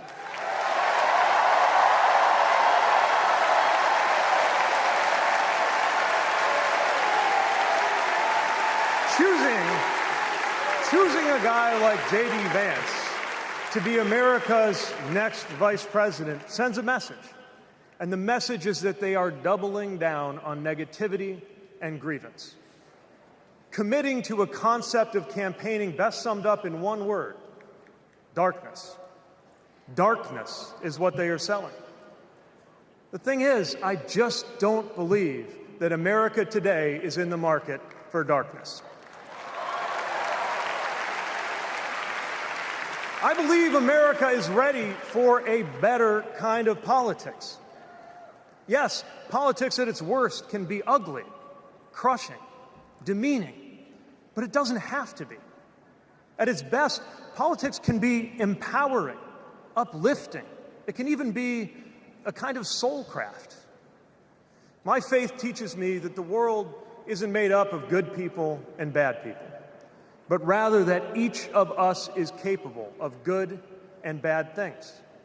And I believe leaders matter because of what they bring out in each of us, the good or the bad. Right now, the other side is appealing to what is smallest within you. They're telling you that greatness comes from going back to the past. They're telling you that anyone different from you is a threat. They're telling you that your neighbor or nephew or daughter who disagrees with you politically isn't just wrong, but is now the enemy. I believe in a better politics, one that finds us at our most decent and open and brave. The kind of politics that Kamala Harris and Tim Walz are offering. And as you have felt these many days, that kind of politics also just feels better to be part of. There is joy in it, as well as power. And if all of that sounds naive, let me insist that I have come to this view not by way of idealism, but by way of experience. Not just the experience of my unlikely career. Someone like me serving in Indiana, serving in Washington, serving in uniform. I'm thinking of something much more basic. I'm thinking of dinner time at our house in Michigan. When the dog is barking and the air fryer is beeping and the mac and cheese is boiling over, and it feels like all the political negotiating experience in the world is not enough for me to get our 3-year-old son and our 3-year-old daughter to just wash their hands and sit at the table. It's the part of our day when politics seems the most distant. And yet the makeup of our kitchen table, the existence of my family, is just one example of something that was literally impossible as recently as 25 years ago, when an anxious teenager growing up in Indiana wondered if he would ever find belonging in this world.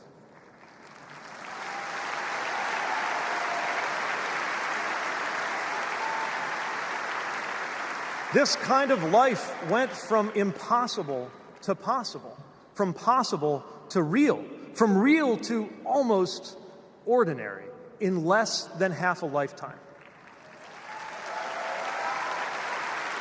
But that didn't just happen.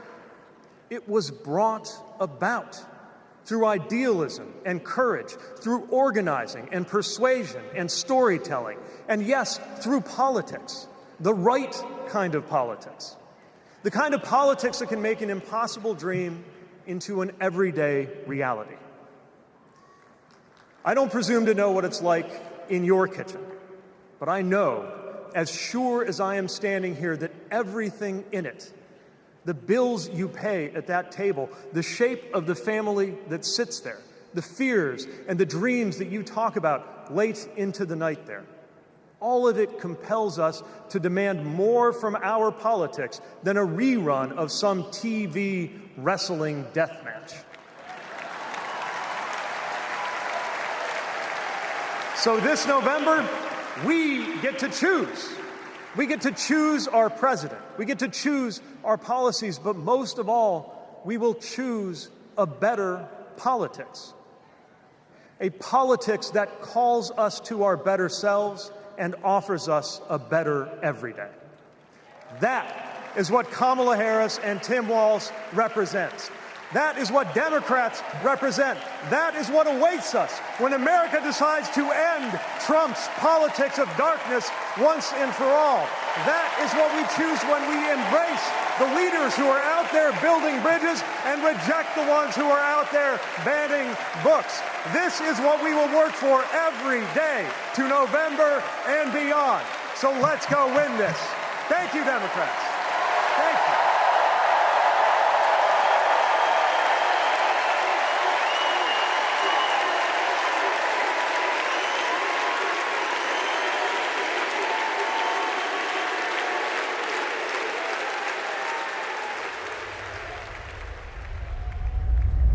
Seeing Governor Walz going to Congress and then becoming governor, I see the guy that was a first sergeant. I see a guy that's full of energy, always busy. And like he says, you get enough time to sleep when you're dead. I first met Governor Walz and Congressman Walz when I was transitioning out of the Marine Corps, going back to school. He really wanted to know what the experience was of those that were actually using the GI Bill and how it could be improved. It seemed to be a continuation of focus on improving the lives of veterans. Governor Walz in our unit always would say his catchphrase was, "We'll get it done." And we always did. The way I've seen him carry himself over the years in Congress and the way he works for veterans, there's no excuse making, there's no scapegoating, it's just accomplish the mission. Governor Walz has been that way and always will be that way. Having Governor Walz on the House Veteran Affairs Committee was instrumental in getting the post-9/11 GI Bill not only introduced, but also passed. When Governor Walz wants change, it'll happen. Back to the Guard. We'll get it done.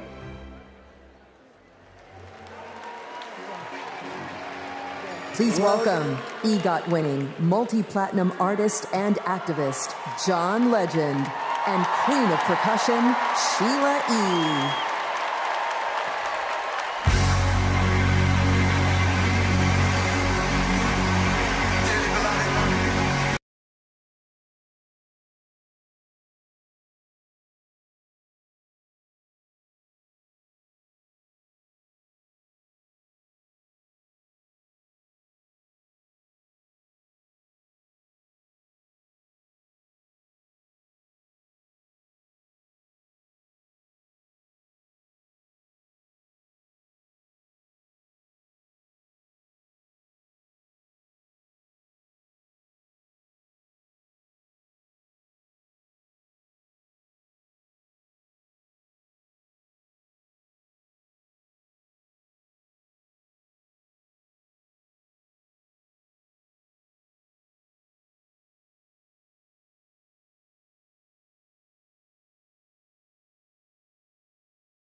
Walz are elected this November, they're going to protect our freedoms.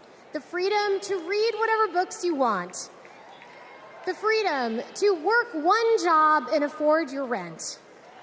And Kamala Harris and Tim Walz will protect your freedom to start a family on your own terms. And if you ask me, that is something worth fighting for. So guys, let's do it. It's time. Let's nominate the next Vice President of the United States, Minnesota Governor Tim Walz. And to take us there, please welcome to the stage Minnesota Senator Amy Klobuchar.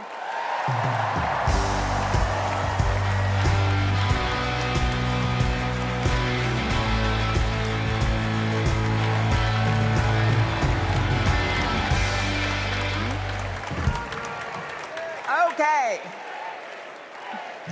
that was a warm-up act. On behalf of the great state of Minnesota, where purple reigns, I stand before you in support of our next Vice President, Tim Walz. In Minnesota, we trust a coach who turned a team that was 0-27 into state champions. In Minnesota, we trust a hunter who has stood in a deer stand in 10-degree weather. In Minnesota, we trust a candidate who has made a viral video on how to change a burnt-out headlight. And I know we aren't alone, but in Minnesota, we love a dad in plaid.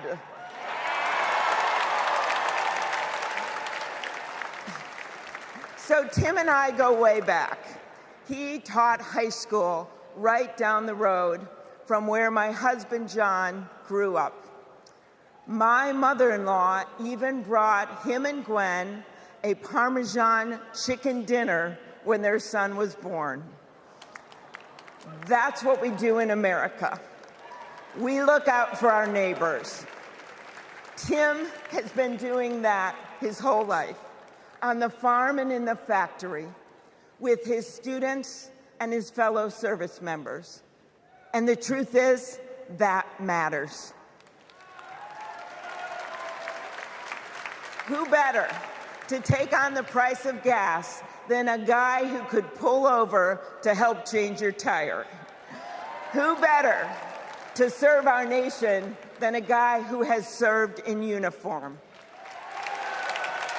Who better to find common ground than a guy with Midwestern common sense? A former football coach knows how to level the playing field. And a former public school teacher knows how to school the likes of J.D. Vance.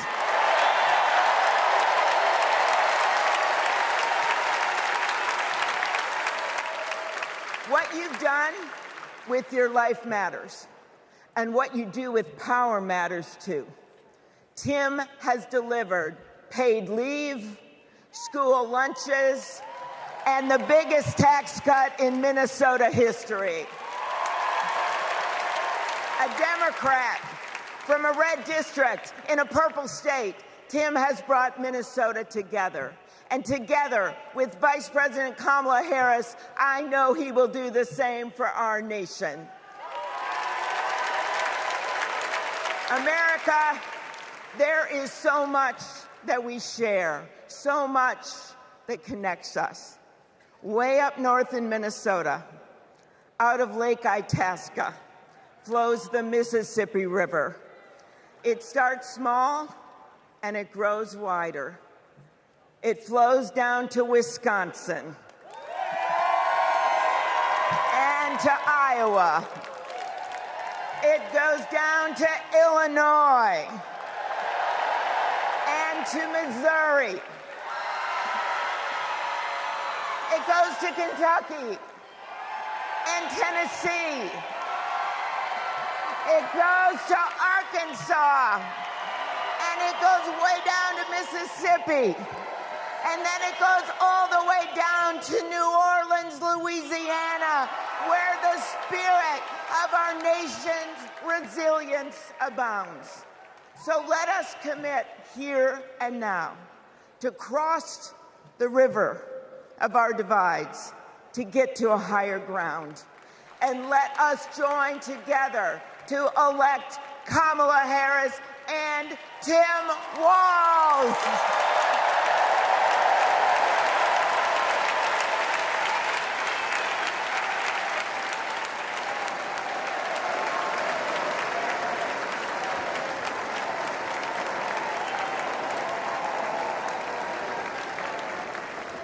Please welcome Ben Ingman from Minnesota.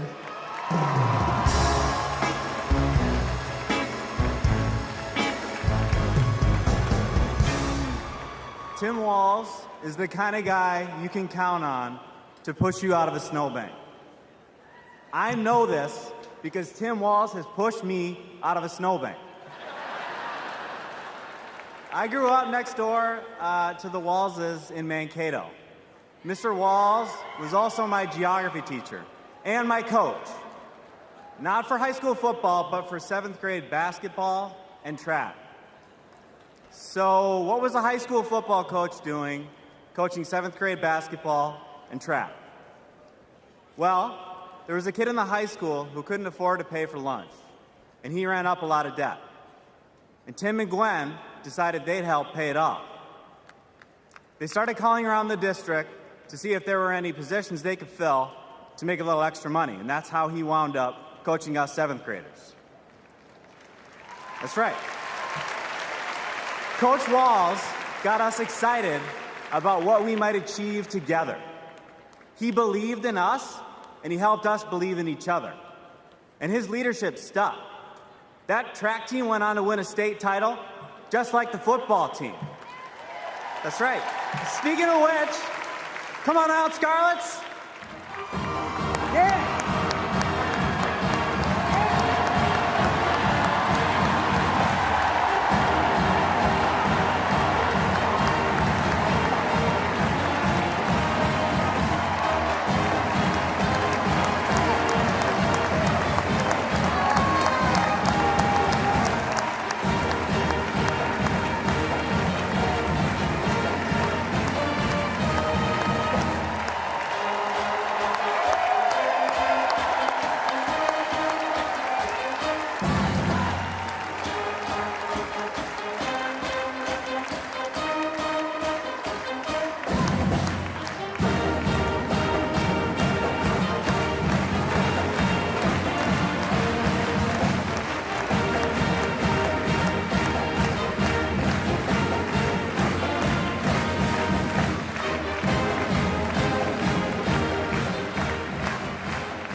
You know, all this got me thinking about the kinds of leaders we need. We want the people in charge to be genuine, compassionate, and trustworthy. The thing is, there are people in our neighborhoods who fit this description. The kind of people who display quiet leadership by helping kids pay for their lunches, by bringing teams together to believe in each other. And when we're stuck in the snow, they push us out. Well, in my neighborhood, we always wish that people like that would run for office. Well, in my neighborhood, someone like that did run for office. And he's going to be a wonderful vice president. Thanks very much.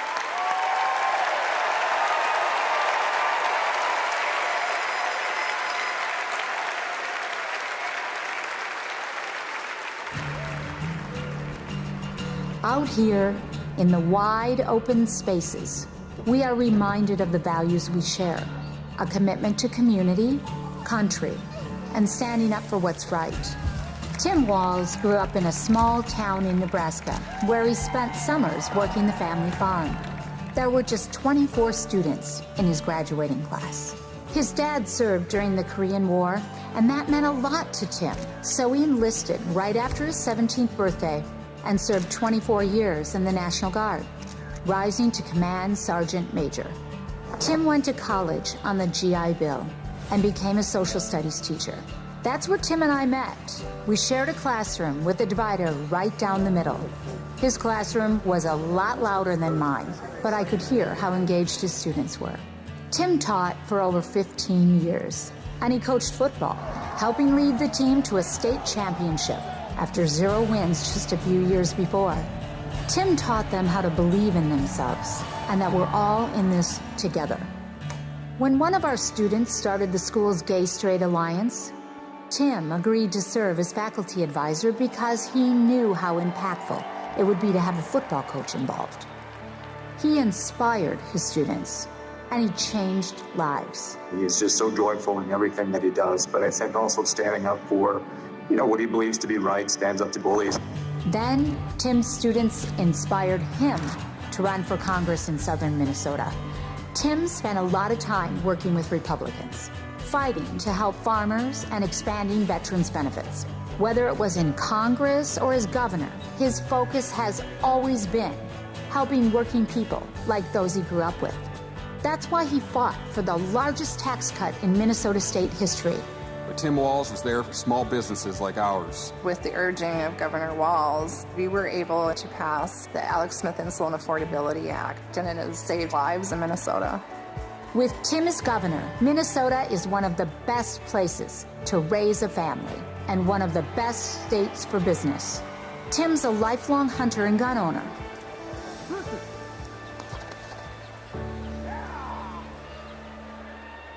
But after the Sandy Hook school shooting, he knew that we had to do something.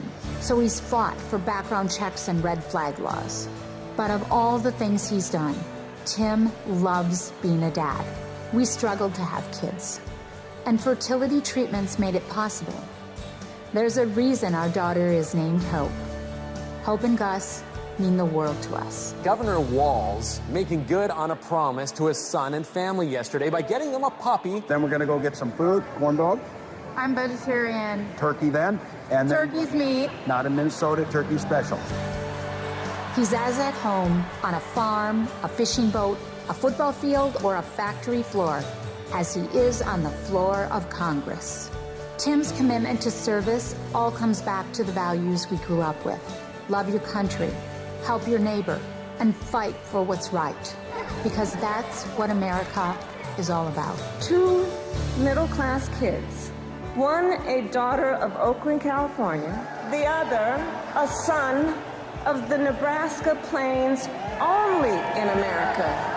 Is it possible for them together to make it all the way to the White House?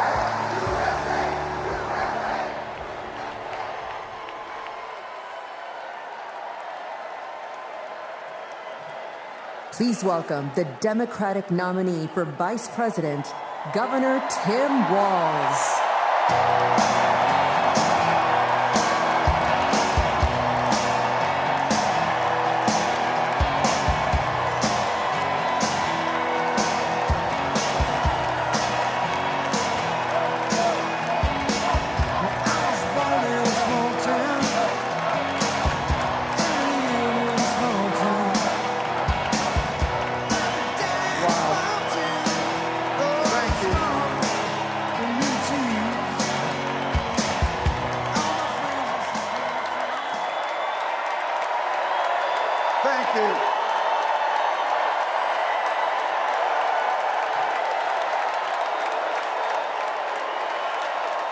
Thank you.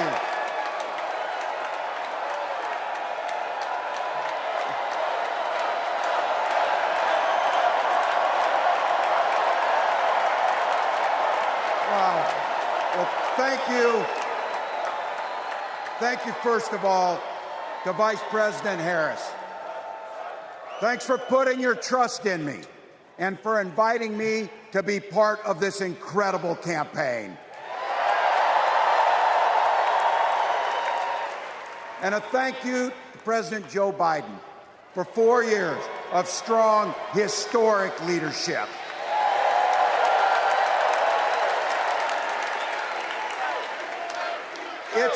It's the honor of my life to accept your nomination for Vice President of the United States.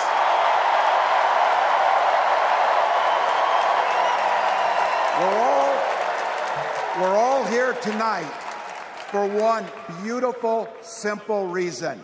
We love this country. So thank you to all of you here in Chicago and all of you watching at home tonight. Thank you for your passion. Thank you for your determination. And most of all, thank you for bringing the joy to this fight.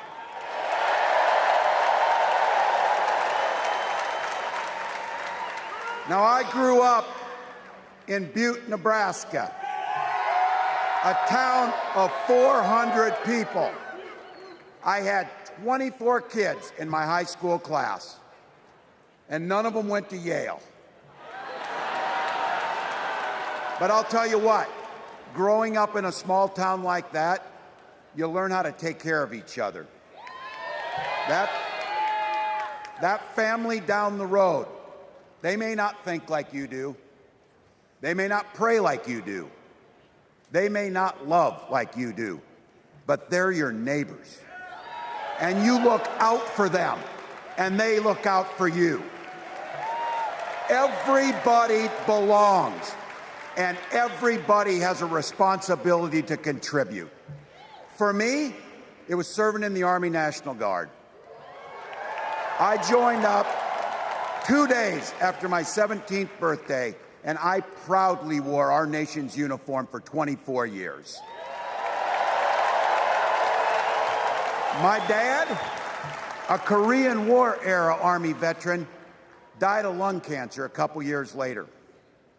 He left behind a mountain of medical debt. Thank God for Social Security survivor benefits.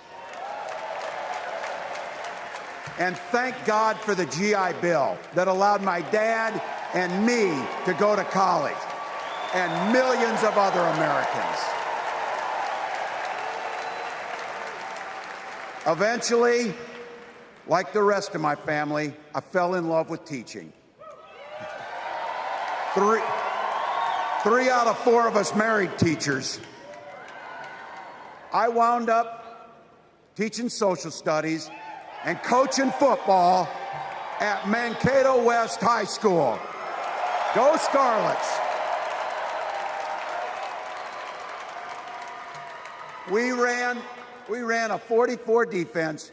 We played through to the whistle on every single play, and we even won a state championship. Never closed the yearbook, people. But it was those players and my students who inspired me to run for Congress.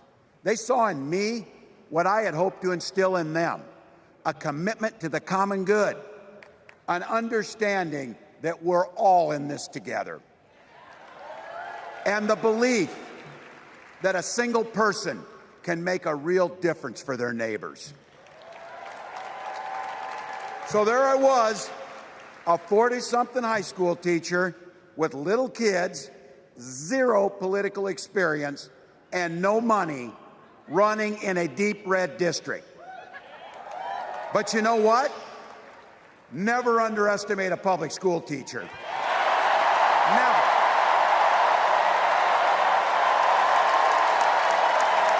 I represented my neighbors in Congress for 12 years, and I learned an awful lot. I learned how to work across the aisle on issues like growing the rural economies and taking care of veterans.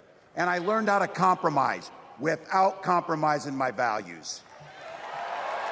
Then I came back to serve as governor, and we got right to work, making a difference in our neighbors' lives. We cut taxes for the middle class.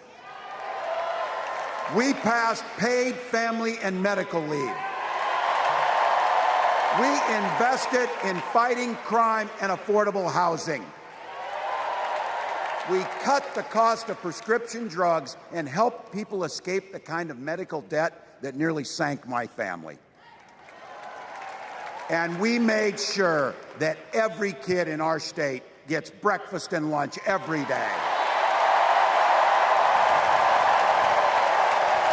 So while other states were banning books from their schools, we were banishing hunger from ours.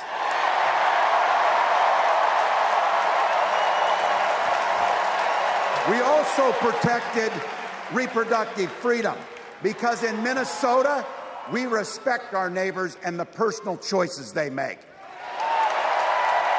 And even if we wouldn't make those same choices for ourselves, we've got a golden rule. Mind your own damn business.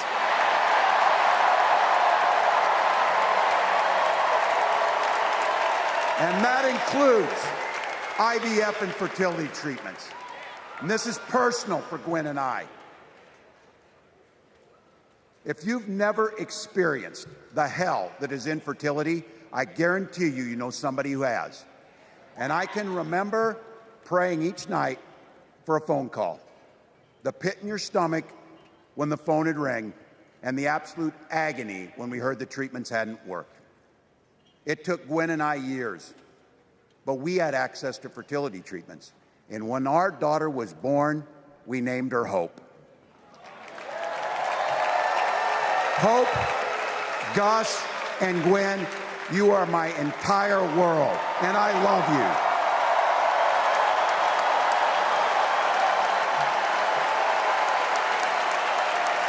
I'm letting you in on how we started a family because this is a big part about what this election is about. Freedom. When Republicans use the word freedom, they mean that the government should be free to invade your doctor's office. Corporations free to pollute your air and water. And banks free to take advantage of customers. But when we Democrats talk about freedom, we mean the freedom to make a better life for yourself and the people that you love. Freedom to make your own health care decisions. And yeah, your kids' freedom to go to school without worrying about being shot dead in the hall. Look, I know guns. I'm a veteran. I'm a hunter. And I was a better shot than most Republicans in Congress, and I got the trophies to prove it. But I'm also a dad. I believe in the Second Amendment, but I also believe our first responsibility is to keep our kids safe.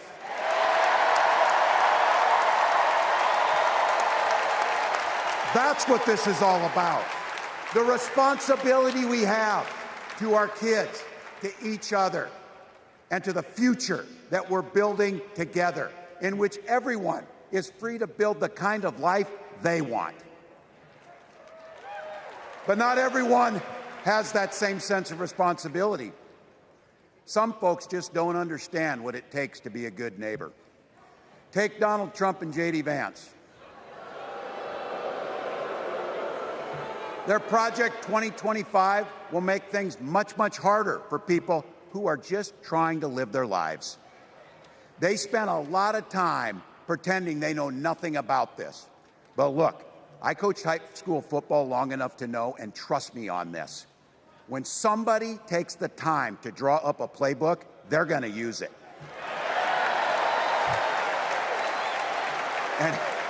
And we know if these guys get back in the White House, they'll start jacking up the costs on the middle class, they'll repeal the Affordable Care Act, they'll gut Social Security and Medicare, and they will ban abortion across this country with or without Congress. Here's the thing. It's an agenda nobody asked for. It's an agenda that serves nobody except the richest and the most extreme amongst us. And it's an agenda that does nothing for our neighbors in need. Is it weird? Absolutely. Absolutely. But it's also wrong. And it's dangerous. It's not just me saying so. It's Trump's own people. They were with him for 4 years. They're warning us that the next 4 years will be much, much worse. You know, when I was teaching every year, we'd elect a student body president. And you know what?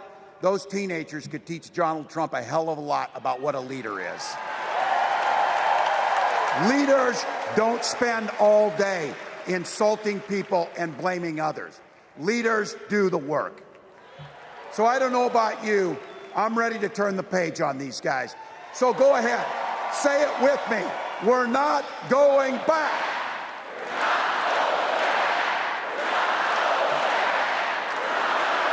We've got something better to offer the American people. It starts with our candidate, Kamala Harris. From her first day as a prosecutor, as a district attorney, as an attorney general, as a United States senator, and then our vice president, she's fought on the side of the American people. She's taken on the predators and fraudsters. She's taken down the transnational gangs, and she stood up to powerful corporate interests. She has never hesitated to reach across that aisle if it meant improving your lives. And she's always done it with energy, with passion, and with joy. Folks, we've got a chance to make Kamala Harris the next president of the United States.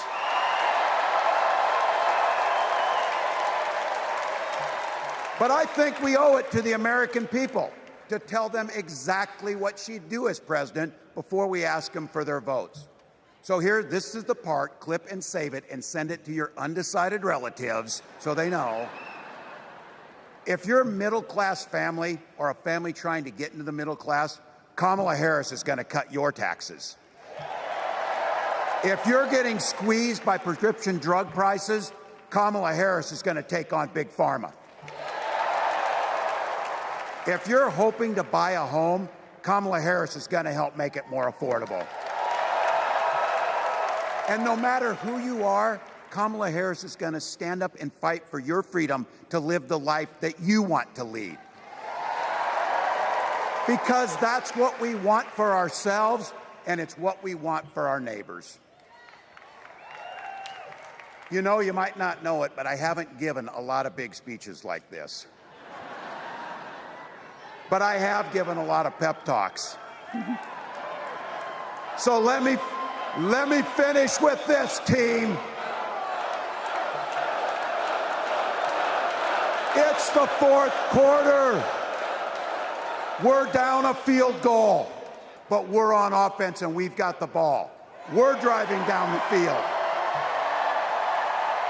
And boy, do we have the right team. Kamala Harris is tough. Kamala Harris is experienced, and Kamala Harris is ready. Our job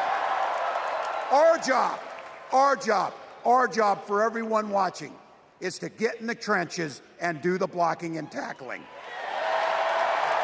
1 inch at a time, 1 yard at a time, 1 phone call at a time, 1 door knock at a time, 1 $5 donation at a time. Look, we got 76 days. That's nothing. There'll be time to sleep when you're dead. We're going to leave it on the field. That's how we'll keep moving forward. That's how we'll turn the page on Donald Trump. That's how we'll build a country where workers come first. Healthcare and housing are human rights. And the government stays the hell out of your bedroom.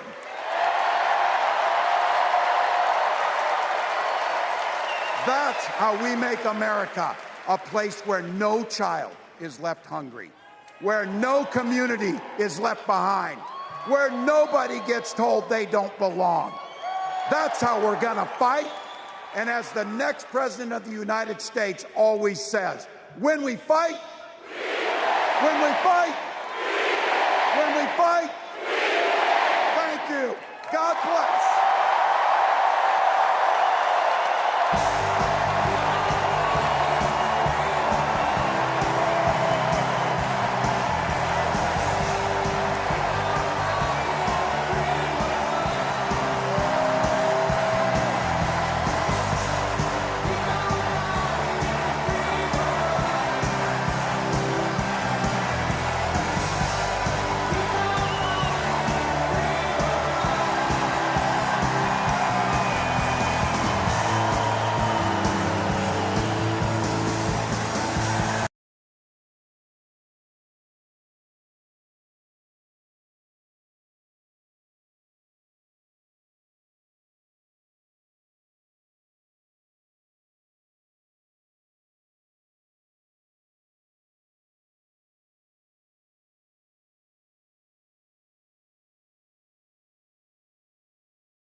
Growing up on the block with Mamie Till, serving alongside CTU President Stacey Davis Gates, and walking past the childhood home of Senator Carol Moseley Bronze, I know that women from the 6th Ward on the south side of Chicago have changed the world.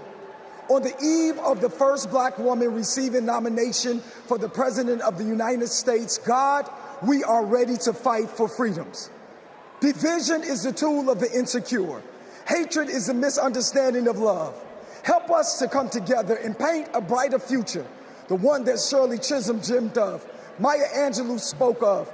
And let there be peace tonight. Peace in Palestine, peace for Palestinians, peace for Israelis. When we come together, we win. When we serve together, we change lives. Tonight, by faith, we rise together. Tonight, by faith, we work together. Tonight, by faith, we get information together. We will not wait till November, but by faith, we will shout in victory tonight. As a Hindu, a Sikh, and an Angelino coming from Tongva lands, I invite you to pray or reflect.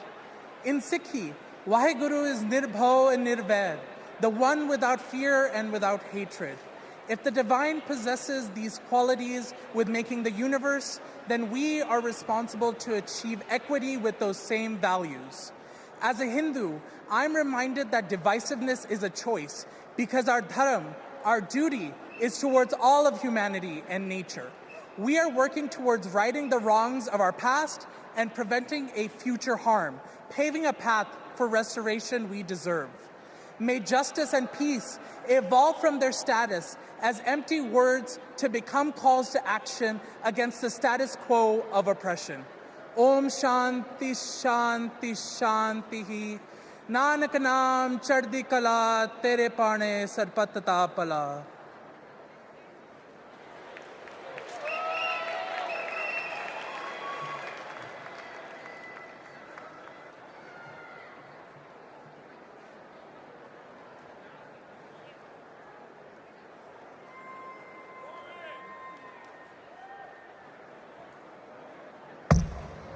All right, for those of you that are left, I've got a question. Is there a motion to recess our convention? Oh, you guys are moving me. Is there a second? Okay, before I ask for the final vote, I don't have my phone. I can't do a selfie. Some people are asking me for a selfie. All those in favor, say aye. All those opposed, say nay. In the eyes of the chair, the ayes have it. We are now officially recessed until 5:30 p.m. tomorrow. Folks, it's closing time. I don't care where you go, but you can't stay here.